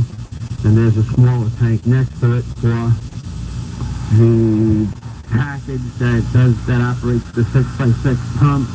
Between these two tanks, you have a capacity of about very close to 300 gallons. This is the job that I am rebuilding now with those broken poles that you see there. You can just about punch your hand through them. Most of the decks that you see, I built that one about 1983. That bulkhead was my first bulkhead that I ever built. I did that by hand. The poles were put in by a machine, and then I did that by hand. Okay, getting into the pilot house now. This is the hydraulic steering mechanism. You push it to the left, and the barge goes left. You push it to the right, and it goes right. And that's the hydraulic throttle. It's the original American flag that came with the barge. That's the shifter mechanism. I have the panels off down there because I'm putting new gauges in. This is what it looks like. This is where I lived while taking the barge back from Michigan. That's some driftwood that I'm going to make some shelves out of. And that lever that you see right here is the center of the picture. That's the up and down mechanism. And then I'll shoot you off the back here and take a look at that's the propeller system. That's the stern drive system. And that draws approximately 12.5 feet of water. And I think that's about this dock. I did not build, but I put the poles in a few years ago. But I did do that little retaining wall support system for the woman, and put the concrete slab with the fence in 1981 or 82.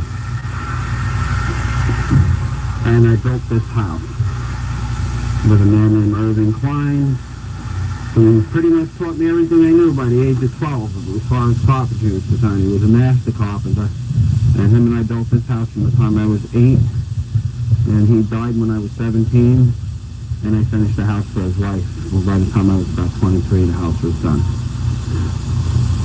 Of course, it didn't look like that then. It was a Spanish-American house owned by the comic man, the man who invented the comic Joe Palooka. A little bit of history, Nicholas. And this is the canal system that I've worked on pretty much for the last 15 years, actually. That's about a quarter of a mile away. Excuse me, that's close to half a mile away. I think I zoomed in too far. That's Mrs. Anderson's house. And these are the bulkheads that I have done over the course of the year. There's one. That's one of mine. There, most of them are. Alright, I'm going to stop recording. And with that, bid you farewell. And I will be underway in approximately 2 weeks. As you can see, today's date is October 8th. About 2 weeks from now, I'll be underway heading towards New Jersey. Nicholas, have a nice day. And that's it for now. And when this recording is finished, I'll have a copy made and sent to you.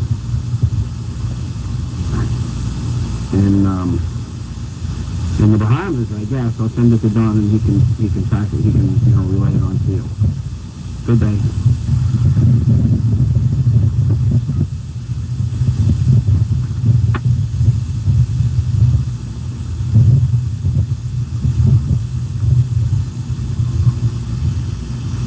Where is the creep?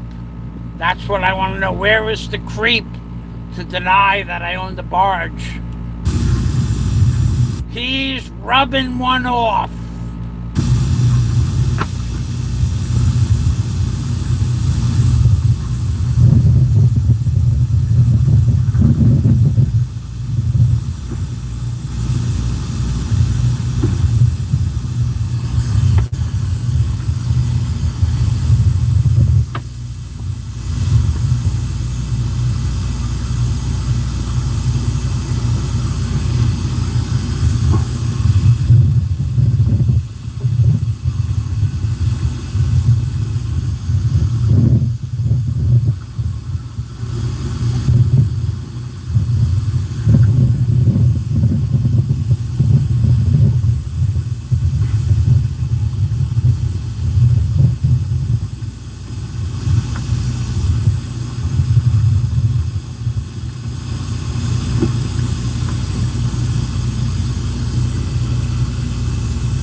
What I'm about to do now is just go down into the hatch where I store my bolts and throw some water out of the bilge.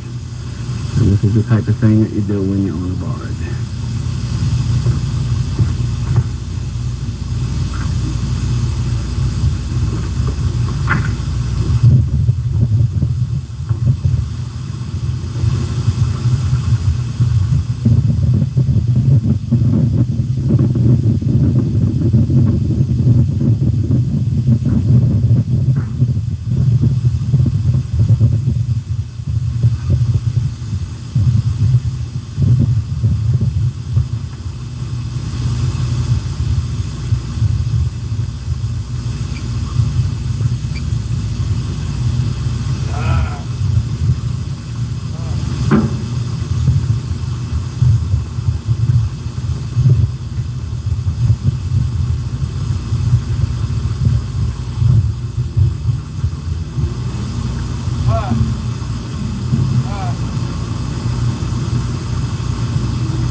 creep denying that I own the barge. The creep is rubbing one off. When Fazio's a real man, let me rub one off.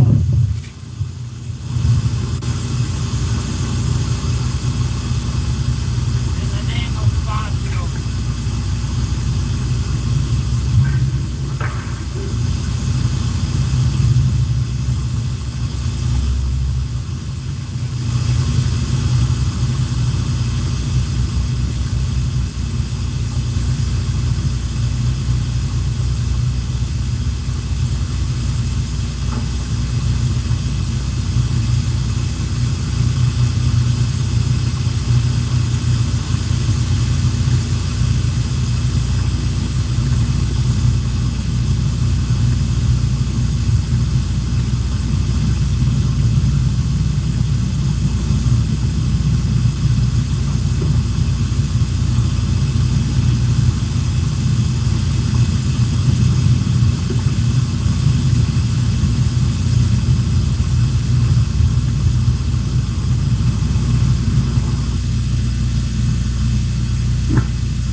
Stephen and I are going to go move some poles and put them in back of Stephen's house. And we have 45 minutes to take them. So that's plenty. Anything? He's good. He's ready to go. All right, let's go. Oh, come on.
closet.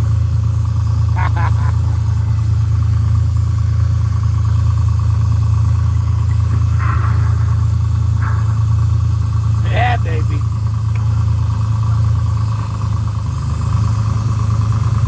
Want to see that again?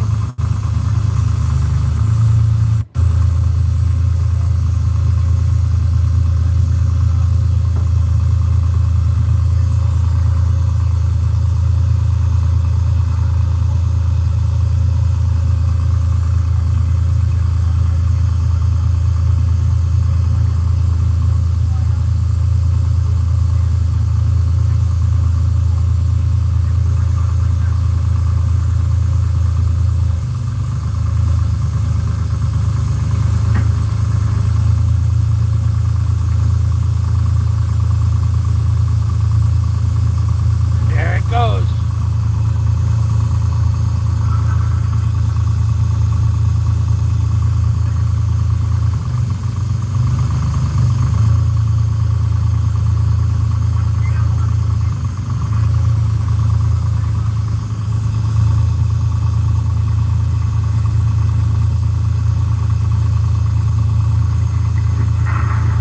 Real men doing real work, not hanging out inside a fucking closet.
One of the most famous people in Howard Beach is going by, either Ronnie Call or his mother. They were avid fishermen in that little boat.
Going back to work in a minute.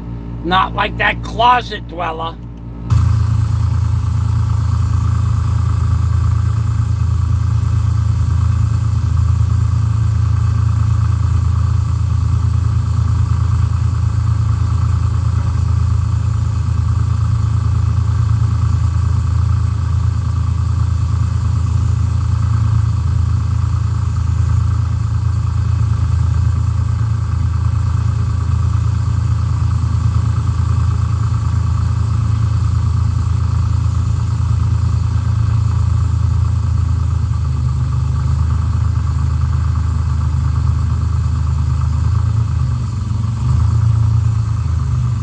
Let's see the closet dweller do this. The closet dweller. He can do nothing. He has no skills at all. Watch the skill involved in the next maneuver.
Watch this.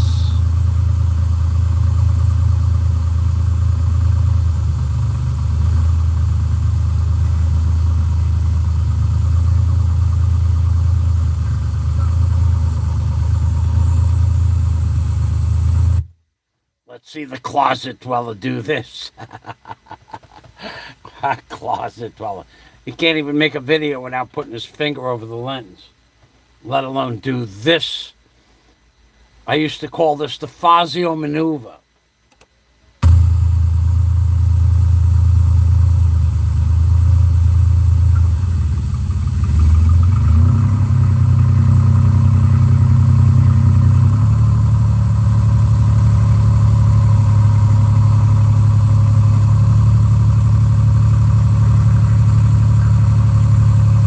So what I'm doing is I'm resting this pole on the spud well. And now I'm going to pick up a 3,000 pound plus drop hammer. This pole is on the number 1 wire.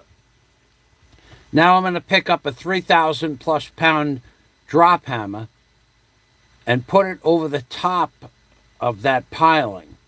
And then I'm going to cinch the both of them up together and pick them both up vertical with the drop hammer on the pole, and then maneuver the pole over to where the pole has to be set down into the mud on the close side of the barge, on the near side of the barge, and then set the pole in the mud about 20 feet deep.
for you keyboard warriors on YouTube, you just watched the Fazio maneuver. The Fazio maneuver. Remember that when you keyboard warriors tell me I never owned a barge. I don't know how to use heavy equipment. Remember that, you punks on YouTube. Remember the Fazio maneuver.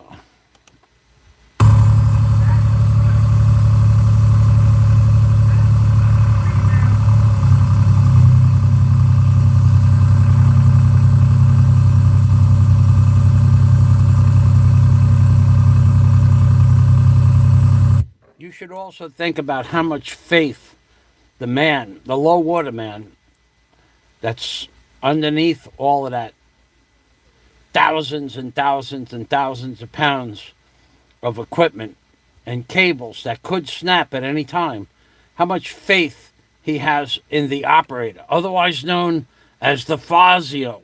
The Fazio is operating that crane.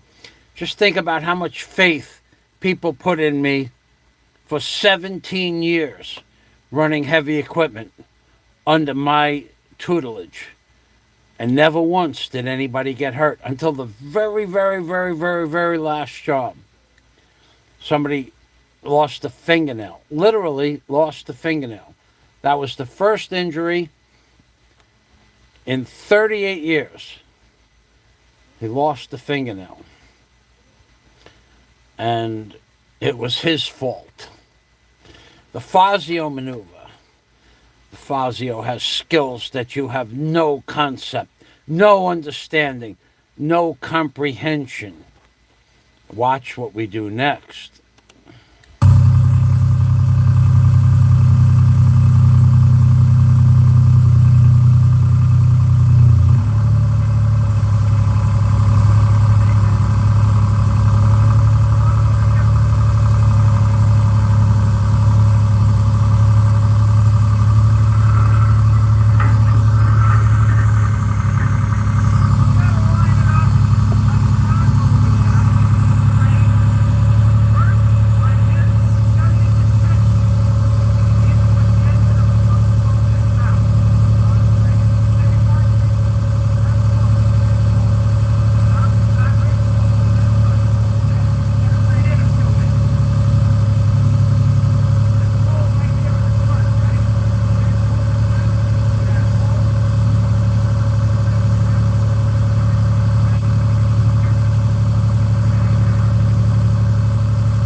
Now, the man in the foreground is my cousin Stephen. Probably one of the best men that ever worked for me. Definitely the smartest. And he's going to line up the pole so that when we put his father's docks back in place, the docks and the poles are in alignment with their original positions. We took out the old poles. That was in another video. And now we're putting in much better quality poles that should last about 40 years. So basically, I'll be long dead before these poles rot. And back to work. not like a closet dweller that puts his finger over the lens when he's videotaping his driveway. This is real man, real life video footage.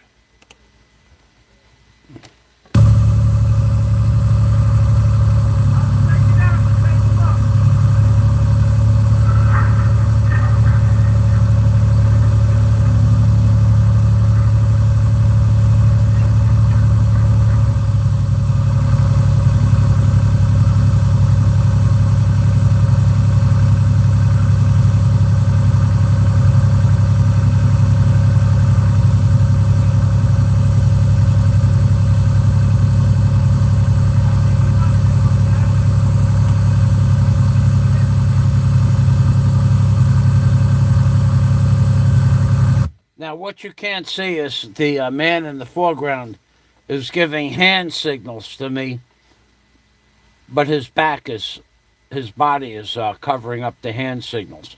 But I know his hand signals. He was as accurate as could be. So he's lining up the pole vertical from both axes.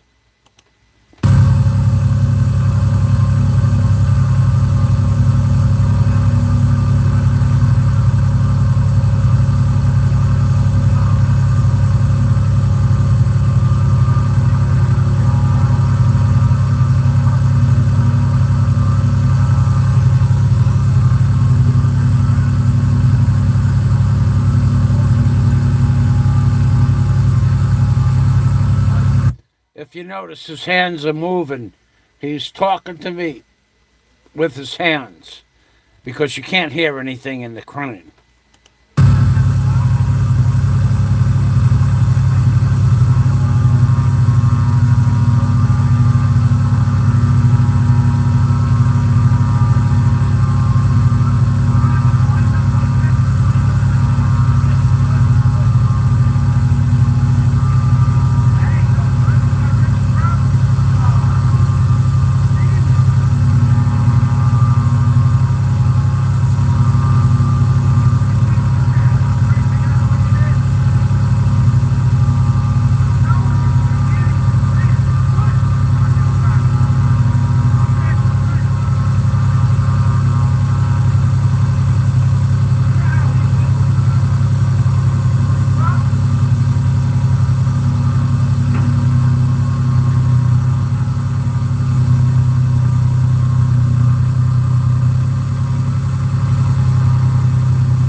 I'm telling him it has to be perfect because there's a maximum distance that you can be away from the bulkhead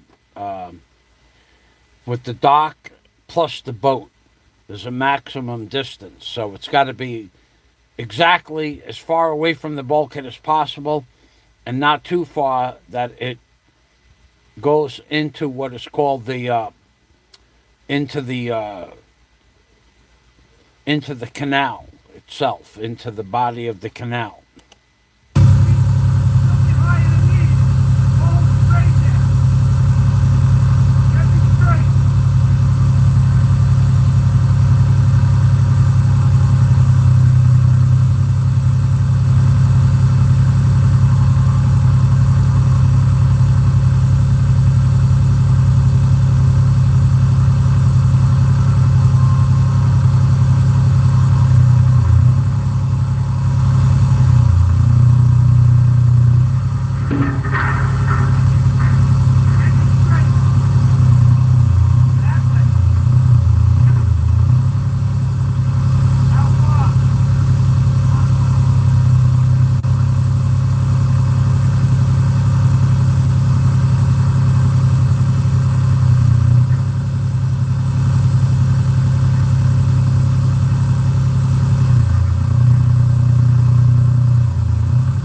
There we go.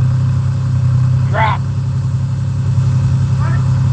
Get me straight this way. I only want to do this once. There's a lot of walking involved. Think about what you need to hurt them.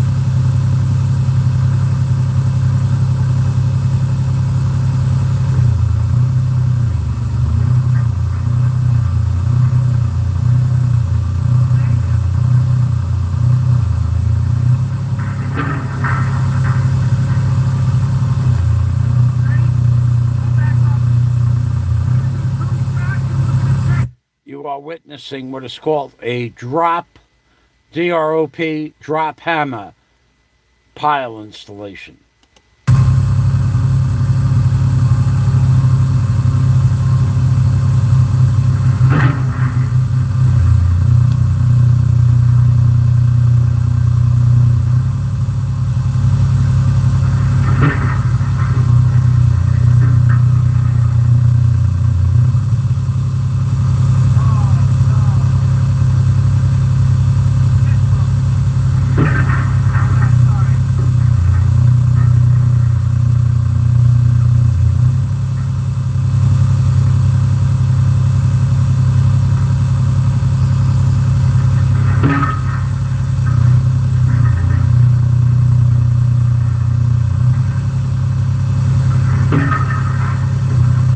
You might ask yourself why it stopped moving. Well, because that canal is about 100 years old. And in and under the mud are multiple boats and bulkheads that have caved in over the last 100 and probably over 100 years old. So there could be anything down there from literally an automobile to an old bulkhead with 3x10 timbers. So I'm driving this through whatever's down there now.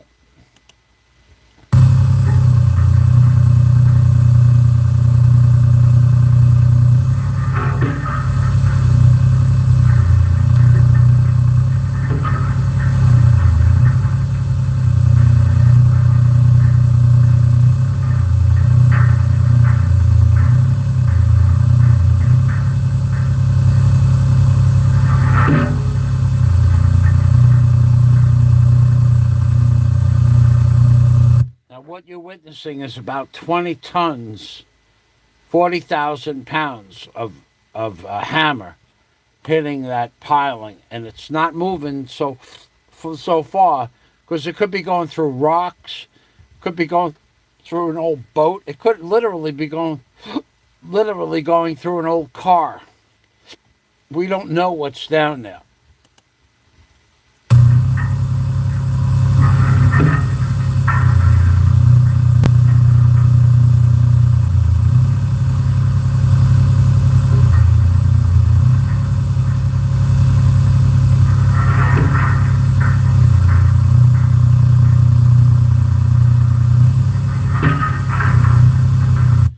So now it's dropping about 2 or 3 inches per hit. Now, it could just be going through hard pack, like a hard layer of sand and gravel, but you know what it's going through when you're sitting in the crane, depending on what it's hitting. Now, it's not hitting an old car, but it could be going through an old boat and hard pack. So it's difficult for you to understand what it's going through, but when you're in the crane, you can actually feel what the machine is driving the piling through.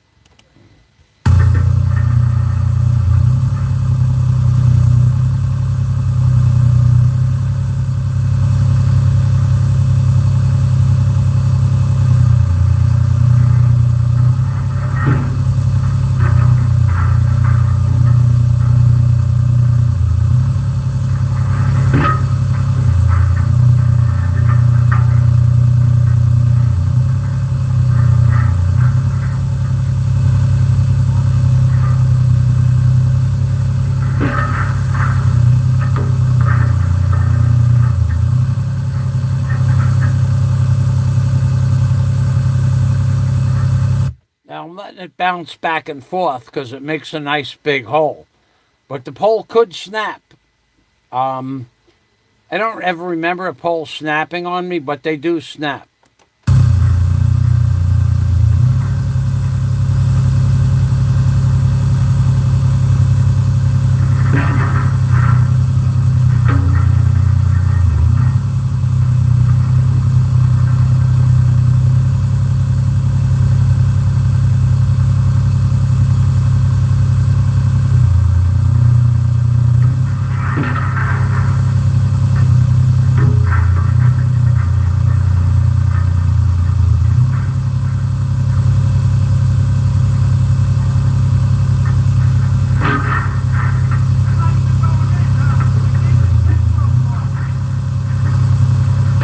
I'm actually letting the pole go left and right, forward and back to make the hole bigger, because whatever's down there shouldn't be there.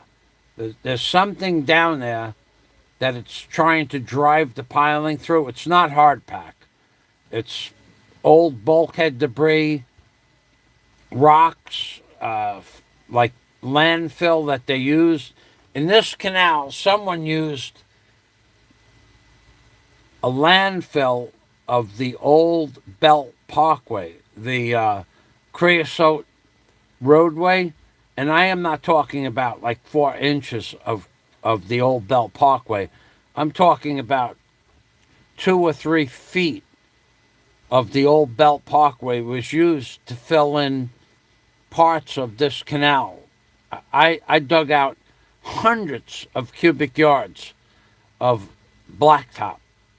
And where I couldn't drive pilings through it, I would have to get the bucket out and dig the blacktop out of this canal. Just only 500 feet from where the barge is now, I dug out over 200 cubic yards of 5-inch thick asphalt. So that's probably what it's going through now. I'm not sure because I didn't dig here, but I'm telling you that 100 years ago, they had no regulations on concrete backfill, asphalt backfill, anything goes. And that's what I'm driving this piling through now.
20 tons. 20 tons of hammer pressure is driving that down about 1 inch. When if the canal was all original sand, mud, hard pack, that pole would be sliding down close to between 8 and 12 inches per blow.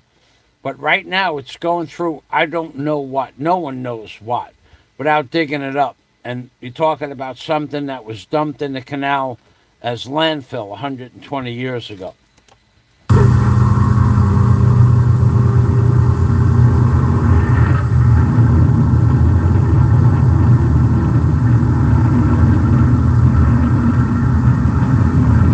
Did you see that plane that just went over? Those 747s are only 160 feet higher than the crane.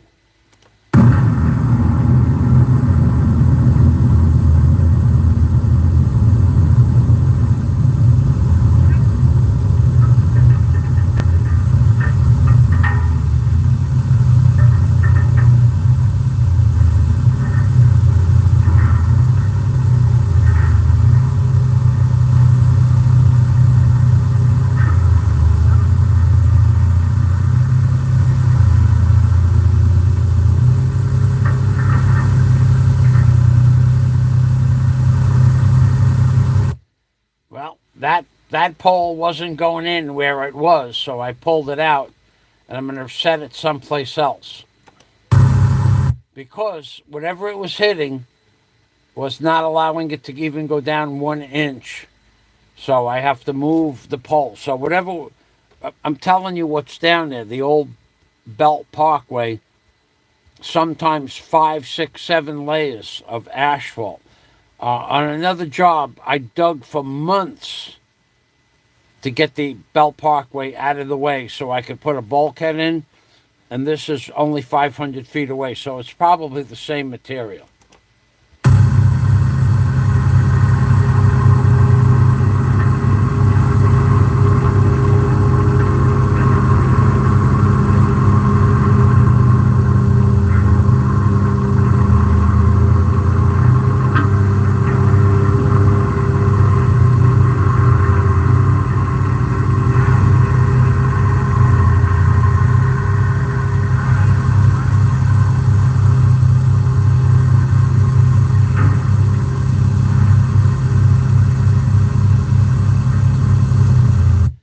Strange thing about this is you could move it over 8 inches and it'll go down a foot every hammer blow. So it's just one of those things you don't know what you're hitting on when you're 10 feet under the muck.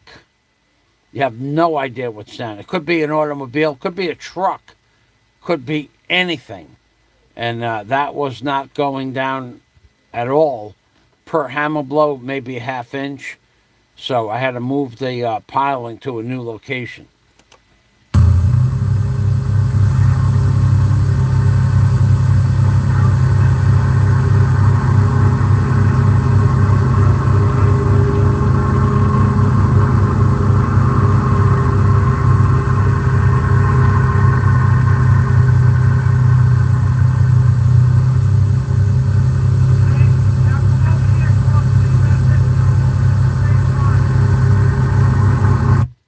The size of that swan in the background. Somebody released swans in our canal. We never had swans in the canal. And somebody released them and they multiplied like rabbits. And swans was the big thing on the menu for many years.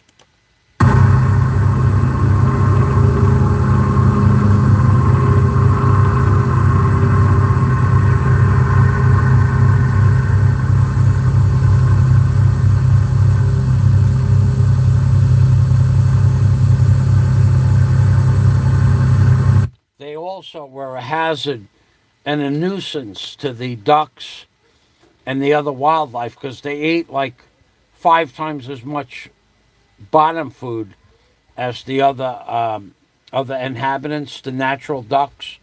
And Fish and Wildlife Commission said open season on the swans, and they didn't last very long.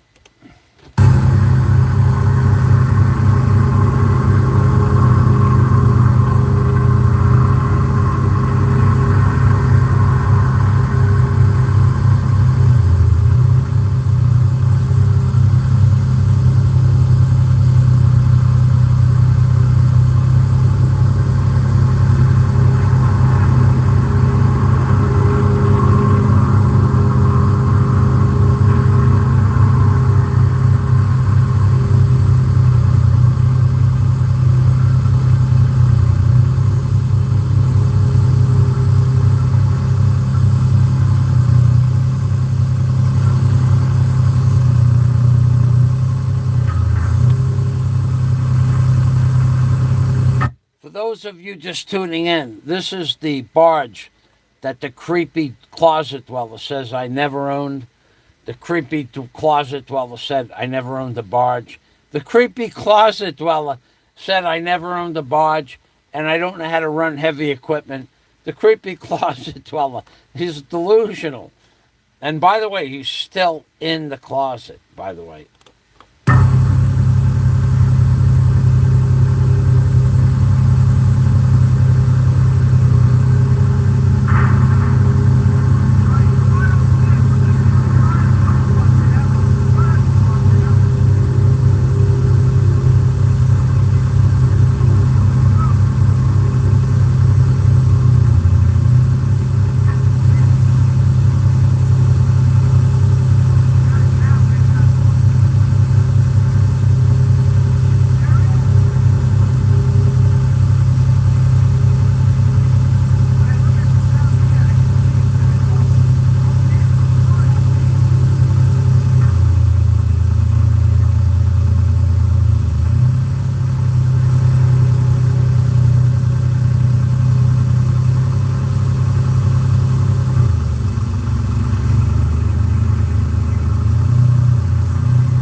So I'm moving the piling over about 2 feet to try a new location to punch it through whatever's down there.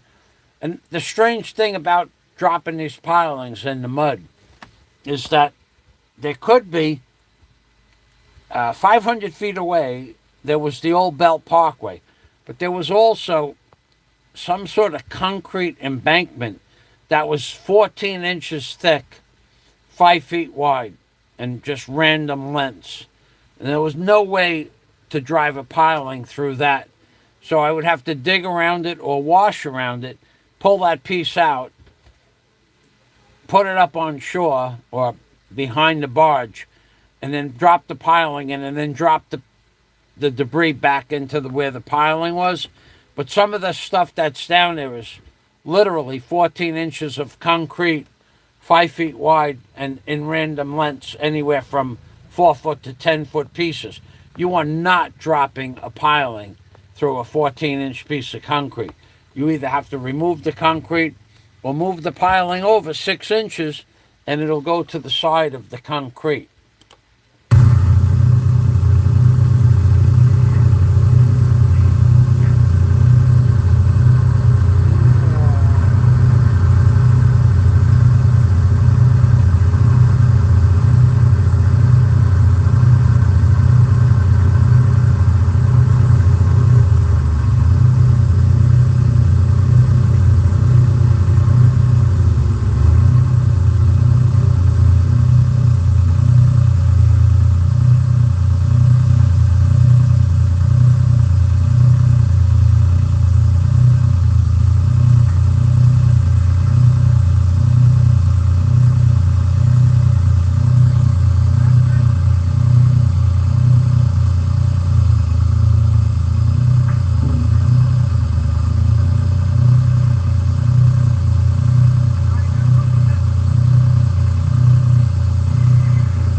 Okay, so now whatever was stopping the piling from going down, even though it's only probably less than 18 inches away, the piling went to the side of whatever was blocking it. And now you can see it going down 3 per stroke. It's going down 3 or 4 inches per hammer blow. You got to remember there's 20 tons plus of pressure. Even though the hammer only weighs 3,000 pounds, there's 20 tons of pressure for each hammer blow. And before that, the pole had just stopped. The only thing that was happening to that pole half an hour ago is it was getting destroyed at the end. Now it's going down in through the hard pack.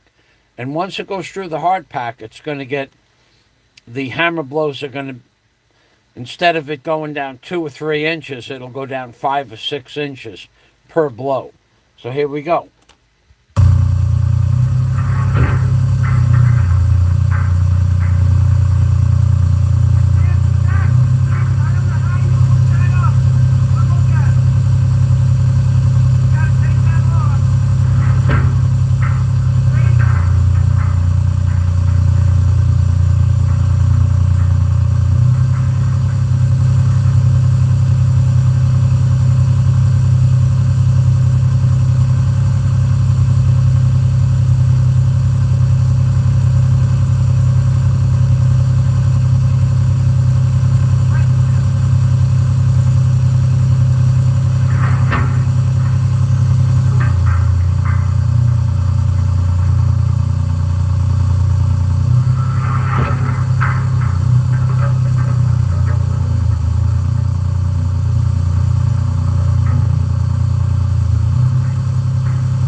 Again, I'll say it. The guy on the low end of the low water man, my cousin Steven, you got to understand, I did that for years before I bought my own crane and barge. It is the most dangerous job in the world.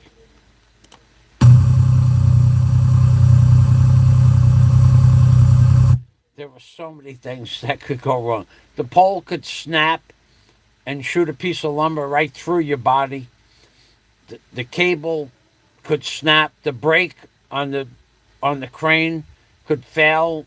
The hammer, when it's dropping down, could fall off the top of the pole, land on the barge, and shoot a piece of wood at you at 250 miles an hour.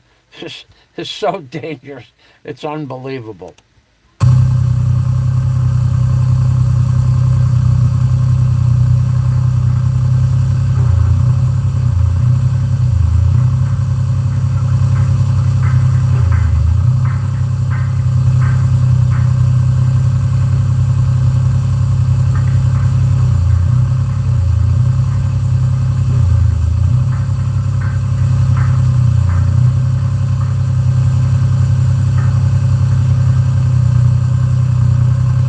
Reminds you of those little cranes inside the glass box.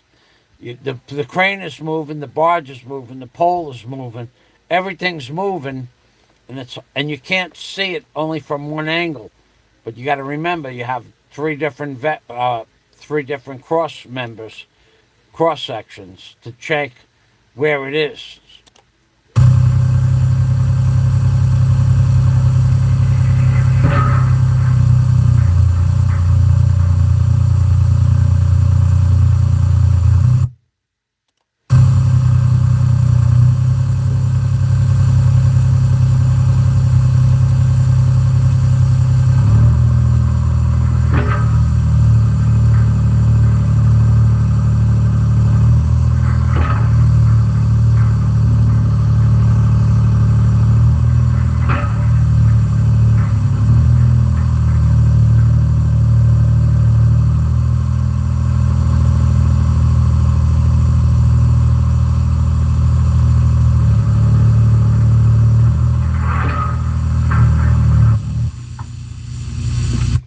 Okay, so that pole's probably done by now. And that's my dad. That's my dad just watching, and if something goes wrong that he could see, that I'm in the crane and I can't see, or my cousins can't see, my dad will let me know. My dad would come to the job and just watch, and my dad also worked with me building decks and docks when he had off sometimes, just for the hell of it, not for the money, just so he could keep busy. Busy hands. Busy hands. Trying to hide that window if possible, huh? We still have a fucking can view thing on.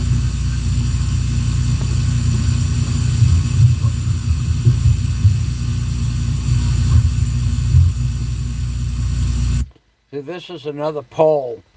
This is a pressure-treated pole that we dropped in. The other one was a used pole, but it was a creosoted pole. So the creosoted pole that was used and was already 40 years old probably lasts longer than the new pressure-treated pole. We're talking about a product, those poles that I put in, talking about something that's going to last 35 or 40 years more from that day. So that was 1998, 108, 118. So that was 20 years ago. These poles that you saw me put in probably have another 20 to 30 years useful life. Docks will have the docks that they were built and attached to were long since disintegrated, and those poles are still there. All right, so let's go back to work.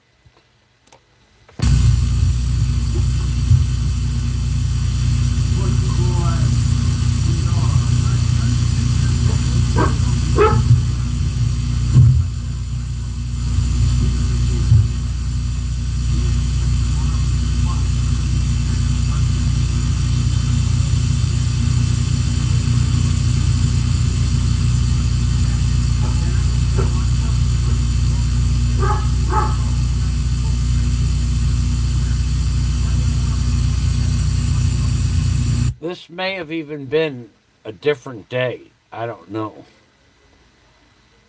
Because you don't see me putting in that pressure-treated pole, and yet it's in. And could have been a different day. Could have been the same day later on. Probably was a different day. I don't remember. I was at that location for 2 months, prepping the barge to go to Florida and then to go to Cat Island. So I don't actually remember everything I did. I have a journal, but I never read the journal. Even after I made the journal, I couldn't read the journal. It was just too hard. Too much. Too much. This is the first time I've ever watched this video, and I posted it in 2013.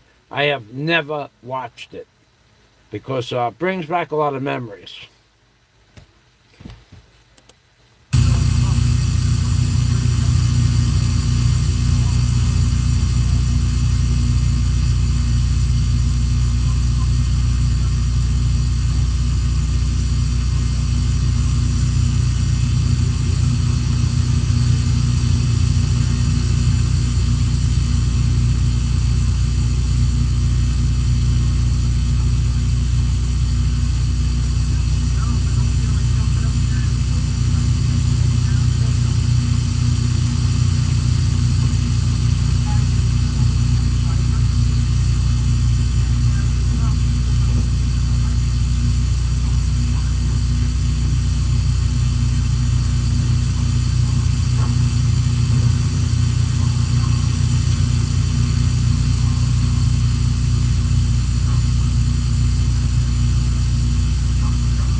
those of you that are watching, something is wrong here. It says that it's live 4 hours and 38 minutes, yet it should be over 8 hours live stream. So I'm going to end it. I don't know what happened. I do know that I dropped the camera a few hours ago. I don't see how it could have restarted a new stream. But this is Michael Fazio from the Philippines, baby, and that is Barge Dragon.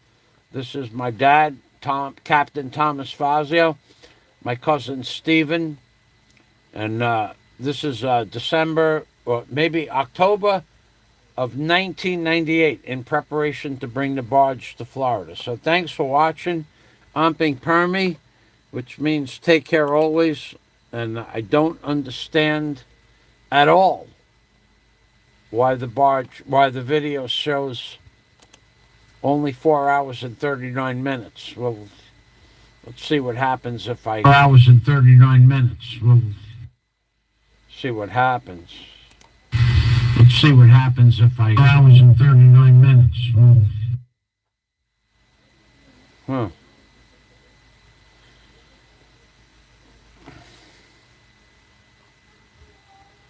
Don't understand it. Should be over an 8-hour live stream.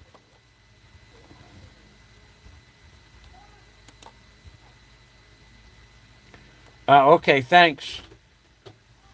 Okay, thank you very much. 8 hours and 20 minutes now. Yeah, I don't understand why it was saying that. I'm gonna end this live stream. I actually have business to attend to. Thank you for watching. Hope you enjoyed it. I have about 4 more videos. Well, I have about 6 more hours of video like this, and also video on the way from New York to Florida. So, Ishmadallah, Ishayim Dallah, Salamat. Thank you very much for helping me out. God day from England. God day to you. Oh, the European Union, England, they have all kinds of turmoil over there. And in America, Michael Fazio was in the Philippines, baby. We have virtually no turmoil here. What they are doing to the world is very crazy. Very crazy. Thank you very much. And God day to you as well. I'm going to end this live stream now. I'm Ping Permi, which means take care always. From Mr. Congeniality himself. Remember, I'm the world's most congenial person. Ask me, I'll tell you. Nice to see. Yeah, enjoyed them time. Nice to see them videos again. Sure is a crazy time. First time you uploaded it. No, I uploaded this video in 2013. I never watched it before. I never watched these Barge Dragon videos. I have about 10 or 11 probably of them. I never watched even one for just even a few minutes. I can't watch them. It just brings back a different time in my life.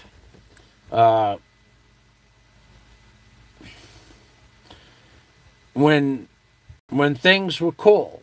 Yep, thank you. Oh, you did. You followed me since my first channel. Thank you. Brings back a lot of memories. Living in New York, and before the New World Order took over, and when my parents were both still alive, and when making money was easy. That barge, on a good day, with that barge, you could make $500 up to $2,000 or $3,000, $4,000 in a day. Cash money, no tax. And now we all have to work like animals just to pay our bills. And there's lots of reasons I don't think I ever watched them. It's the past, number one. Number two, You know, to see all those people in the videos, the Coast Guard rescuing me. I never watched any of those videos until just last week. It was a hardship being taking that barge from New York to Florida. When I bought the barge, I was 33, but when I sold the barge, I was 45. And remember, that's a big difference in age, and I did it all by myself. I wasn't with anybody. And it was really, really the trials and tribulations that I went through to get the barge from Michigan to New York was one thing at the age of 33, but then add 11 years, 12 years to that at the age of 45, no one would have did what I did. And I went through hurricanes and gale force winds and snow and sleet and being ported in basically deserted, desolate ports where there was fuel, but you might have to wait 2 days for the dockmaster to come in and give you fuel, and you're freezing cold and rain and snow. And, you know, the dockmaster comes in, he acts like he's doing you a favor to sell you 500 gallons of fuel. It was just hard to watch.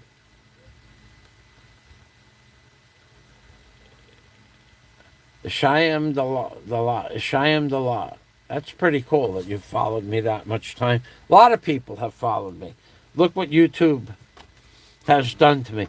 YouTube has given me 500 subscribers in 3 years. YouTube does not like my political point of view. Anyway, thank you very much. I appreciate the fact that you followed me. I appreciate the fact that you comment. And I appreciate the fact that you have stuck with me this long, because you know I'm a real jerk when it comes to political correctness, telling people that they're sissies. Hey, look at what I'm doing. Look at what the guy under the crane is doing. He's risking his all, life, limb, body. Man, there's no room. There's no room for mistakes in this kind of work. There's no room for me making a mistake. And if I make the mistake, he dies.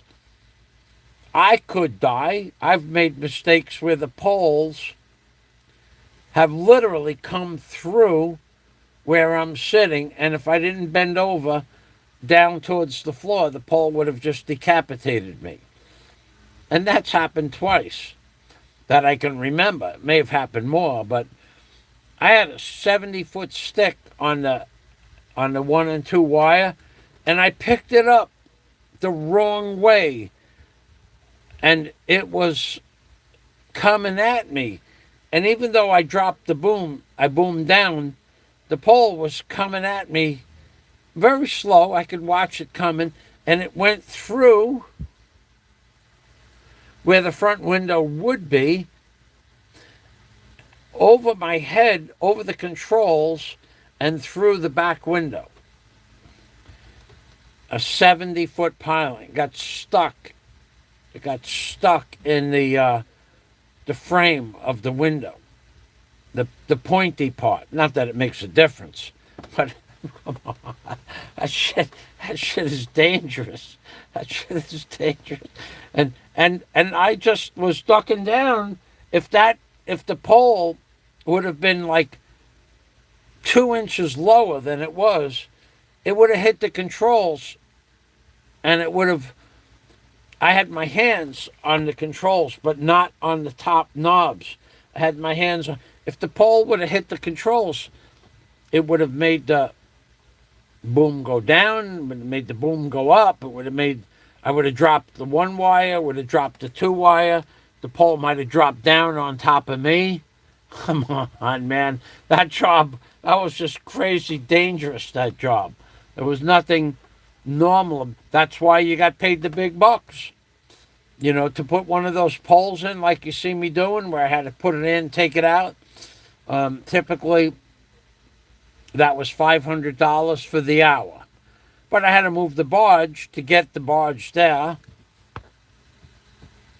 Thank you. Correction. You see it. You say it as you see it. I do. I am. I do that. I tell people, they don't like that though. A lot of people, the sissies, the girly men, the keyboard warriors. Not that I care, but not that I ever cared. Not that I'm ever going to care. But that was probably, and you know, you're laughing too. It was probably it was not the most dangerous thing I ever did.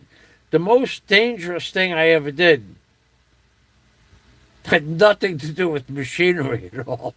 It had to do with being someplace where there were piles of cash and wondering.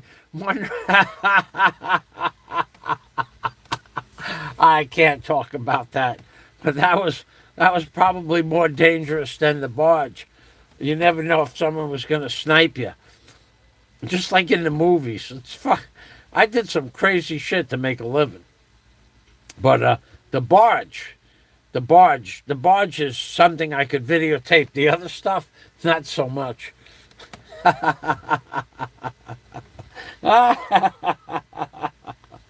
I wish it was illegal. I wish it was legal to tell those stories.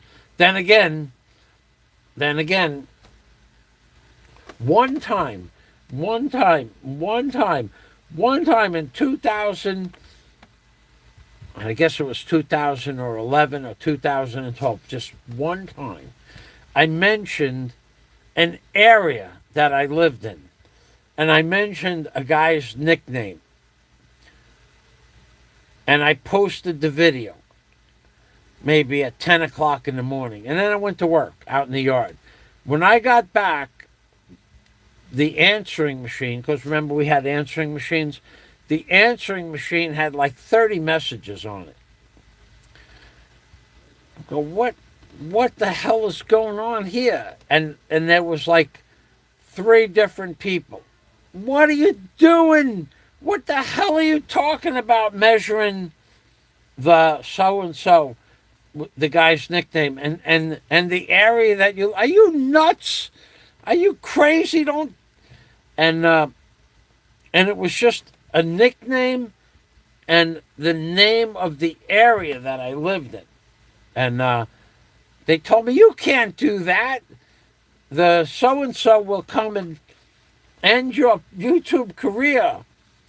And I'm thinking to myself, how could so many people be watching? It spread like wildfire that I mentioned a guy's nickname. And you know, the funny thing about the nickname is, I don't know how many people knew the nickname. Not a lot, a few hundred people. But how many people were watching YouTube in 2010 from going back into the 70s? So we're talking about a nickname a guy had in the 70s. And I'm making a video in 2010, 2011. So what is that? 20 years, 24 years later? And I'm getting phone calls, don't mention that guy's name, or the guy will come and do this, that, and the other. And he would. He would. I just wish I could tell those stories. Maybe one day, maybe I'll start a channel. If I knew that guy was passed on, okay, if I knew he was passed away, how old would he be now? He'd be, there's a good chance he's still alive. He'd be 71 or 72 years old. Nope, not yet. We're not ready for those stories yet. And he was a good friend of mine for a very, very many. Well, we were trusted. We trusted each other. Not so much. I guess we were good friends. I mean, if he trusted me with the knowledge I had at the time. But if I mentioned his name today, where I lived, and one of the stories, I would imagine today is what? Sunday? I'd imagine by Tuesday, he'd have somebody in the Philippines to take me out. Somehow he would take care. He would.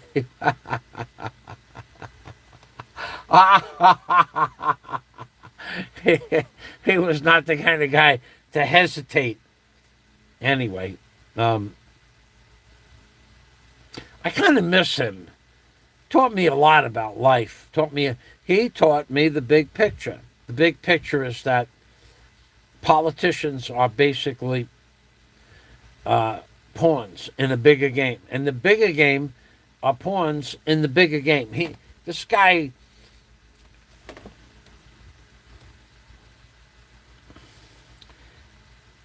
He would take you to the side. He would put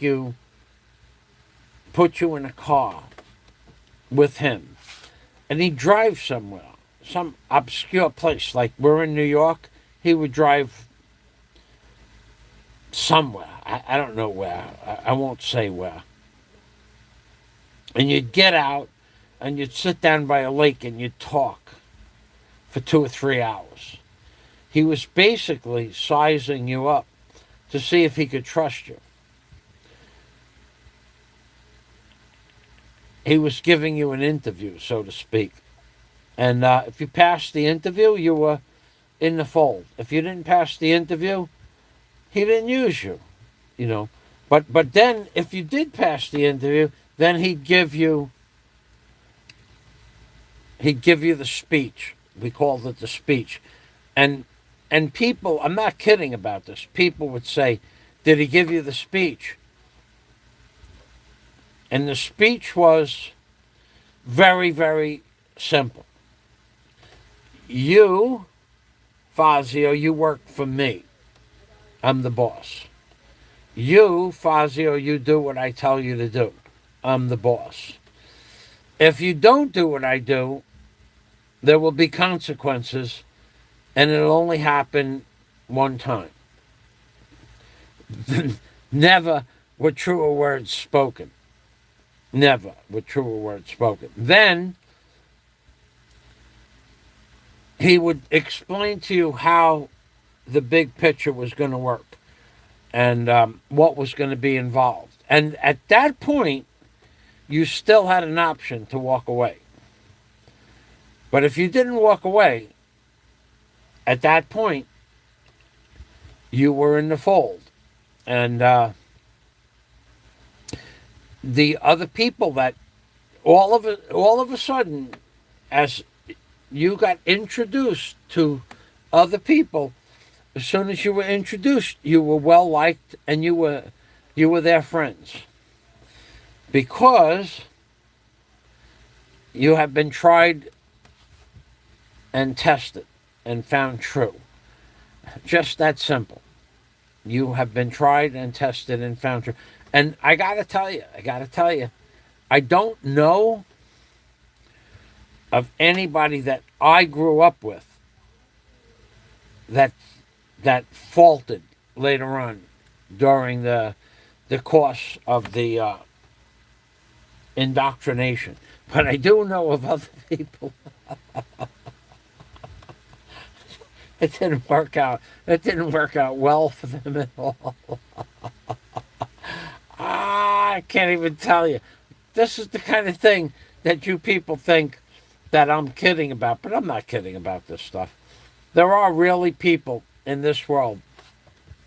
You could look at a movie and see a gangster that's supposed to be in control of an entire section of New York City, and behind that gangster is somebody, some obscure name that lives in some obscure place, that dresses like a bum, that is really the guy in charge. And when you get onto that level of comprehension and understanding of the way things work, and that guy will explain to you how politics works. And if I told you how many people he said would become politically affiliated back in we're talking about the 70s, and a guy said that this guy is going to do this and this guy is going to do that, and they did. And yet those people that did that, they were nothing. They're nothing. Of course they're powerful people, but they're nothing compared to the people that literally pull the strings. And there are literally people that pull the strings that if you walked up to them in real life, you'd sit down in an ice cream parlor and you'd never know who they were. You'd never know who they were. The people that really ran the system. So, I don't know. I guess I'm never going to be able to talk about that stuff, but I wish I could. But, so when I look at you people and I call you sissies, because you don't do stuff like barge dragging or own backhoes and bobcats and drill rigs and trenching machines, and it's not just that. It's not just that. But it's also about doing things that were world renowned, let's say world renowned things, and then laughing about it later on, a couple hours later. You people, you have no idea. You have no idea what it was like growing up in New York City, for me at least. Not just me, but my immediate friends. And I guess you never will. One of my friends, Steve, now if I tell you who Steve married, that would be a direct link to something I can't mention, but one of my friends, I can't mention who Steve married. My friend Steve married an extremely famous person. But if I tell you who that person was, it all, with their records and their ability to trace shit back to the origins of, better that I just say good night. Good night. Good night, Gracie. You people, you're a bunch of sissies. Did you own a barge? Can you run a 100-ton crane? That's only a 35-ton crane. Can you run a 30? You can do. Okay, are you a closet dweller? Are you a closet dweller that puts his finger over the lens?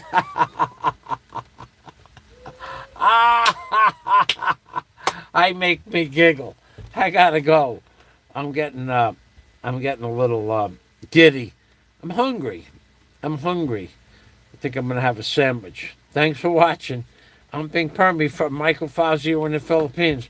And remember, you are talking and watching Mr. Congeniality. Because at the end of the night, Michael Fazio, was the guy who was the last man standing and turned out the lights as we left the building.